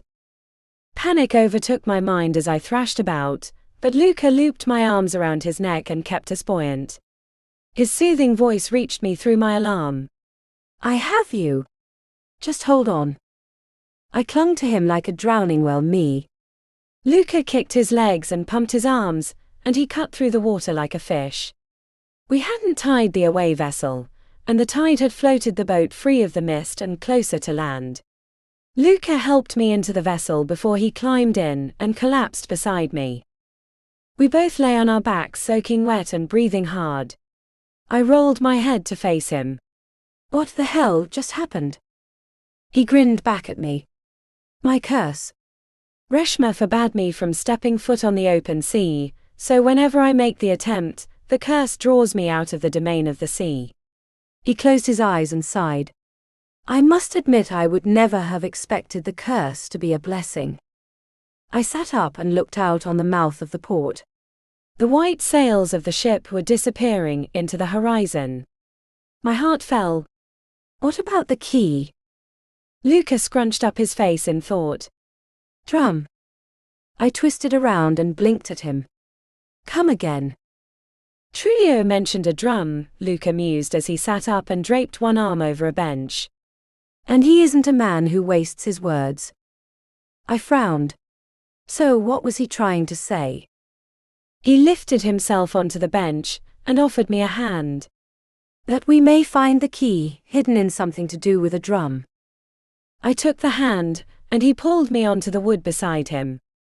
But why would he want us to find the key? Luca smiled. No doubt he's received his pay, and no longer has any need nor desire to hold on to the key, especially as hurting Amnesis would hurt his more honest trading ventures. There is also the matter of the bandana. He appeared to be genuinely surprised by its presentation, and Trulio is not a man who likes surprises, especially those that insinuate him into such an obviously clumsy crime as what happened to you earlier. But that means we still don't know who hired him, or where the key is hidden, I pointed out as I lifted my eyes to the sky. The sun told me there were only a few more hours of daylight left, and then the Dwarf King would make his new entrance. Not quite, he mused as a thoughtful expression appeared on his face. What better place would a thing be hidden if not on yourself? I furrowed my brow before an idea struck me. Where you found it? He smiled and nodded. Yes. The item may very well still be in the museum, hidden somewhere among the other relics. We should return to the museum and see what we can find. I looked him up and down. Can you fly us back, or do we have return tickets through the creepy portal bus? Luca grinned before he plopped himself on the bench in the middle of the boat. He took up the oars and winked at me. Hold on. He dipped the oars into the water and gave a great push. The boat propelled forward. I yelped and grasped the board as the bow of the away craft cut through the waters. A few bits of sea foam sprayed over us as we neared the port docks. In a few short minutes, in a trip that had taken me twice as long, we had arrived. Luca docked and tied the boat to the pier. He climbed out before he offered me his hand. As he pulled me out, I tripped over the boards of the dock and fell against him. I sheepishly looked up at him, but my silliness caught in my throat. There was a strange look in his eyes. It reminded me of the time in the alley behind the pub. We'd been so close then, and there'd been that strange spark between us. For the first time since I'd dropped into this new world, I saw that spark, and it both excited and terrified me. Luca looked away, and the spell was broken. We should hurry back to the museum. MIA might know something about this drum in their collections. I shook off the strange erotic feeling, and looked in the direction of the city. So we fly. Luca's wings burst out of his back and he grinned. We fly. He swept me into his arms and leapt into the air. I was better prepared this time for the terrifying exhilaration, and made sure to wrap my arms around his neck. A seawater-tinged breeze swept past us, but we soon left behind the large port city and followed the road that connected the two halves of Luca's kingdom. The road was made of cobblestones and stretched 4 carts wide in a straight direction from one city to the other. Stone walls some 20 feet tall and nearly as thick rose up on both sides and protected the vital infrastructure from both directions. Beyond the walls were large swaths of farmland that stretched from the rocky coast to the foothills of the mountains that also abutted the city. Fields of green, yellow, and even purple passed below us, and small whitewashed farmhouses dotted the landscape. I caught Luca's eyes and pointed at the heavy fortifications. How old are those walls? Roughly 1,000 years, back when the kingdom fell into a trading dispute with one of our neighbors. I lifted an eyebrow. Has there ever been a time when someone wasn't trying to attack your kingdom? He stared ahead and pursed his lips.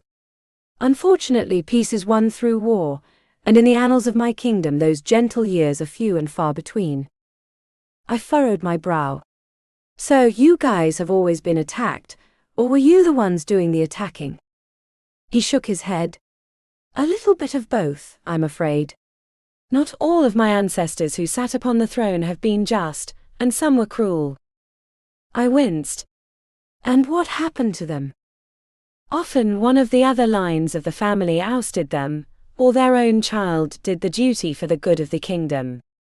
I couldn't think of the right words. A bittersweet smile slipped onto his lips. Such is the way of the world, especially for a kingdom as old as mine. I grinned at him with more humor than I felt. But it has a good king now, right? He chuckled. I appreciate your words, and I try my best to be the king my good people need. A thought struck me that forced a pensive expression on my face. And I'm supposed to be its queen. He continued to stare ahead, but I had a feeling his full attention lay on me. If you desire. I snorted. I can't exactly go back, right? The corners of his lips turned downward. No. I folded my arms over my chest and shrugged. Then I may as well stay. How hard could this queen business be? Oh boy. Chapter 28. We flew over the majestic countryside, and I soon glimpsed the walls of Amnisis. This was my first view of the front, and I couldn't help but admire its beauty. The large walls that ran from the port parted a half-mile from the city entrance, and lowered to only 10 feet, before they wrapped around a large circle set before the gates. In the center stood an elegant fountain of pure marble, with a beautiful woman at the top. She held an amphora, and from the mouth poured fresh water from which many a traveler drank. There was even an overflow to one side, for their animals. The pair of gates of the city stood 30 feet tall, and the elegant grain showed the wood had been hewn from a single massive tree. An edifice of marble stone supported the gates, and a mass of humanity and many changeling species poured in and out of the entrance. We flew over the gate, and the way opened into a massive square with rows upon rows of vendor tents and booths. I gaped at all those people I saw that made up a number which I couldn't even begin to guess. How many people live in Amnisis? A sparkle of pride struck his eyes as he swept his gaze over the multitudes below us. Because of the many travelers and merchants, there's no official count, but my ministers have guessed there to be about 500,000 people who call the city their home. I couldn't help but whistle. Though the number paled in comparison to many cities around my world, I couldn't help but admire that many people being packed into a medieval-style metropolis. As I studied the intricate, winding streets, my memory wandered back to earlier in the day. I looked up at Luca. Do you think Trulio was telling the truth about not trying to kidnap me? He furrowed his brow. I'm not sure. He certainly had no advantage in denying the accusation, and if he would have wanted to keep you, he would have been more keen on separating us. I winced. Then that might mean Trulio's client has somebody else working for him. Luca pursed his lips and pressed me closer against his chest. Yes, and they may not have given up on their efforts to kidnap you. We must keep vigilant and return you to the castle. I leaned back and lifted an eyebrow at him. He noticed my look out of the corner of his eyes and frowned. What? You're not taking me back right now. Should I? I shrugged. I just thought that's usually what happens. The damsel gets dropped off again, and the Dragon King goes off to handle the crises on his own. Luca turned his head slightly away from me, as he continued to fly us over the city and toward the museum. There are certain complications that prevent me from doing so. I blinked at him. Like what?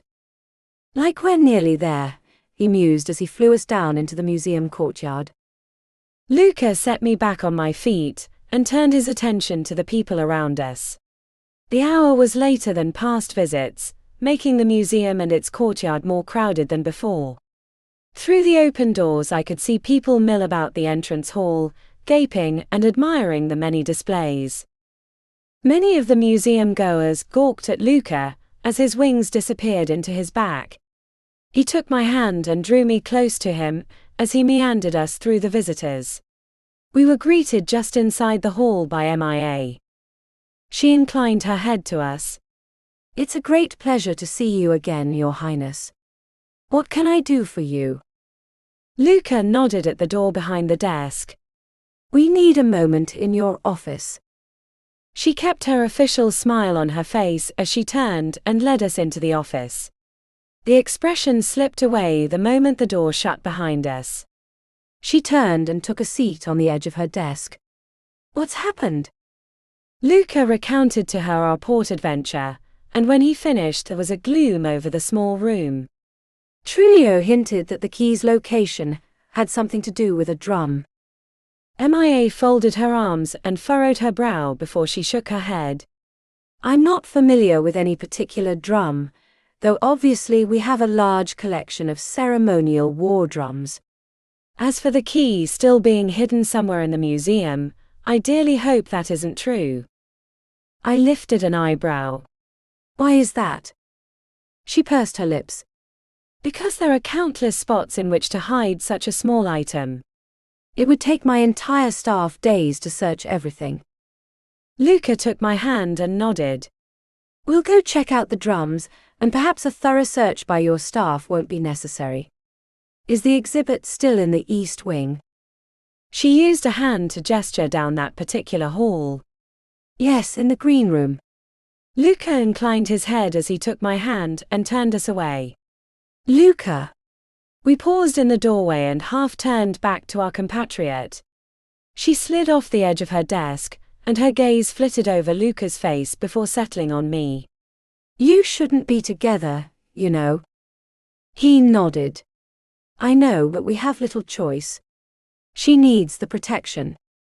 A worried expression settled onto her face. I know this isn't my place, but the guards are well equipped to handle protecting your queen. Luca turned his face away from me, but one side could still be seen by MIA. When he spoke, his voice held a slight growl to the words. There won't be a problem. Mia's eyebrows crashed down. There already is. Luca slightly tightened his grip on my hand. I can handle this. Thanks for the help. He pulled me out of the room, but I caught one last glimpse of MIA. She still had that worried look on her face. That made me worried. Luca navigated us through the crowds and down the hall of the Eastern Wing. The wing mirrored the Western one with large windows on one side and rooms on the left. The visitors milled about admiring tapestries, paintings, and statues that littered the hall. The rooms were an eclectic mix of old and older materials. I glimpsed ancient weapons with stained tips, and old carts that sported wheels worn down by countless generations of owners. There was even a strange trident that looked like Zeus would have wielded it, except the bottom of the zigzag staff had a strange small ball attached to its base. The hall we wanted lay at the far end. We stepped into the large space, and I found myself surrounded by every musical instrument imaginable, and some that were completely foreign to me. There were guitars, flutes, and even a small piano, but some xylophones had been created in the shape of teardrops, and there was one that appeared to be made out of bones. Human bones. The crowds that occupied the other parts of the museum hadn't yet reached our location, so we were alone. Luca led us to a group of glass cases, which held drums of every size and make. Some were simple leather stretched over wood, and others were cloth over metal bands. He reluctantly released my hand, and examined the contents. "There must be something here," he murmured to himself as moved down the long narrow case. I recalled that I'd only seen the pillowed outline of the object we were now searching for. "What does this key look like exactly?" "Its appearance is very close to that of a seashell," he explained as he stopped at a particularly large drum and attempted to scrutinize its interior. "The colors, however, are brown and green, to signify the union of the dwarves and my family." I lifted an eyebrow. "How does that fit into a lock?" He paused in his perusal and smiled at me. "It's a rather unique lock." He returned his attention to the case and frowned as he tapped the glass.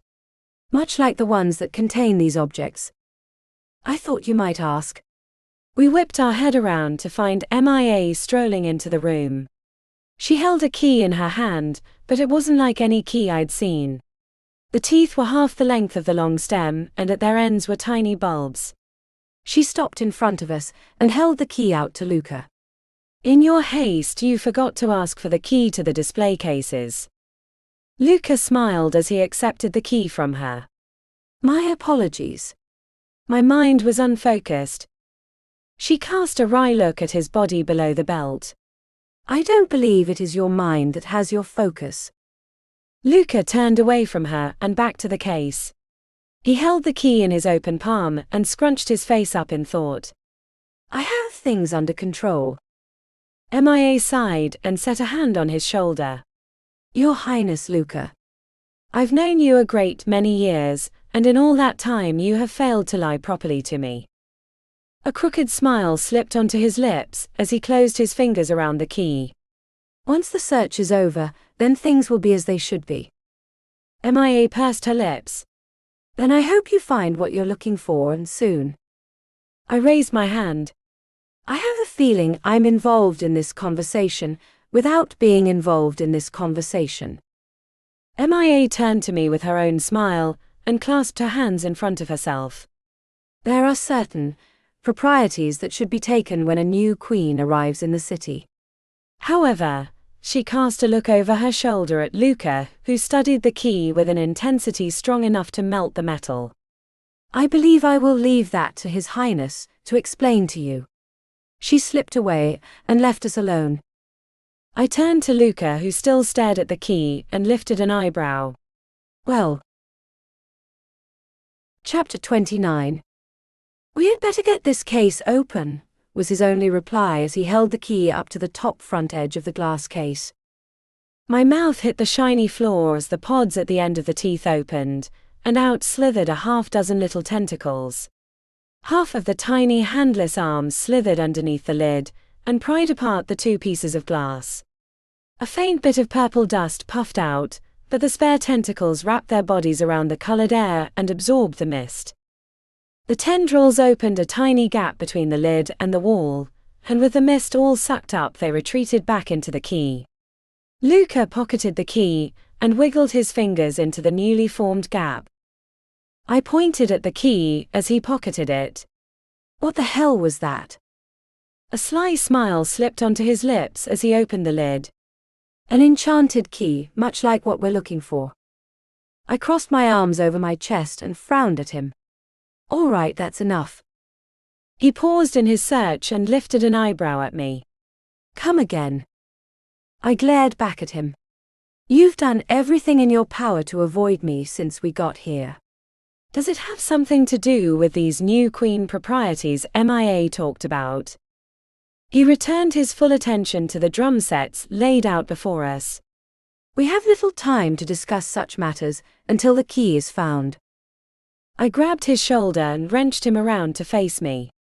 I know that, but if we're going to be working together to find it, then you're going to have to be upfront with me. Uncertainty flashed across his eyes before his shoulders sagged a little, and he sighed. There are certain complications in your being my queen. Our union, for one. I shrugged. I already know about the heart thing, but this is something different, isn't it? He nodded. Yes. He paused and ran a hand through his hair. There are circumstances outside both of our controls. Fate has joined us together in intricate and intimate ways that force a more feral side to surface. I lifted an eyebrow. Could you skip the riddles and just get to the point? Luca half turned back to the drums and turned each of them upside down one at a time. Nothing tumbled out. My dragon side desires to mate with you until you bear me children. I had just picked my jaw off the floor when it decided to drop back down. Luca didn't acknowledge my shock, as he picked up one drum after another, inspecting them for a moment before moving on to the next. He had finished his perusal by the time I gathered myself. Luca closed the case lid and shook his head. The key isn't here, but we have other cases to search. We should get to that. He turned away from me and strode toward the next case. Wait a sec. I protested as I grabbed his wrist. Luca froze and I felt a tremor run through his body. My heart dropped into my stomach as he slowly turned his head around to face me. The look in his heated eyes told me everything. I stumbled back and he caught my arms. His touch ignited an unfamiliar and sensual fire within me. My lips parted as a shallow breath left me.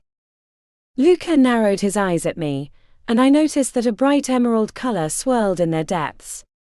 He whipped his face away and shut his eyes before he clenched his teeth. I was filled with regret when he reluctantly opened his hands and dropped his arms to his sides.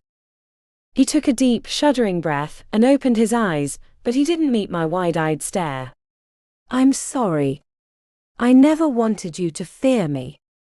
My heart fell a little at the sorrow in his voice. I rallied myself and managed a shaky smile. I wasn't scared. A wry smile slipped onto his lips as he scoffed. Your lies are as terrible as mine. I put my hands on my hips and frowned at him. I wasn't scared. I paused and bit my lip as my cheeks reddened. Luca turned his face to me and lifted an eyebrow. You were what? My cheeks grew warmer as I turned away from him and folded my arms over my chest.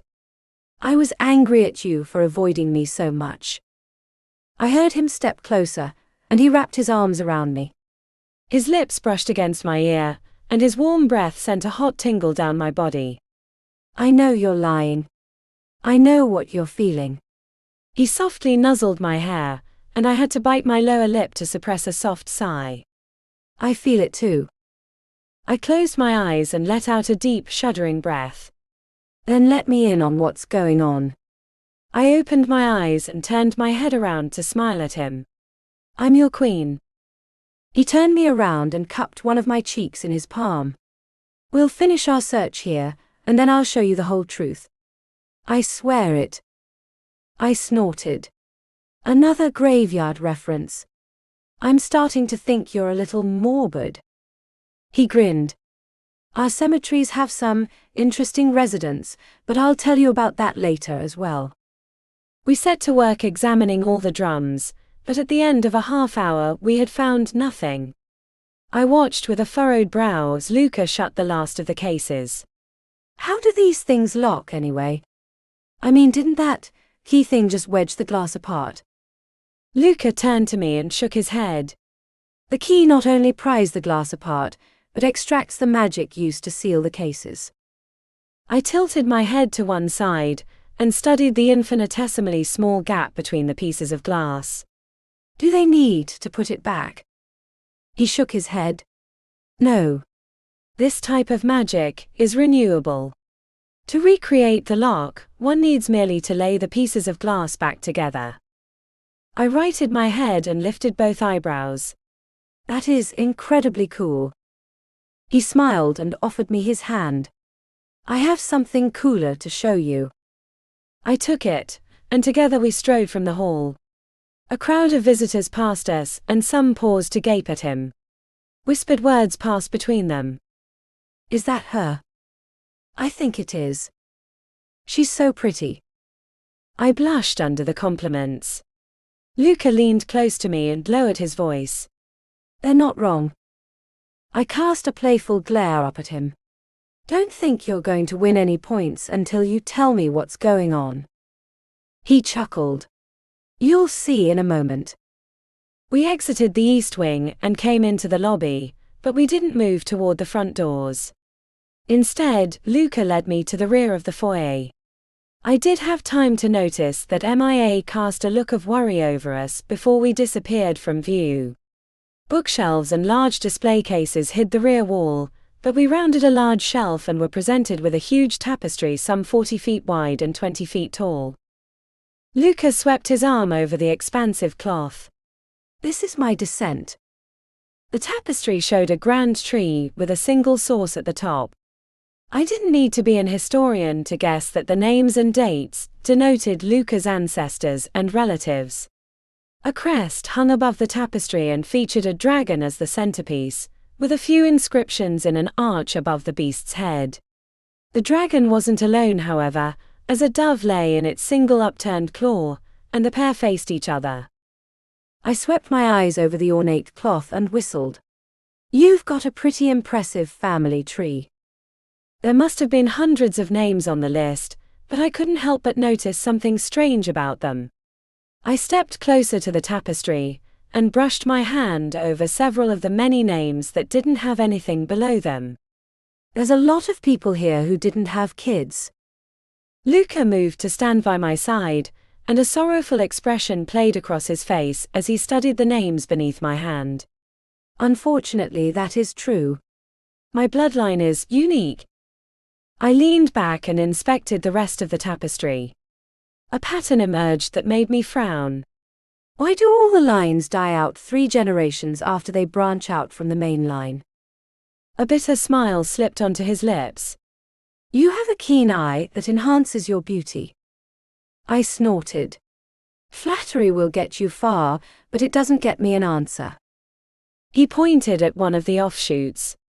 The lines branch out only until the 3rd generation, because my family is incapable of bearing children with the people of this realm beyond that generation. I blinked at him. Mating with the people of this realm? Your people. I wrinkled my nose and shook my head. That doesn't make any sense. Luca sighed. Nor does it to us, but that's what we've come to learn. In order to continue with the line beyond the 3rd generation, we must fetch a human from your world, and only one of those of the main line are allowed to do that, barring unusual circumstances. I lifted an eyebrow. Like when the main line was overthrown. He nodded. Exactly that. Most often the king had no children, being of a singularly unstable mind and unwilling or unable to fetch a human from your world. Do the queens have to fetch a human guy from my home? He shook his head. The women we fetch from the other world bear us only sons. Chapter 30. I couldn't help but remember what he'd told me in the East Wing about that bearing. About that bearing part. If you're supposed to be keeping away from me, then what stopped you from us, that is? My cheeks blushed brighter than an exploding dwarf star. A slight smile touched the corners of his lips. The suppression of my dragon self by the Bane has allowed me to control my more feral nature. The humor disappeared as he pursed his lips. But I don't know what will happen when it returns. I may be able to control the urge, or I may not. He turned his face away, and there was a pensive look in his eyes, as though he was searching inwardly. Even now I feel it rising up. I turned to him and folded my arms as a grin slipped onto my lips. Sounds like I need to douse myself in Bane perfume until the wedding. A strange wild look slipped into his eyes. I retreated until my back hit the tapestry wall. Luca set his hands on either side of my head and leaned in. His voice was hoarse and held a more growl-like timbre than before. I wouldn't like that. His musky scent wafted over me, and it awakened within me a strong sensual desire to touch him. I tamped down the urge and swallowed the lump in my throat. Why, you have to get a hold of yourself, Luca. We can't do anything. He leaned closer and brushed his warm lips against my neck. I closed my eyes as a warm shudder ran through me. God, I wanted his touch so badly. A soft growl emanated from his throat. His hands slid down the tapestry and grasped my hips. He pressed his body against mine and captured my lips in a long, passionate kiss that ignited an erotic hunger inside me. I whimpered as he drew away. The flames of passion burned brightly in his eyes, but as I watched, he used sheer force of will to tamp out that forest fire. Luca turned his face away and shut his eyes. He clenched his teeth, and I couldn't help but notice that they were a little longer than they should have been. Luca took a deep, shuddering breath, and his whole body relaxed. He pushed off from the wall, releasing me from his capturing arms, and half turned away from me. I'm sorry. I shook off my own carnal desire and clapped my hand on his shoulder. You don't have anything to apologize for. It's not your fault your dragon self wants to mate with me. I can guess your search did not go well. We spun around to find MIA standing at the end of one of the long bookcases. Luca turned to her and shook his head. No. MIA folded her arms over her chest. There's only 2 hours left until dark. Luca nodded. That's enough time for me to return Diana to the castle and see if the searchers by the guards have come up with anything. Mia's eyes flickered over a group of visitors who were approaching us from the left. Would you like me to close the museum and initiate a search? Luca sighed. Yes, though you won't be blamed if nothing comes of it before the hour. MIA nodded. We will do our best. My only regret is I cannot give you more help. He smiled and shook his head. You were a great help to Diana, and for that I'm eternally grateful to you. Besides, perhaps Svetnik would know to what it refers. Luca himself didn't sound convinced of his own words, but he turned to me with that unfaltering smile and offered me his hand. Shall we? I nodded and accepted his hand. MIA watched us go with a hint of trepidation on her otherwise stoic face, before she lifted her hands over her head and clapped them together. Attention, everyone. The museum is temporarily closing. We passed through the gawking crowds and out into the dwindling sunlight. I couldn't help but feel my own little bit of dread at the sight of the sun disappearing beneath the horizon. A quick look up at Luca with his gaze on the bright orb told me he felt the same. I gave his hand a squeeze. Maybe your guards have found something. Maybe. He didn't sound convinced again. I wasn't. We hurried past the curious eyes of the tourists and citizens, and Luca guided us onto a side street. He swung me into his arms and his wings spread out behind him. A high leap and we were in the air, though he flew low over the city rooftops. I couldn't help but admire and awe at the vast variety of peaks and spires that dotted the metropolis. The rooftops were like a city unto themselves, with the different classes, species and cultures spread out in a lawn of metal thatched and terracotta ground. A question from Luca startled me from my reverie. Do you like it? I gave him a wry smile. You mean as myself or as your queen? I'd like it to be both. I folded my arms over my chest and snorted. I'm not exactly queenly material. You took me from a pub, remember? He grinned. And never has a woman smelled lovelier than with the scent of good food and drink on her. I laughed. You obviously didn't try any of the cooking there. Luca chuckled. I was afraid the food would negatively affect my ability to officiate the race up. Something hurtled up from the ground and exploded just in front of us. Luca reined himself in as green dust sprinkled the air around us. I inhaled some of the horrible scent, and my eyes widened. Dragon's bane. Luca shuddered as the powder rained down on us. Another object was launched from the ground, and I beheld a small can with a string attached to the bottom. At nearing us, the string was pulled out and the can exploded, emitting more powder. Luca flew back, but his wings faltered. We dropped several feet in an instant, but Luca spread out his wings and slowed our descent. We glided over the rooftops, and I caught a glimpse of our foes. There were half a dozen of them standing about a short metal pipe, with a few holding more of the grenades. They weren't dressed in the attire of sailors, but were clothed in close-fitting black garb that showed off their prime physiques. The people wore soft black shoes and gloves over their hands, and the little bits of hair that peeked out from under black bandanas was also all coal black, no doubt courtesy of a dye. Masks covered the lower half of their faces, and all their eyes were completely devoid of color, showing only their large black pupils. Luca glided into one of the nearby alleys, and nearly tripped on the landing. I half jumped out of his arms before he staggered against the wall. The familiar pain of our bond struck my heart, as he clutched his hand over his own. His wings shriveled against his back before they disappeared, and with them the pain also vanished. Luca grabbed my hand and pulled me down the alley. This way.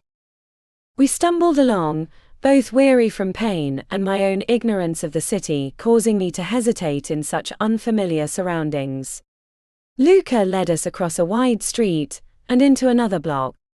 I looked over my shoulder at the street, and my heart dropped into my stomach.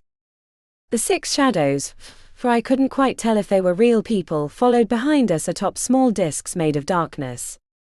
The sources allowed them to float a few inches over the uneven ground, and the distance between us was quickly shrinking. Luca stopped between a pile of wooden crates and pushed me to my knees. Hurry! With my face only a foot from the ground, I could see what he meant. There was a hole in the ground about 2 feet wide. Mold surrounded the lip of the hard stone entrance, and a damp smell wafted into my nostrils. Luca grabbed the back of my collar and pushed me forward. I slipped inside over the mold, and let out a scream when I found myself sliding down a small tube into the unknown. Chapter 31. A quick splash behind me told me Luca had followed suit, but I couldn't see anything but a dim light at the end of the water slide. Pipes above my head allowed more water to drip down over me, greasing the pipe beneath me in questionable-smelling water. The light grew brighter until I burst out of the mouth and ran in a mesh of rope. It was shaped like a cobweb, and I thrashed about for a moment before the bottom opened, and I dropped onto a few inches of water. The water flowed over a concrete hard floor and ran over my arms and legs. I looked up and gaped at the spectacle before me. The pipe had dropped me into a large room some 50 yards long and nearly as wide. Columns thicker than I was tall sat on pedestals and held up the 50-foot-tall ceiling. All the stone had been carved from white stone that, with the gently flowing water, made the whole room sparkle. The source of the light were a few miscellaneous torches that somehow weren't extinguished by the damp air. Luca's voice brought me out of my stupor. Look out! I whipped my head back and watched him slide out of the pipe. He became enmeshed in the rope, and I took that short interlude to scramble out of the way. I hugged one of the columns at the same time Luca splashed down where I dropped. He climbed to his unsteady feet, and I hurried over to loop an arm around one of his and lean his weight against my side. Where are we? I asked him, and my own echoing voice replied back. The city cistern, he told me as he nodded at an elevated walkway at the rear of the room. The walkway ran down the left side of a dark arched doorway that led deeper into the shadows. We need to go that way. I adjusted his weight and helped him forward. I just hope it's only us going that way. We splashed through the cistern pool and onto the stone-hewn walkway. The path took us on a slightly descending path. I couldn't make out the walls, but there was no scent of mold or mildew. A light at the end showed the way, and after a 20-yard walk we emerged into another cistern pool. This one was smaller, and the walkway branched out to our right and left. Arched doorways were situated in both those walls, and another ahead of us. Luca looked to and fro and pursed his lips. A slight murmur came from him. Damn it! Some of the color drained from my face. You don't know which way to go. He shook his head. I can't recall. Movement to our left caught my eye, and forced my attention in that direction. My heart skipped a beat as two of the masked people floated into view. Two others came from the right, and a slight hissing noise at our backs made me look behind us. The silhouette of the sixth attacker blocked the light from the first cistern pool. They floated closer to us and forced us into the pool, while the others also closed in. I stood shivering in the shallow water as they surrounded us. Luca drew out of my grasp and held his head high as he met the empty gaze of our foes. Who are you? A few soft chuckles came from the black-clad people. I could tell a few of them were women, but any other defining characteristics beyond that was impossible. Luca's sharp eyes darted over them. We know Trulio didn't send you. Who did? The one that had stepped out of the doorway opposite us lifted their hand. While I couldn't see the lower half of their face, their soulless eyes and brow told me they held a certain amount of enjoyment at the fear in my face. Our other foes tensed, and at the drop of the hand they sprung at us. Luca wrapped his arms around me and shielded me with his body. A rock flew out of the darkness to our right and crashed into the face of the lead springer. The masked fellow was thrown back by the force of the stone, though the others leapt out of his way to prevent being taken as well. They landed around us on their feet, and all whipped their heads toward a column close at hand. A small man hung from the ceiling by a rope wrapped about his waist. He sported a long beard and bushy eyebrows, and his clothes were baggy and tightened at the waist by a belt. Curly hair stuck out from beneath his cap at odd angles, and he sported a badge in the shape of a column on his chest. The rope from which he hung disappeared into a small hatch in the ceiling that had been camouflaged to look like the rest of the stone. The dwarf, for what else could be down in this cistern, held another rock in his hand and scowled at the masked people. You want another one? Ha! The leader pointed their ring finger at the newcomer. One of their cohorts drew out a dagger and cut the tip of their finger. They flung the blood down and created one of the black discs beneath them which levitated them out of the water. Our masked foe darted upward toward the strange little man. The dwarf let out a yelp and tugged on his rope. He was yanked upward, dropping the rock which clattered down the column. The ninja-looking person swiped their dagger at the man, but missed by a curly hair. As the shadow dropped, Luca picked up the rock and slammed it into the side of one of the other masked people's faces. I felt a rush of pain in my chest as he darted to the next one, barely missing them by a hair as he used his supernatural dragon speed. The whole party leapt back except for their fallen compatriot, who lay soggy in the water. The leader's eyes glared at us as they raised their hand. They snapped two fingers together, and the remaining four foes, leader included, rushed us. A whole rock farm came tumbling down upon their heads. I looked up to see a dozen dwarves hanging from the ceiling, and their hands full of rocks of all sizes. Bags were slung over their shoulders, and held a large supply of stony ammo. "Get on wit ya!" the dwarf from before shouted as he threw a rock at one of the black-clad people. The stone hit them in the calf. "Get out of here or we'll hit ya again." The leader ducked a blow from a heavy rock, and clapped their hands together. Together with another of the ninja people, they created the shadow discs beneath them, while the other two did the same. The pairs each picked up their fallen comrade, and they took off down two of the hallways. I breathed a sigh of relief. That is, until Luca's legs buckled. The stone dropped from his shaky hand, and he dropped to his knees in the shallow water. "Luca!" I yelled as I rushed to his side. I grasped his arms and there was a definite tremor beneath them. "Easy there. Don't try to use your dragon stuff." His eyes closed and his head lolled back against the stone column. My heart nearly stood still. "Luca! Luca!" The roped dwarves were lowered, and the first one to attack our black-clad foes untied himself before scurrying over to us. He knelt on Luca's other side and pursed his lips. He's not dead, but he's not looking so good, is he?" I couldn't keep a tremor out of my voice. Is he going to be all right?" He nodded. "Yep, but we'd better get him going." "Going where?" I asked him as the other dwarves formed a circle of curiosity around us. The dwarf grinned. "No need to fear anything, your queenliness. We're just taking ya to our office, that's all." I pursed my lips as I swept my eyes over the many bearded faces.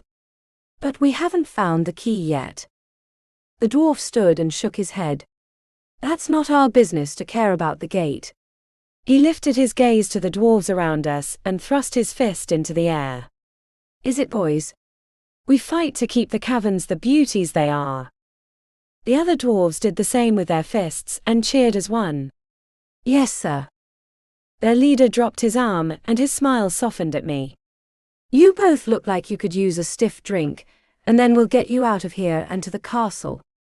I looked down at Luca. His breathing was slightly ragged, and he clenched his teeth. I closed my eyes and nodded. Chapter 32. I now had a problem on my hands as I looked over Luca's stiff, heavy form. The lead dwarf clapped a hand on my shoulder. "No need to worry about that, your queenliness. We'll handle him." He looked over his shoulder and used a hand to beckon to the others. They sloshed through the water and hefted Luca onto their shoulders. The crowd marched him to a bunch of the ropes that hung from a large hatch, and together they tied them around his body so he hung in a sling. The leader dwarf put 2 fingers in his mouth and gave a whistle that echoed all over the cistern. The ropes were hauled up, and Luca disappeared through the ceiling. The dwarf tapped me on the arm and pointed at 2 ropes slung together to create a swing. "Here's your carriage, your queenliness." I walked over and eased myself onto the ropes. The dwarf whistled again, and I was pulled up. I had a fine view as the dwarves scrambled to wrap the remaining ropes about their waists. The leader strolled over to his rope, but paused long enough to grab something from the water and tuck it into his belt beneath his vest. Some of the dwarves were shorted, and they glared up at their comrades as they and I disappeared through the ceiling. The large room above the cistern had columns in the same locations, but was thankfully dry. I had failed to notice how wet I'd become in the shallow water, and a sudden chill made me shiver. Another dozen dwarves stood around the room, and at their backs were backpacks filled with stones and rope. I blinked at all the heavy gear and tiny men. "Are you guys always up here?" "Not here exactly," the lead dwarf admitted as he strode over to where his men were setting Luca into a couple of backpacks turned into an improvised stretcher. "We just got the jingle that somebody was down here and checked it out, to find you facing off against those shadows." "The jingle," I repeated as I hurried to join him at Luca's side. His breathing wasn't quite as ragged, but his eyes were still closed. The dwarf fingered some loose rope that hung out of one of the stretcher bags. "Yep. You got caught up in one of these nets on the way down, didn't ya?" I furrowed my brow before I recalled the spider's web. The dwarf returned his attention to Luca and nodded. "Now then, let's get His Highness to bed and get some strong food into him. Take him away, boys."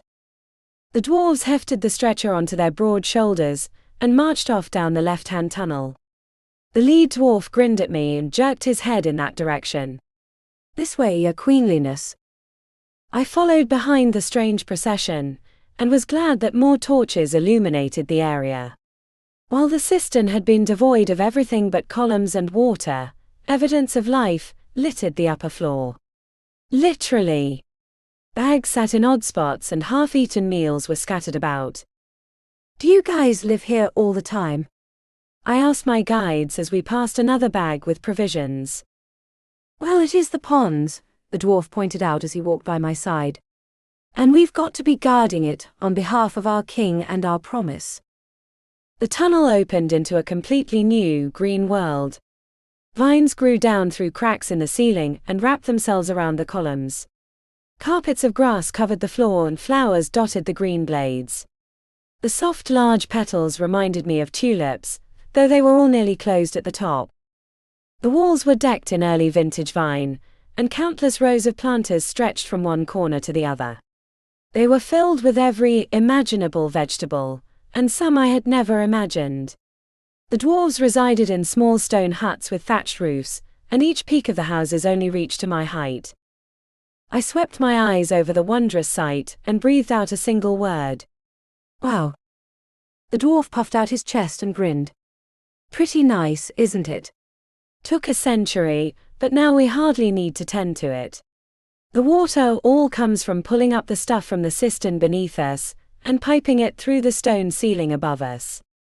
"Now let's get His Highness over here." The over here was a small hut, built with a column sticking out of its center. The dwarves marched inside and I followed. The interior was short but comfortable, with rooms separated by a single stone slab. I was forced to stoop to clear the front door, and decided crawling on my hands and knees inside the house was the best option. They carried him into the room to our right, and I found that to be the bedroom. Some clothes were scattered about, and there was a dresser on the opposite wall.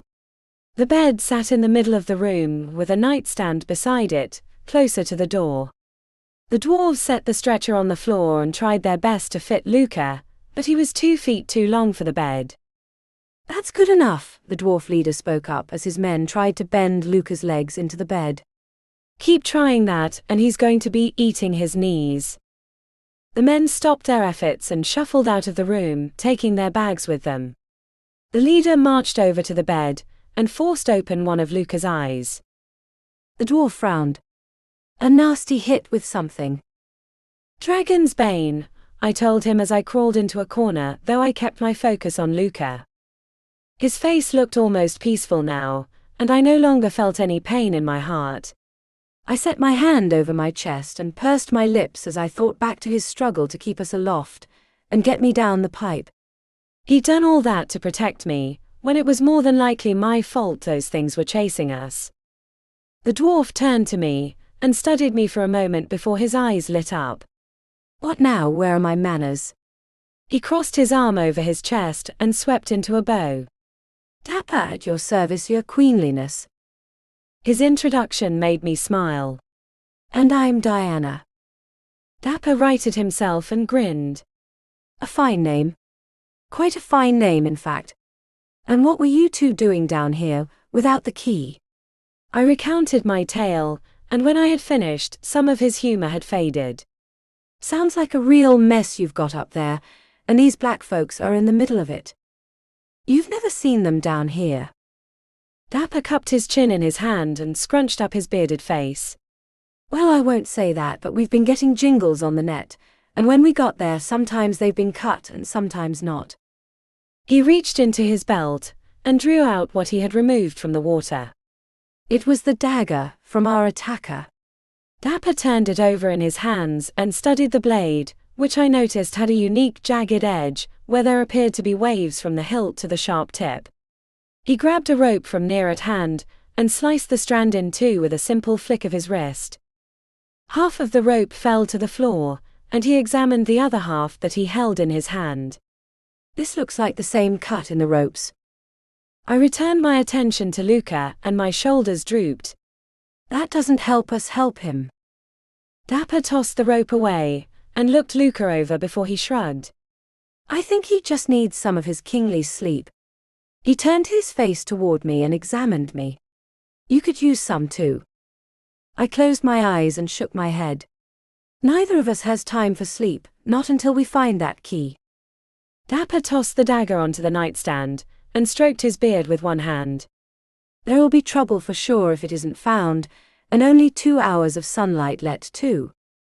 I swept my eyes over the room. How can you tell? Dapper dropped his hand and turned to me with a grin. Yeah, wanna see. There was a mix of dread and curiosity as Dapper strode out of the room, and I crawled after him. He stopped at the column and turned to me before rapping his knuckles against the stone.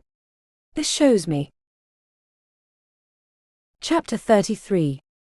I blinked at him as he pulled on a short bit of rope that hung off the column. The pull opened a secret compartment inside the column and revealed a hollow space. Inside was a mirror that reflected the sky far above us. I crawled up to the opening and gaped at the miracle of mirrors as clouds drifted past. Dapper puffed out his chest. My great-great-grandfather carved that out a century ago just to tell the time according to your measurement. I raised an eyebrow at him. How do you tell the time? He nodded at the door. By the blooming of the flowers. When they're closed it's time to sleep, and when they're open it's time to work. My heart sank as I realized the late hour. The day's almost gone. Dapper's smile faltered a little, but he clapped a hand on my shoulder. Chin up. It's not over yet, and I'm sure His Highness will be up in a boat in no time to get you finding that key. I nodded, and my bobbing head happened to look to my right at the dividing wall between the entrance room and bedroom. I hadn't noticed before, but some pictures had been carved into the stone wall. The stone was divided into 3 unique rectangular scenes, each one very different from the next.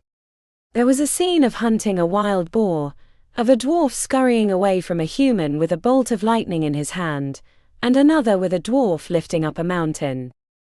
Dapper grinned as he set his palm against the stone and admired the carvings.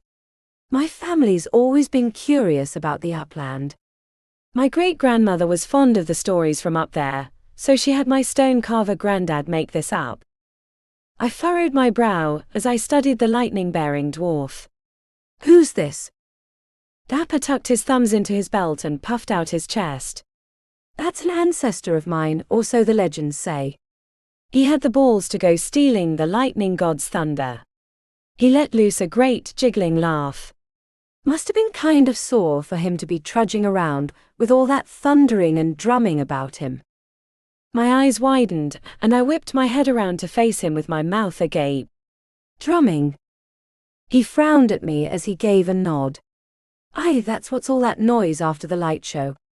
Something wrong with that. I clasped one of his hands between mine and looked him square in the eyes. You have to get me to the museum. His cheeks blushed so red they made his brown beard appear white. What's this about? What are you talking about? I stabbed a finger at the stone picture. The key. I think I know where it is, but you have to get me to the museum. Dapper blinked at me. What's this now? What are you talking about? I squeezed his hand. You have to take me to the museum. I'm begging you. His confusion softened. No need to be begging me, your queenliness. I'll get you there right now. And I'm coming with you. The voice came from the bedroom. Dapper and I hurried to the room and found Luca half out of bed, though that could have been because he didn't fit in the first place. His face was pale, but there was a smile on his lips. I scrambled over to the bed and pressed my hands against his chest. The only thing you're doing is laying here. He grasped one of my hands and pressed a kiss on the fingers. A light blush accented my cheeks as he met my eyes. I'm coming. Well, whoever's coming where had better get out of my house and follow me, Dapper spoke up as he hitched up his pants. This key isn't going to be found with us standing here jabbering our jaws off. He strode from the room, but I cast one last uncertain look at Luca. You sure you want to come with us? He pressed my hand against his chest over his heart. With you always. I swore he had access to a switch that turned on my blushing cheeks, but I shook off the red and looped my arm under one of his. Come on then. Time to get out of bed and save your city's water supply. The house was even shorter for Luca, and we both crawled our way outside, where Dapper impatiently waited for us. He jerked his head toward the back of the small village. It's this way. I looked where we'd come from and where he wanted us to go. But that's the opposite direction of the museum. It's a shortcut now, let's get on with it. He strode forward, and we could do nothing else but follow. Dapper led us down another torchlit tunnel, and we came out on a hall without houses but with corrals. Small horses and cows grazed in their respective pens, and a shepherd watched over each. Dapper stopped at a ladder attached to the wall to our right, and he nodded at the hatch at the top. This'll take us to the highest floor. He began the long climb. Luca swept his arm toward the rungs and smiled at me. Ladies first. I snorted and gave him a light push toward the ladder. You just want to enjoy the view. Besides, you look as weak as a kitten, and if you fall, I might be able to hold you up. It scared me a little when he didn't argue but instead climbed up after our friend. We soon ascended through the hatch and into another large low room, but the ladder continued upward to the next floor. The scent of dirt and voices came to my ears, and the stone floor here was covered in a layer of dust. Carts rolled by overhead, as Dapper grabbed the single torch that illuminated the low room. The ceiling was so short that Luca and I were forced to crouch as we followed the dwarf to our right, where a culvert-sized tunnel led us backward. We passed through several rooms and a few pipes that I imagined, one of which we'd used to descend into the dwarven domain. After a half hour of walking, Dapper stopped us at another short ladder that led upward. He half turned to us and handed me the torch. Let me see if it's safe. You mean because of the black-clad people? I guessed as he grasped the rungs. He shook his head. No, from people stepping on our heads. Dapper climbed the short ladder and opened the hatch only slightly.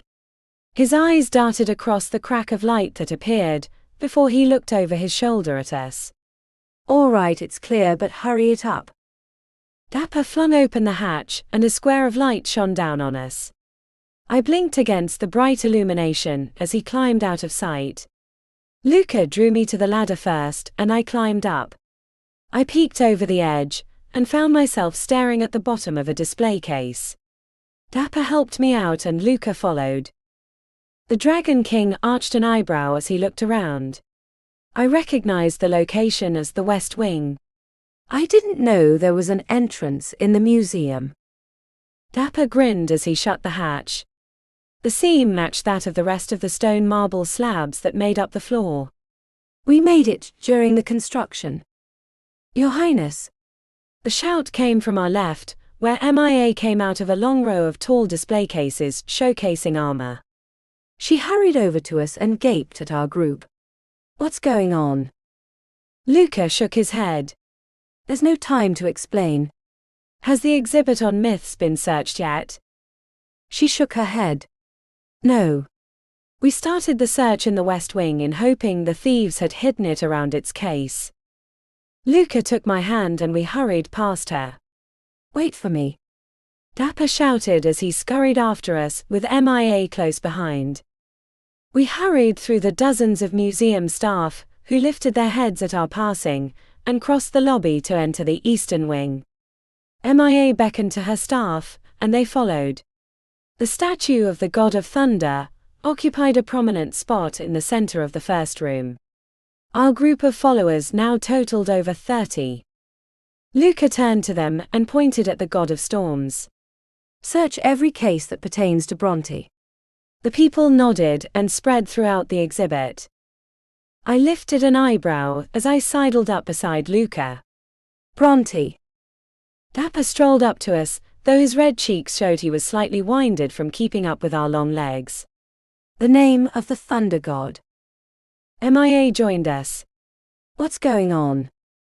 Luca nodded at Bronte's likeness. Diana thought of something we missed, that perhaps the drums to which Trulio alluded to weren't literal but... A shout came from one of the people who inspected the statue. Your Highness. We hurried over, with Luca in the lead. The museum worker pointed at the back of the god's spear, just below the highest zig. A hole had been chipped into the stone. Something's there. Luca stretched his arm up and slipped his fingers into the small hole. He furrowed his brow as his fingers searched, and a moment later his eyes lit up. Luca drew his fingers out, and clasped between two of them was a strange shell with key teeth. He lay the object in his open palm and smiled down at it. The shell was half green and half blue, and had a beautiful shine that glistened in the sunlight. The 4 teeth that stood out of the top, 2 from each color, were stubby and hinted at being as unusual as the key to the glass cases. I was hesitant to ask, "Is it?" Luca nodded. "Yes. The key to the gate." Dapper grinned. "Well, I'll be. Is that what it looks like?" MIA half turned toward the doorway, and the windows that looked out on the waning day. And not a moment too soon. Chapter 34. Luca grabbed my hand and pulled me toward the door. "I thank you greatly for all your efforts. Now if you'll excuse us, we have a city gate to save." "I'm coming too," Dapper shouted as he scurried after us. We hurried out of the room, and soon exited the front of the museum. The area was crowded with dozens of disappointed people, who looked forlornly at the shuttered museum. At our exit, however, squeals went up from the crowd, and Luca was mobbed. I was trampled. "Your Highness. What an honor. Can you sign my shirt?" I would have snorted if I hadn't been in the middle of a push fest created by the over-eager fans of the Dragon King. Our joined hands were ripped apart in the surprise attack, and I found myself floating adrift in a sea of admiration. A small firm grip grabbed my hand and tugged me out of the crowd. When we broke free, I was glad to see it was Dapper who had guided me. MIA appeared on the steps of the museum and clapped her hands. "Ladies and gentlemen." "Ladies." Nothing worked. Dapper shoved 2 fingers into his mouth and let loose a whistle that ripped through the twittering of Luca's admirers. I myself, standing so close to him, had to clap my hands over my ears. The people paused in their fawning and peppering of questions, and turned to see who had blasted their eardrums. MIA slightly bowed her head and smiled at him. "Much obliged." Dapper folded his arms over his broad chest and shrugged. "Don't mention it." MIA returned her attention to the curious visitors. "The museum is once again open, and the first 10 people may enter the private wing at no charge." The crowd stampeded toward the museum entrance, and MIA slipped inside to avoid being crushed as I had been. The lobby was large enough to accommodate all of the stragglers, and in a few moments the all clear was given by Luca, who beckoned to us. We hurried over, and he snatched my hand, though he took enough time to smile at Dapper. "You have the impressive voice of your halls." Dapper grinned. "You should hear me deep in the halls of His Highness. Nothing like it." I glanced at Luca and lifted an eyebrow. "What was that about a private wing anyway?" "The rear of the museum holds some of my family's precious jewels," he explained as we hurried along the street toward the gate. "Visitors must meet certain trust requirements in order to view the collection." We wove our way through the streets and soon neared the gates to the ponds. A low murmur indicated the crowd had increased in size, and as we took a shortcut through an alley, I could see the throngs of people that congregated before the entrance. The great crowd in front of the gate stretched down the street and past the mouth of our alley. Just a few short steps and everything would be set right. And then a wall was thrown up in front of those steps.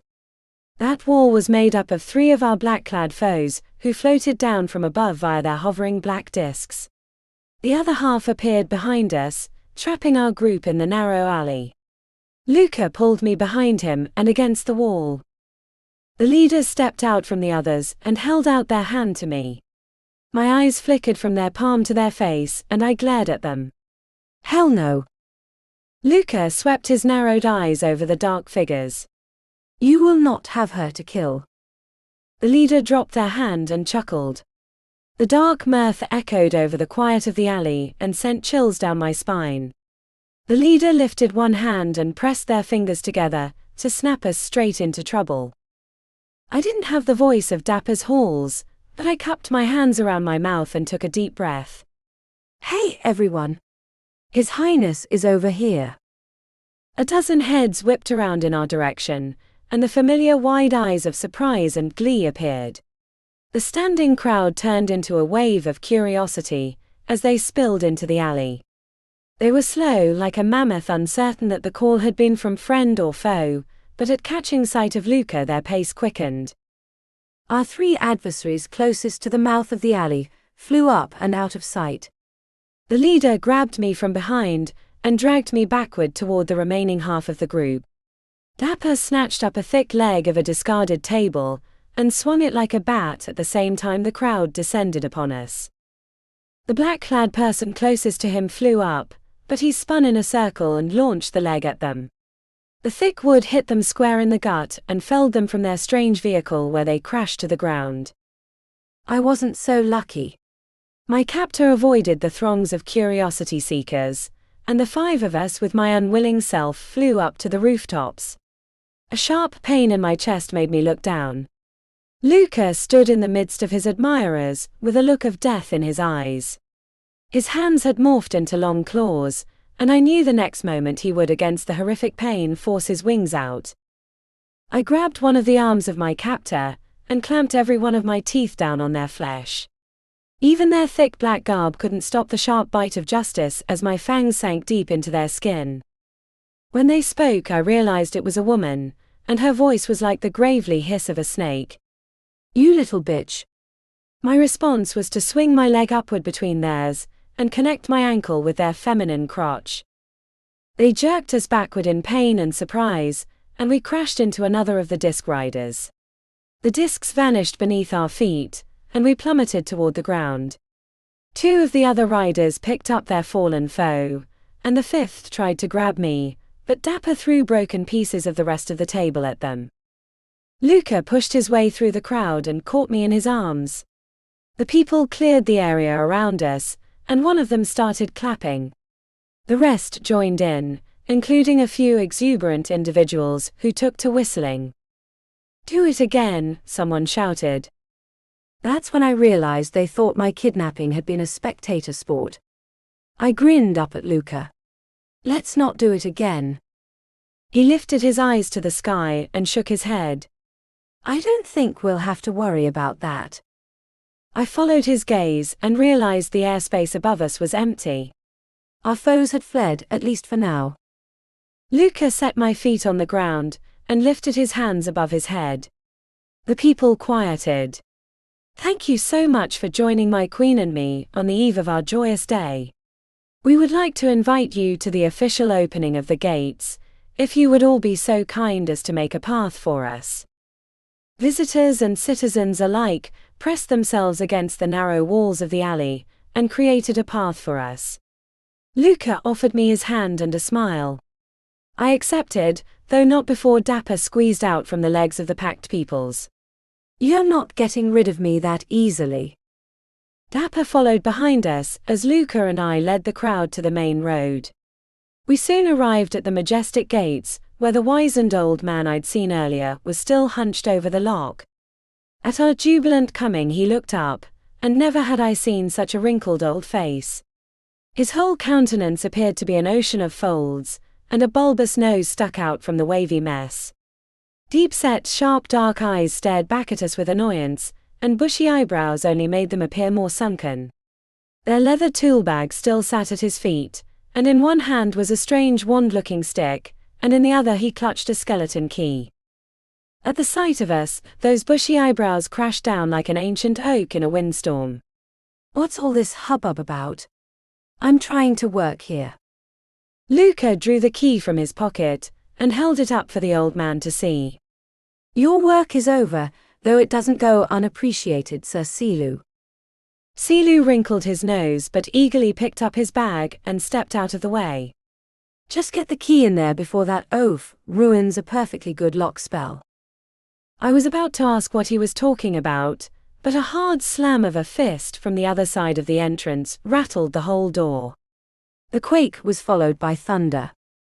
"Let me out." Chapter 35. The voice was deep and male, and seemed to bounce off stone walls located on the other side of the gate. Silu stabbed a bony finger at the strangely shaped lock that was situated in the center of the two halves. "Hurry and shut him up. He's been nagging at me all day like that." Luca stepped up to the lock and set the shell key into the shallow hollow. The 4 key teeth at the top stretched upward and inserted themselves into corresponding tiny holes in the gate halves. I could hear clanking as they worked their magic through a dozen locks before a loud one donged like a church bell. Luca grabbed my hand and drew me back as Silu scuttled with us. "Some space would be advisable." I couldn't understand why as the groaning gates opened inward until I saw the behemoth of a man on the other side. The shadow stood 10 feet tall, and their cloak billowed out on both sides, encompassing most of the entrance. He stepped out into the dwindling light and revealed a round face with a stubby beard and sharp eyes. His hair was the color of a raging wildfire, and his skin the pigment of sandy dirt. He wore tight pants and a shirt, and a necklace of gold and precious jewels hung around his neck. A crown of the same variety topped his head, like a boulder of gold amid a wildfire. King Glimlick Plas the 26th opened his wide arms and gave us a broad smile that could have swallowed me whole. "I have arrived." Luca stepped forward while I hung back. He smiled as he crossed his arm over his chest and bowed to the great man. "And my city welcomes you, King Glimlick Plas the 26th. May your jewels never fade, nor your moss never cease to grow." A cheer rang up from the crowd, and people clapped and whistled. The king of the ponds sauntered over to me and crouched low so we were face to face.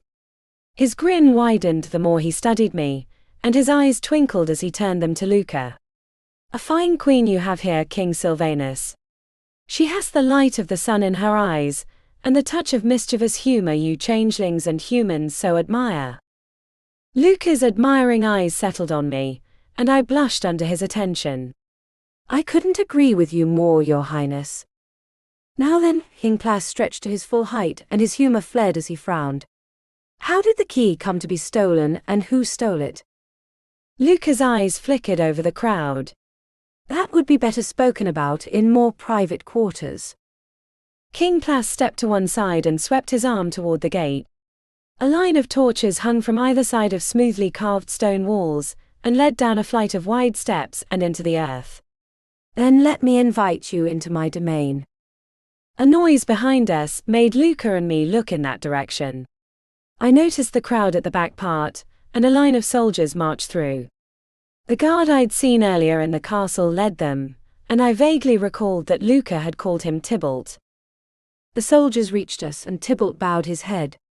"We have come to return you to the castle, Your Highness." Luca arched an eyebrow. "Word travels fast." Tybalt raised his head and drew a folded paper from his cloak which he handed to Luca. "No, Your Highness. We received a note from Miss Smith at the museum that you would be here." Luca unfolded the note, and I leaned against him to read it. "You will find His Highness at the gate. Please fetch him and remind him that he cannot always protect his lady and himself on his own." "You know me as Smith." I finished my silent reading with a snort, and smiled up at Luca's touch of annoyance. "She knows you." "So it would seem," he mused as he tucked the paper into his pocket. "And the advice is not without merit." He turned to King Plas and bowed his head. "I'm afraid we cannot yet accept your kind offer, Your Highness, but as for your questions, they will be duly answered at the castle at your convenience." King Plas wrinkled his nose. "Very well. After the procession, I will ask my questions." He turned his attention to the onlookers and raised his hands above his head. "Tomorrow we feast and celebrate this new queen, and I will bring the ale." A greater cheer than before rose up from the crowd. The king of the dwarves turned and took a step toward the gate, but paused and turned his head just enough so one of his eyes settled on us. He spoke in a whisper so low I barely caught the words. Watch yourself, Sylvanus. If half the rumblings in my domain are true, then your troubles are more than they appear. Luca pursed his lips but bowed his head. I thank you for the warning. Plas nodded his head and sauntered into his domain. The gate shut loudly behind him, and the door was resealed by the strange key. Luca took the key and handed it to Tybalt. Keep this and see that it is placed in the vault. Tybalt clasped the key tightly in his gauntlet-covered hand and nodded. Yes, Your Highness. Will you be returning with us? Luca offered me his hand and a smile. I believe we will. My aching body was overjoyed when I grasped his hand and nodded. Definitely.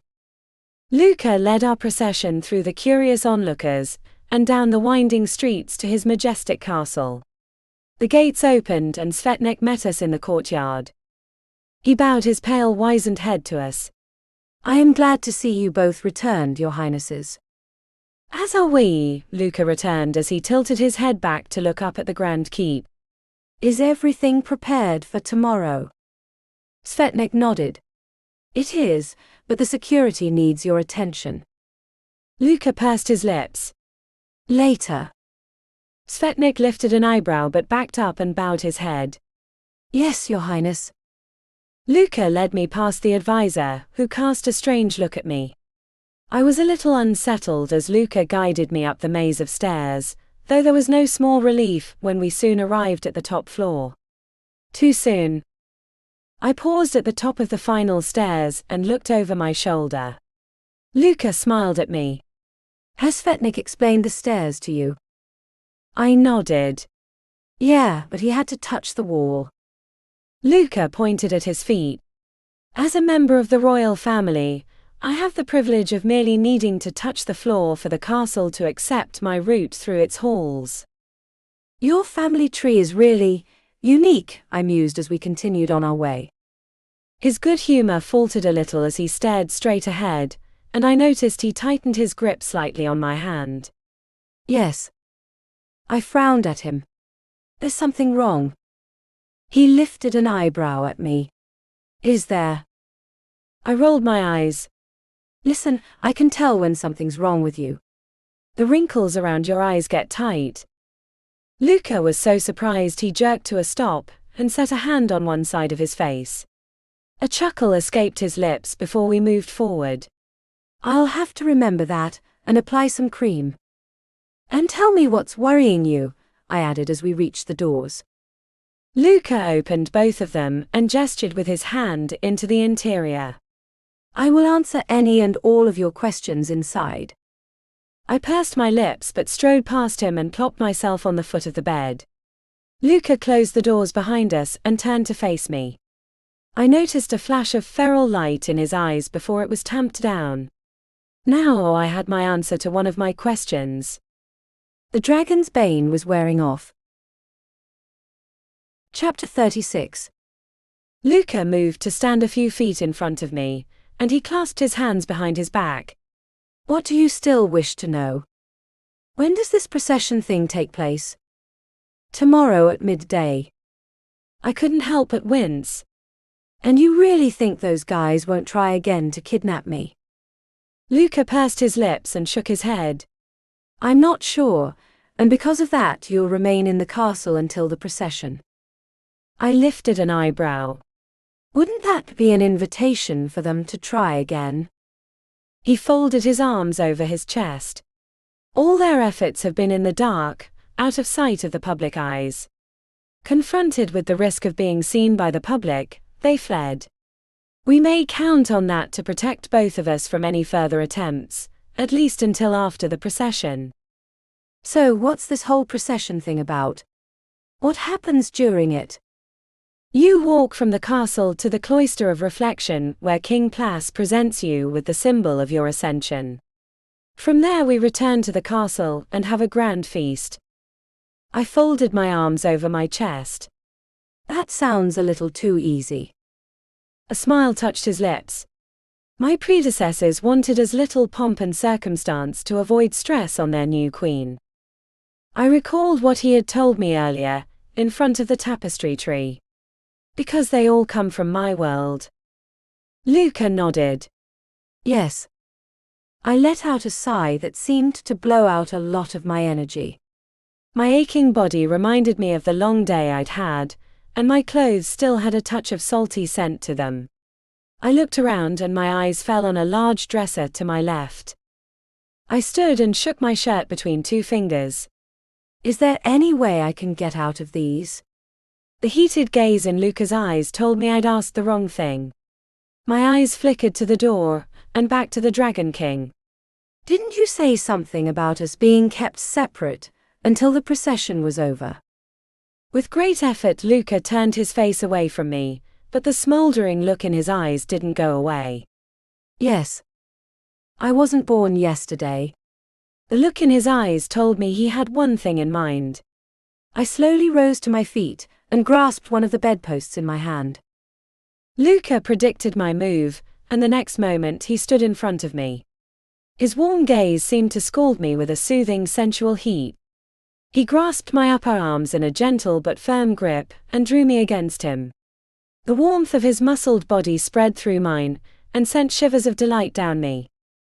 I let out a deep, shuddering breath before I looked up into those blue-green, hungry eyes. Luca! The reminder of his name seemed to tame some of the hardier lust in his gaze, and he blinked a few times. His shoulders drooped a little, and his grip on me loosened slightly. I'm sorry. I reached up and cupped his cheek in one hand as I smiled up at him. Don't be. I stood on my tiptoes and pecked a teasing kiss on his lips. I want this too. The heat in those beautiful eyes returned. He swooped down and captured my lips in a long, passionate kiss. His hands slid down my body, exploring me with all the hunger of a starving man. I leaned into his touches and the kiss, enjoying both as the sensual warmth filled me with ecstasy and longing. I hardly noticed as my pants fell to the floor and my shirt became unbuttoned. My swelling breasts strained against my bra as one of his hands brushed up to tease my nipple. I groaned into our kiss, and his reply was a deep feral growl. He broke from the kiss and nuzzled my neck as his hands wrapped around me, pulling me tighter against him. I gasped at the hard hot bulge in his pants, and instinctively rubbed my hips against his. He grunted and jerked against me. My breath came out in quick, sharp gasps as he fumbled with my bra. I couldn't help but smile as I reached behind and undid the clasp, letting my bra fall loosely in front of me. Soon that joined my pants on the floor along with my shirt. His clothes too were thrown aside and our hot flesh rubbed against each other. I noticed that his fingers had lengthened into short claws, and his ears were now pointed. My own body reacted in a similar manner as my hips expanded, and my breasts squeezed against the firm muscles of his chest. I wrapped my arms around him as his hands stroked my body, eliciting small mews of pleasure from me. In one swift motion he lifted me into his arms, and carried me over to the silken sheets of the bed. He lay me atop the covers and draped his hot body over mine. His warm manhood pressed against my hot, wet opening, teasing me with promises of sensual pleasure. I wrapped my legs around him, and captured his lips in another passionate kiss as he slowly eased himself inside me. His thick manhood stretched my walls and stroked my pussy, sending a rush of hot desire through me. He pinned me to the bed and rocked his hips against mine, moving in and out in a perfect rhythm that sent me into a hazy wave of pleasure. I clutched onto him and groaned as he slowly increased his speed, his throbbing member pushing deeper and deeper inside my wet body. Our soft pants filled the room as our hunger for one another grew to an intensity that both frightened and excited me. The agonizing bliss built up higher and higher. My body trembled as little orgasms started between my legs and spread through my body. I closed my eyes and groaned. He quickened the tempo. I could feel it coming. Our sweat-soaked bodies rubbed together, creating delicious friction as I clung to my mate. Oh God, I groaned as the orgasms grew stronger. He thrust harder and faster, penetrating me with a wild abandon. He was my world, my desire, my pleasure. Oh God. Oh God, yes. Yes. Light flashed in front of my eyes as I came. My body trembled, as wave after wave of orgasm rippled through my body.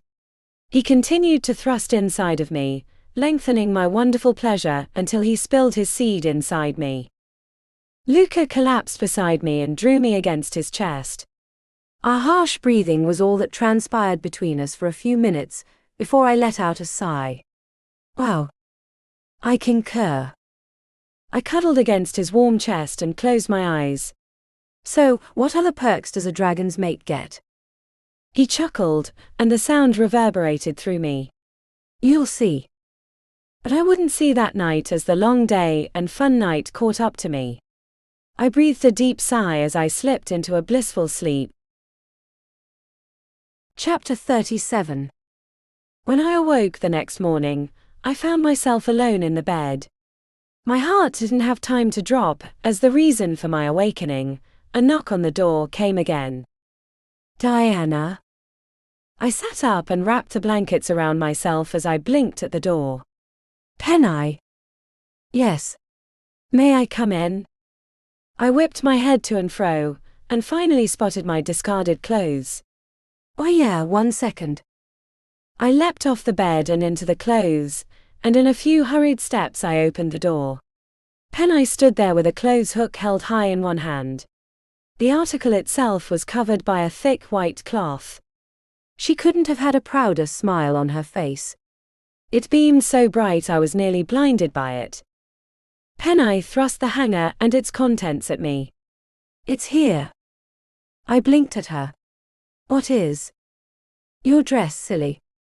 Penny explained as she swept past me, and stopped in the middle of the room to turn full circle.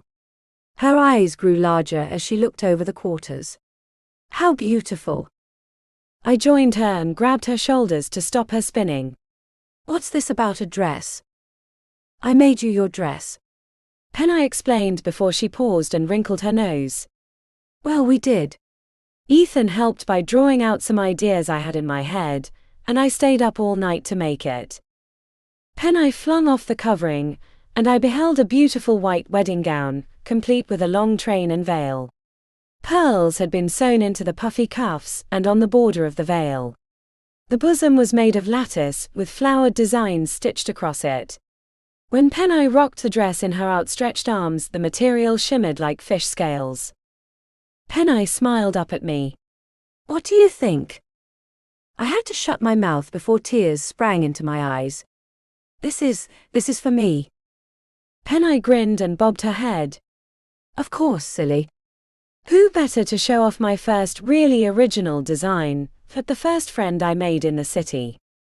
I leapt forward and wrapped my arms around her in a tight hug. She held the dress as far away from both of us as possible. It's beautiful. Another knock came from the door.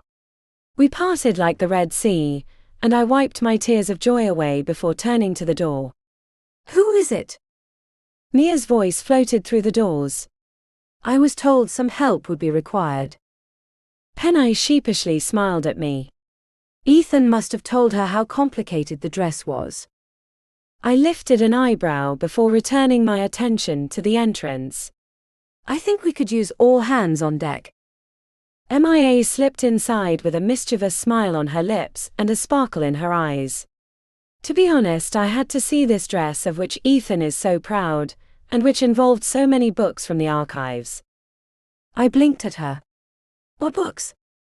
Penny shrugged as she showed off the outfit to Mia. I wasn't sure what past dresses looked like, so Mia let me see sketches of what other queens had worn for their wedding. Mia grasped the bodice before giving a nod of approval. And this will make a fabulous addition to that wonderful collection, but now we must hurry. The procession will start soon. The two of them went to work, and in a half hour I found myself bedecked in the fabulous dress. I wanted to spin in a circle, but the train bogged me down and I was unaccustomed to high heels. Mia opened the doors while Penny took up the train. I took a deep breath and walked forward. The dress was as light as a feather, and I felt as though I drifted over the stones. Svetnik waited for us at the top of the first flight of stairs, and a soft smile lit up his pale face. He pressed his hand against the wall and bowed his head to me. Magic spread down the stone wall, and I inwardly breathed a sigh of relief. No dozens of staircases in those high heels. My entourage followed me down the steps to the foyer, where the staff stood in 2 lines on either side of me. They smiled and bowed their heads, and I blushed beneath their attentions. Luca's old nursemaid stood beside the closed doors with a large bouquet of flowers in her hand, which she handed to me. Her eyes sparkled as she grasped my hands and looked me in the eyes. "You are a beautiful bride, little miss, and make sure to keep that young man in line." I could only nod before I was led to the doors. Trumpets blared outside, and I couldn't help but be nervous as the crowds grew louder. My hands shook so much that the bouquet rattled. Penai set a hand on my shoulder and smiled at me. "You have nothing to be afraid of. They're going to love you." I swallowed the lump in my throat and managed a shaky smile of my own. The doors creaked open, and sunlight spilled onto me. I blinked against the harsh light before I was blasted by the noise. It sounded like the whole of the city had turned out to see me. The people crowded about the open gates and gawked at me, their eyes admiring and curious. I stepped out into the courtyard and was presented with a line of armored guards. They wore plates over their chests and gauntlets that resembled dragon claws over their hands. Penai gave a slight tug on my train. I got the hint and took a deep breath before I walked forward. The soldiers turned to face ahead and marched along at my side to keep back the pawing hands that wanted to touch my dress. I put on my best smile and bowed my head at as many people as I could without my head falling off from the effort.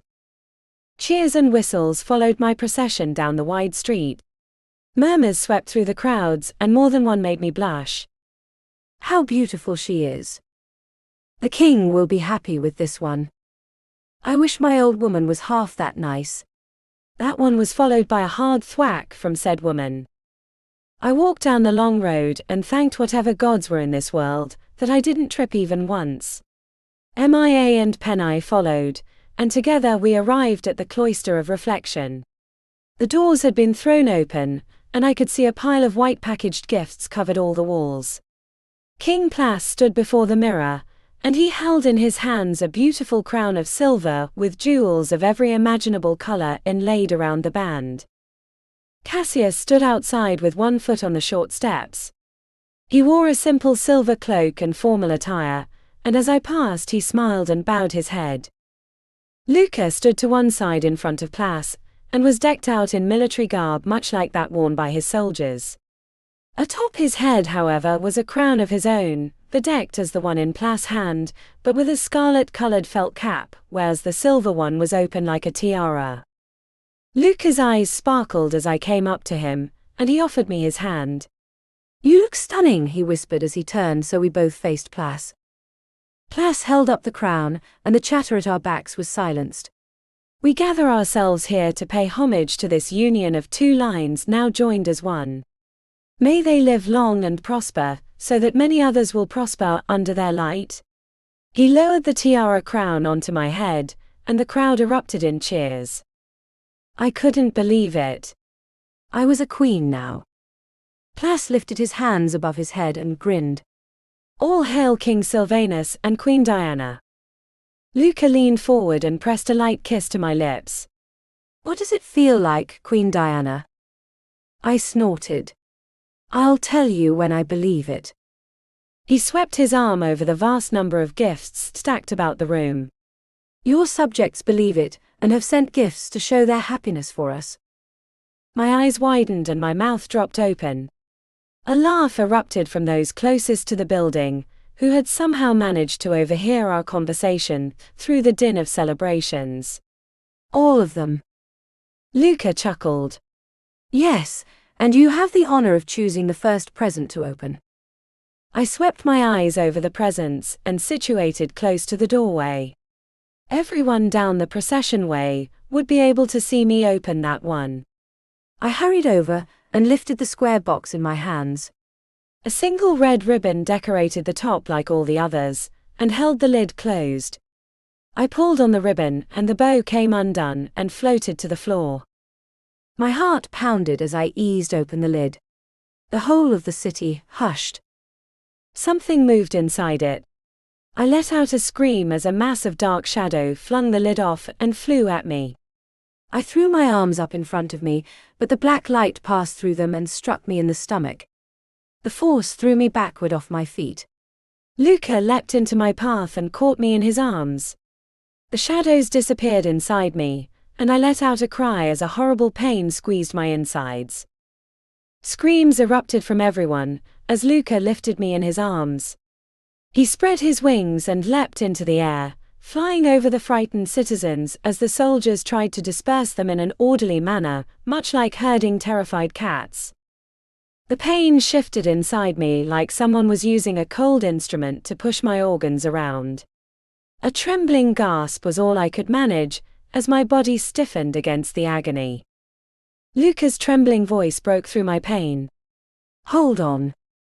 We landed on the balcony as we'd done before, and hurried inside. Luca raced up the stairs and soon we were in our bedchambers. He hurried over to the bed and lay me atop the covers. "Hold still." "No problem," I wheezed as my whole body stiffened from the agony. Luca tore my shirt open and his eyes widened. A dark circle with strange markings covered the front of my stomach. Svetnik appeared to float through the open doors and stood behind Luca, his face paler than I recalled, though admittedly I was in such pain that my vision was somewhat blurred. "What happened?" Luca shook his head. "I don't know. Some dark cloud burst out of one of the presents and attacked her." "Allow me." Luca reluctantly stepped back and Svetnik took his place. The magician tapped one of his sharp nails against my stomach, though I hardly felt the pain as he pricked me. He lifted the tiny speck of blood to his lips and flicked his tongue over the blood. The next instant he spat out the blood on the ground and curled his lips back. Luca's face paled. "What is it?" Svetnik glared at the mark on my stomach. "A binding spell of the blackest kind. The concoction is born of unicorn blood and dragon's bane." The pain slightly receded, or at least enough that I swallowed the lump in my throat before asking the question on everyone's minds. "Binding what?" Svetnik pursed his lips. "So long as this curse is in your body, you are unable to bear children." Chapter 38. My jaw dropped open. "What?" A dark cloud settled on Luca's brow as he balled his shaking hands into fists at his side. He clenched his teeth, and I couldn't help but notice in my waning pain that they were more like fangs. "God damn them." Svetnik lifted his sorrowful eyes to my face. "What the enemies of His Highness have done is made you unable to perform your most basic duty. That is, to conceive a child and continue on with the bloodline." "But we can get this lifted, right?" I wondered as I glanced between the two. "I mean, every curse has a way to be broken, right?" Luca turned his attention to Svetnik. "Well." Svetnik folded his arms and sighed. "I must admit this curse is one of which I am unfamiliar, and I would venture to guess that it is a new creation concocted specifically for our queen. But can you lift it?" Svetnik shook his head. "Not without knowing more about it." "If I attempted to lift the curse, I may well kill the child within her." I again had to pick my jaw off the bed. "Come again." A ghost of a smile appeared on his lips. "Yes, Your Highness." "You are with child." His eyes flickered to Luca. "The babe is admittedly at a very early stage, but dragon children grow quickly inside the womb, and so I detect something stirring within you that has the essence of you both." I set my hand atop my stomach, or tried to. Touching the curse runes was like touching a hot iron. I jerked my hand back and glared at the strange markings. "There has to be a way to lift this." Luca stepped forward and grasped my hand. "And we will find that way." "Your Highnesses." MIA shouted as Penai and she hurried into the room. They stopped at the foot of the bed and swept their eyes over the dour faces. What happened? Luca sighed. The queen has been cursed with infertility. Penny's hands flew to her mouth. How horrible. Mia's eyebrows crashed down. The museum and its vast volume of books is open to you at all times, Your Highness. Luca turned his attention to Svetnik. Would you be so kind as to begin the search for this curse, or its origins, should it indeed be a new breed? Svetnik bowed his head. At once, Your Highness. He turned and hurried from the room. Mia stepped back and bowed her head as well. I will see that he is well supplied. She disappeared after the advisor. Penny moved over to the other side of the bed and sat down to wrap her hand around one of mine. Is there anything else we can do? I sheepishly grinned at her. If you could forgive Luca for ruining your beautiful dress. She smiled and shook her head. There's nothing to forgive. Luca caught Penny's gaze. If you would leave us for a moment. Penny's face drooped, but she stood and nodded. Of course. If you need me, you have my feather. She left, closing the door behind herself. A tense silence fell between us. I scooted up to lean my back against the headboard and looked down at my blackened stomach. I'm sorry. I whipped my head up and blinked at Luca. What? Luca closed his eyes and hung his head. This is my fault. I should have expected another attack, but I let my hubris interfere with my better judgment and put you in this danger. I grasped his hands in mine and gave them a squeeze. Now you listen to me, Mr. Dragon King. This isn't your fault. Luca dared lift his eyes a little to mine, and I smiled at him. You're not the one who cursed me, and it's not your fault I have these crazy cloaked people after me. They would have attacked anyone you brought over. He chuckled. That hardly sounds better. I grinned and shrugged. It's all I've got, but this still isn't your fault. Now, I pushed him away and swung my legs over the side of the bed. When can the bride get a piece of her wedding cake? A wide grin slipped onto his face before he swooped down and pressed our lips together in a passionate kiss. I broke it up just to get some air, and to tamp down the wonderfully delicious amount of blush on my cheeks. Luca swept me into his arms and carried me toward the door. Right now. A horrible thought struck me. Not yet. I stabbed a finger at my ripped dress. Where's Penny? Coming! Came the shout through the door, and Penny swept into the room with needle and thread in hand. Luca set me down, and Penny went to work sewing the seams he'd torn open. I looked over her head at my groom. His face was downcast. I reached over and gave his hand a squeeze. We'll fix this, I assured him with more hope than I felt. And we'll find who did it and smack them so hard that their ancestors will feel it. That garnered a smile from my husband, and my spirits were somewhat lifted. We would find out how to lift this curse because there was a life depending on us to do just that. We just had to. Wondering what it would be like to be kidnapped, to satiate the desires of a lord of dragons. Miriam Cat is about to find out, as she's tossed into shackles and sent on her way to be the maiden to the dragon. Along the way on their whirlwind romance, they see the world of her dragon lover, with its dangers and delights. A non-stop adventure with sexy romance. Best of all, this book is another free story for your reading pleasure, so download Maiden to the Dragon. You won't regret it. Tempted by ancient legends of handsome men. The Dragon Dusk series has all that, and more. The fabled legend speaks of a man with dragon wings. He left a statue of his likeness in the hopes that one day his companion would come to him and tame his dark soul. That day has finally arrived, and Christine Bradfern finds herself the chosen one.